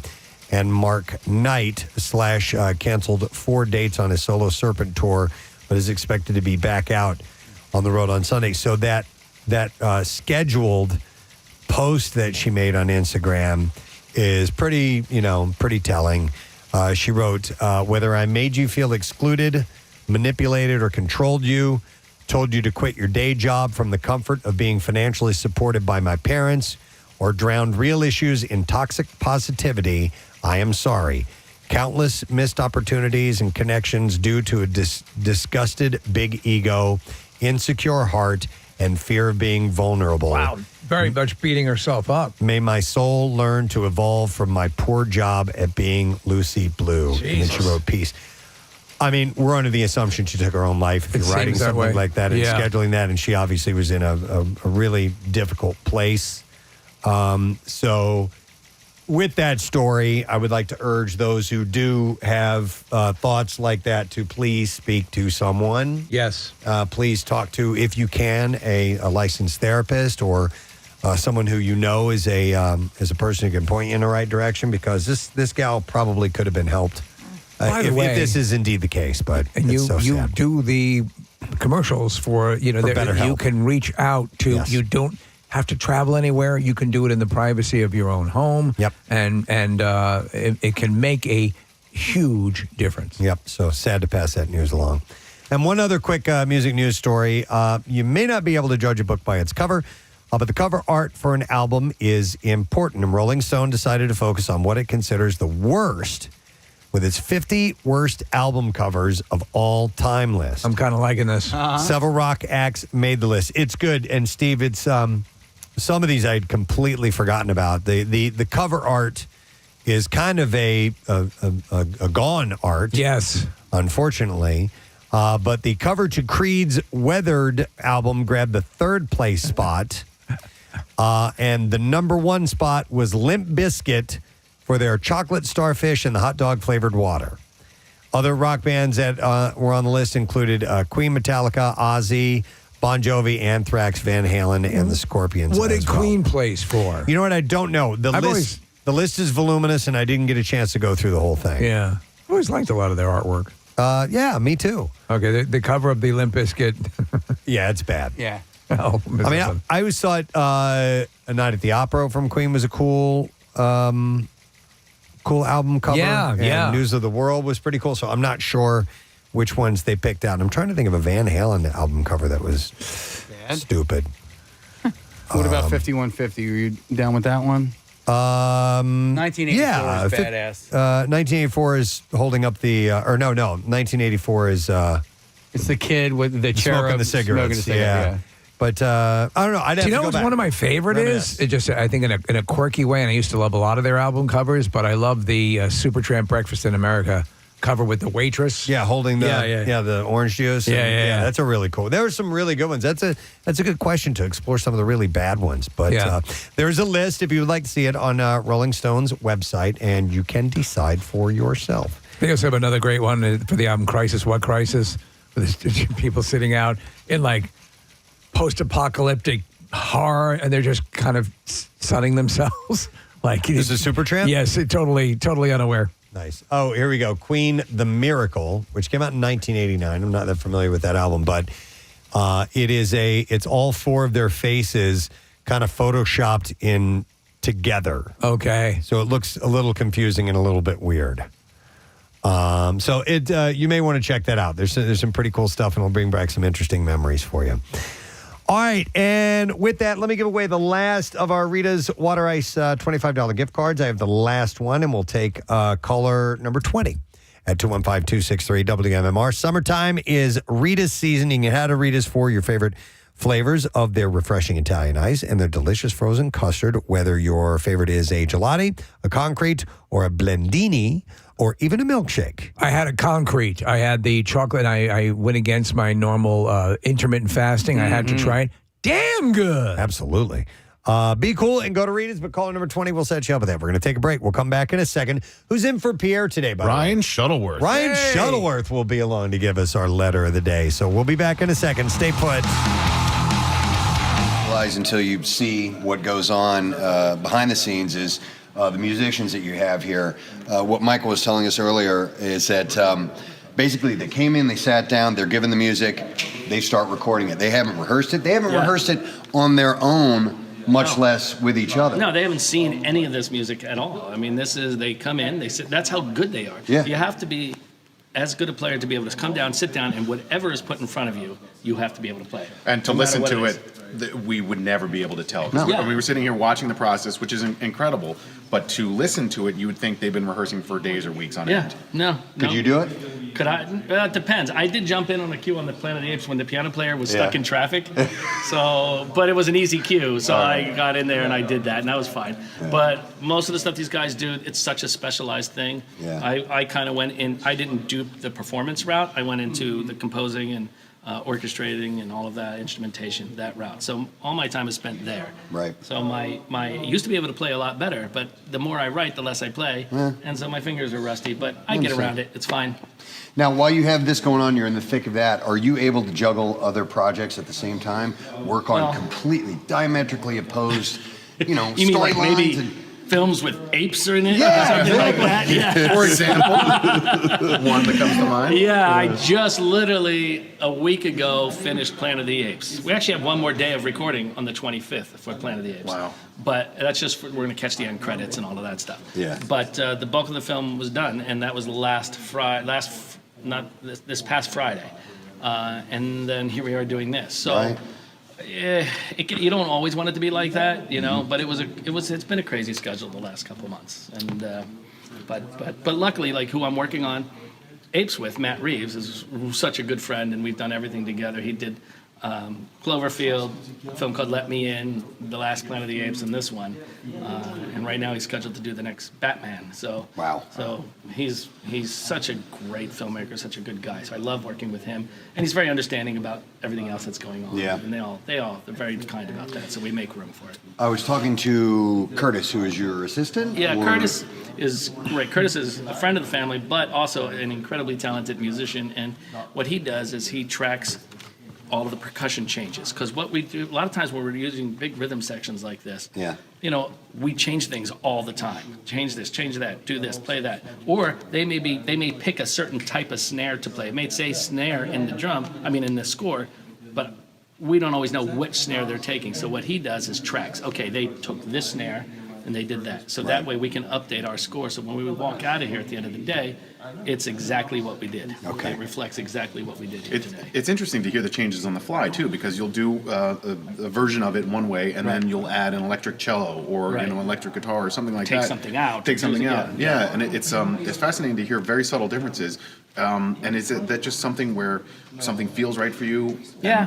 I'm go just with that? listening to it, and I'm like, nah, that's not going to be right for this scene. Yeah. Because it's always about you want to track what's emotionally happening in the scene and make sure whatever the music's doing is reflecting that. So sometimes if the first time you play it through, the percussion guys, they pick something, they do it, you go, okay, that's not exactly right. Or sometimes it's spot on what you want. Right. But it's always keeping an eye out for that to make sure. It can't ever be about like, oh, I like this music I wrote and we're just going to do whatever I want. It's got to be what is right for the film, what's right for the picture. Well, as a composer, you have to be able to hear it without ever hearing it as you're writing it. Yes. Because these guys haven't seen it, they haven't played it, meaning you haven't heard it. I'm sure you have a keyboard that you work on, you get an idea. Mock-ups, I can do orchestral mock-ups with fake French horns and all of that stuff. Yeah. So in that way, it's more so that the filmmakers can see it and hear it with an idea of what is going to be happening behind it. Right. But on a score like this, it's very tough because so much of what's going on, as you saw in that room over there, how are you ever going to mock that up to let anyone hear it? And part of my job is being a salesman, saying, trust me, this sounds like crap right now, but when we get in that room with those guys, it's going to be amazing. And you can't really do that. It doesn't work so much on an orchestral score. Orchestral score, they play what you write. Right. But when you have rhythm guys involved, they are just, they add their personality to it. Especially a legend named Alex Acuna, who is playing on this film. He almost lost his mind. Yeah, he's a legend. I'm a drummer. I've been reading about him and listening and stuff since I was a teenager. So it was pretty cool to meet him and to watch him work in there. Thanks for letting me go in that room. I know. While they're so nice. Him and Walter. Yeah. They're amazing, and they're always a pair. Like they've been working on my films for ever. And so you use them regularly? Oh yeah, okay, cool. Well, he's played on everything. He's worked with Elvis. He's worked with McCartney. He's worked with legends over the years, and now he's doing this. And now he's with me. Yeah. Sadly, he's like, yeah. He's getting a check though, right? Yeah, he's getting a check. Yeah. It's all good. How long do you guys anticipate working on the Spider-Man? This afternoon we're gonna do some a band afternoon where we have like the rhythm guys doing some rock stuff for some cues, and then we have 3 more days of recording, and then maybe a half day after that. See, in the scheme of it all, that doesn't seem like a whole lot of time to me, as opposed to, filming is a different story, and they shoot a lot and then cut it down to what they want. But I was surprised to hear it was only like 3-4 days, maybe 5, something like that, and then you're done. Yeah, that's it. There's a lot of work leading up to it. Maybe on both of these I did fairly quickly, so I might spend 3, you want 8 weeks to write a score. Sometimes you don't have 8 weeks. But anywhere between 4 to 8 weeks. Wow. Star Wars, I had 4.5 weeks. Now it was a nightmare because of the way the schedule was. 4.5 weeks to write? To write the whole thing. God. That's not like it's an iconic movie. Yeah, it's not. You can mess that one up and throw it on the pile. No one will ever notice. God, that's crazy. So that was probably the craziest it's ever been. This was a little more flexible, which was nice, even though they were on top of each other. Yeah. And that Star Wars happened literally finishing Doctor Strange and then the next day going right on the Star Wars. So it was pretty brutal, but it was a lot of fun. Come on, every morning I look up, there's stormtroopers on I was like, this is awesome. So, it's really cool to be a part of this. But like for us in the Marvel universe and all of these we were huge fans of Lost, and we did a weekly recap, and you've been working with J.J. Abrams forever, and so just to be a small part of the viewing audience of this kind of thing it's not lost on us how cool this is. It's cool because no one gets to see this side of things. Right. No one ever gets to visit this stuff. That's why I was always telling you, come on, you got to come out, you got to see what happens here, you got to do this. So and here we are. Yeah, we made it. You did it. Speaking of Doctor Strange, I was at the movie, credits come up, and it says music, and I didn't know you'd done the music. Music by Michael Giacchino. I'm like, friend of the show! Friend of the show! You were sitting right next to me. You're like, Giacchino! Friend of the show! We know that guy! So you did that. You did Rogue One last year. You have Spider-Man and Apes this year. And then we were talking a little bit earlier about some of the other ones that are coming up. I don't know if you're allowed to say or not. Yeah, some yes, some no, but I have Incredibles 2 actually is coming up. I'll start writing that probably in the fall. And then also after that is Jurassic World 2. Wow. Right after that. So now we'll be doing that around this time next year. Yeah. So it's a little busy. Yeah. It's all good. But the biggest of the bigs out there. These are tentpole movies. Small little movies. Right, indies. Small. I only work on independent films that, that's Small stuff. Who would have knew a kid from South Jersey, right? Right? Yeah. Look at this guy. Look at that See, guy. I know how to sneak into places. Sneaking into the vet. Yeah, You know, exactly. Spectrum. I know how to do all that. You learn how to do it. Sneak That's into awesome. Hollywood. I know how to do it. Do you think you'll ever do any more live scoring with the Philadelphia Orchestra at the Man or anything We like want that? to, Oh, yeah, that'd be absolutely. great. We'd love to do the third Star Trek film with them. Absolutely, because we did the other ones. We'd love to do that one. They're so much fun, and the Man is a great place to to see anything, to witness anything. But when you get the live scoring, last year I went and saw Back to the Future. They roll on 93.3 WMMR. Need a favor. Actually, the local band Jelly Roll needed a favor from Jelly Roll. Say, stop using that name, please. And he's not going to stop using the name, but apparently gave him a little favor because they came to an agreement. I bet you a nice favor. Yeah, would think so. All right, 10:32 on this Tuesday morning with Preston and Steve show coming to a close, by the way. We still have a couple things to do before we wrap for the day, but I would like to thank our guests. We had actress Taryn Manning on the show today. Very sweet. Yeah, you know her from Orange is the New Black and Sons of Anarchy and Hustle 8 Mile. and Flow and 8 Mile, a bunch of stuff. She's going to be at Atlantic City's Celebrity Convention at Caesars Pier starting on Friday, and she'll be there through the weekend, so it was nice to have her on. We had Joe Wooten on, and we also had Ron Wickets. Yes. Is that how you say his last name? it was Wikso? Ron Wikso, I'm sorry. Weasley. Yeah. No. Ron Weasley was here. Super nice guy. Both of them. Now, we were just meeting Ron for the first time. He plays drums for Steve Miller Band. But Joeseph Wooten, we've had on the studio, or in the studio and on the show a couple of times. And he is a keyboardist and backup singer and just These guys are incredibly talented individual. top level and so nice. And I mean, they're both loving playing with the Steve Miller Band. Yeah, and they were telling us stories about, playing with Cher and with there were tons David of Lee people. Roth. David Lee Roth and Whitney Houston and all these great musicians. So it was a cool conversation. Let's see. Wikso. What's that? Wikso. I couldn't remember the guy. Wikso, thank you. Wikso. All right, so Ryan Shuttleworth is here. Hey! Howdy, friends. How we Filling doing? in for Pierre Robert today. That's what they tell me, yes. He's not, he's a little under the weather or So something. the air quotes official, he's a little under the weather. I will say he was a little upset. I know you're his hunting buddy. However, I know. Pierre Buckshot Robert got called out. There's an infestation of Peruvian mountain chickens somewhere out there, so he's got to take care of it. Understood. He's got work to do. He's got a little bit of work. So he was out yesterday as well, yes? Correctamundo. All right. I did see him and Ryan at the Cape May County Zoo. Yes. On Friday. Stopped by there for a little visit as Pierre was Aw. broadcasting live. What? Is that you feeding it? That's a capybara, right? Yes, so we got to feed the capybaras, and after that, we hung out with some giraffes, and it was a beautiful time. And It seemed. Did you guys get to stop by? Dude, I was literally pulling off the exit at 3 o'clock. I was like, there's no chance I'm going to make it there in time. I popped in for a little bit, and Pierre was like, I think they're going to take you and me on a tour of the zoo. I'm like, no, they're taking you on a tour of the zoo. I'm going to bed, dude. Daddy tired. I was after getting up and doing the show, and then you drive close to 2 hours, and I'm like, I gotta go to bed. But I had a great time. It was wonderful. A lot of fans of WMMR were there. It was love a it. beautiful day, by the way, too. Just a great zoo, man. it was perfect. Absolutely perfect. Nice. All right, Ryan, we're going to get the letter of the day from you, right? We are ready. All right, here we go. Preston and Steve on 93.3 WMMR. Now, the Daily Letter. All right, the Preston and Steve show is brought to you today by the letter B as in buckshot. All right, perfect. And we are giving away $500 from the Bagster. Yep, the Bagster is by far the most convenient and affordable way to help with your home cleanup. Buy it at any home improvement store. Fill it up. Simply schedule your collection, and it's gone. Clean it up with a Bagster, dumpster in a bag. You're getting the Bagster, Steve. aren't you? Absolutely. We're having a vacation coming up, and I'm absolutely taking advantage of the Bagster. It's awesome. All right, I need to, before we find out what Ryan's got going on this morning, it's Tattoos Day, and we got to get ourselves a winner.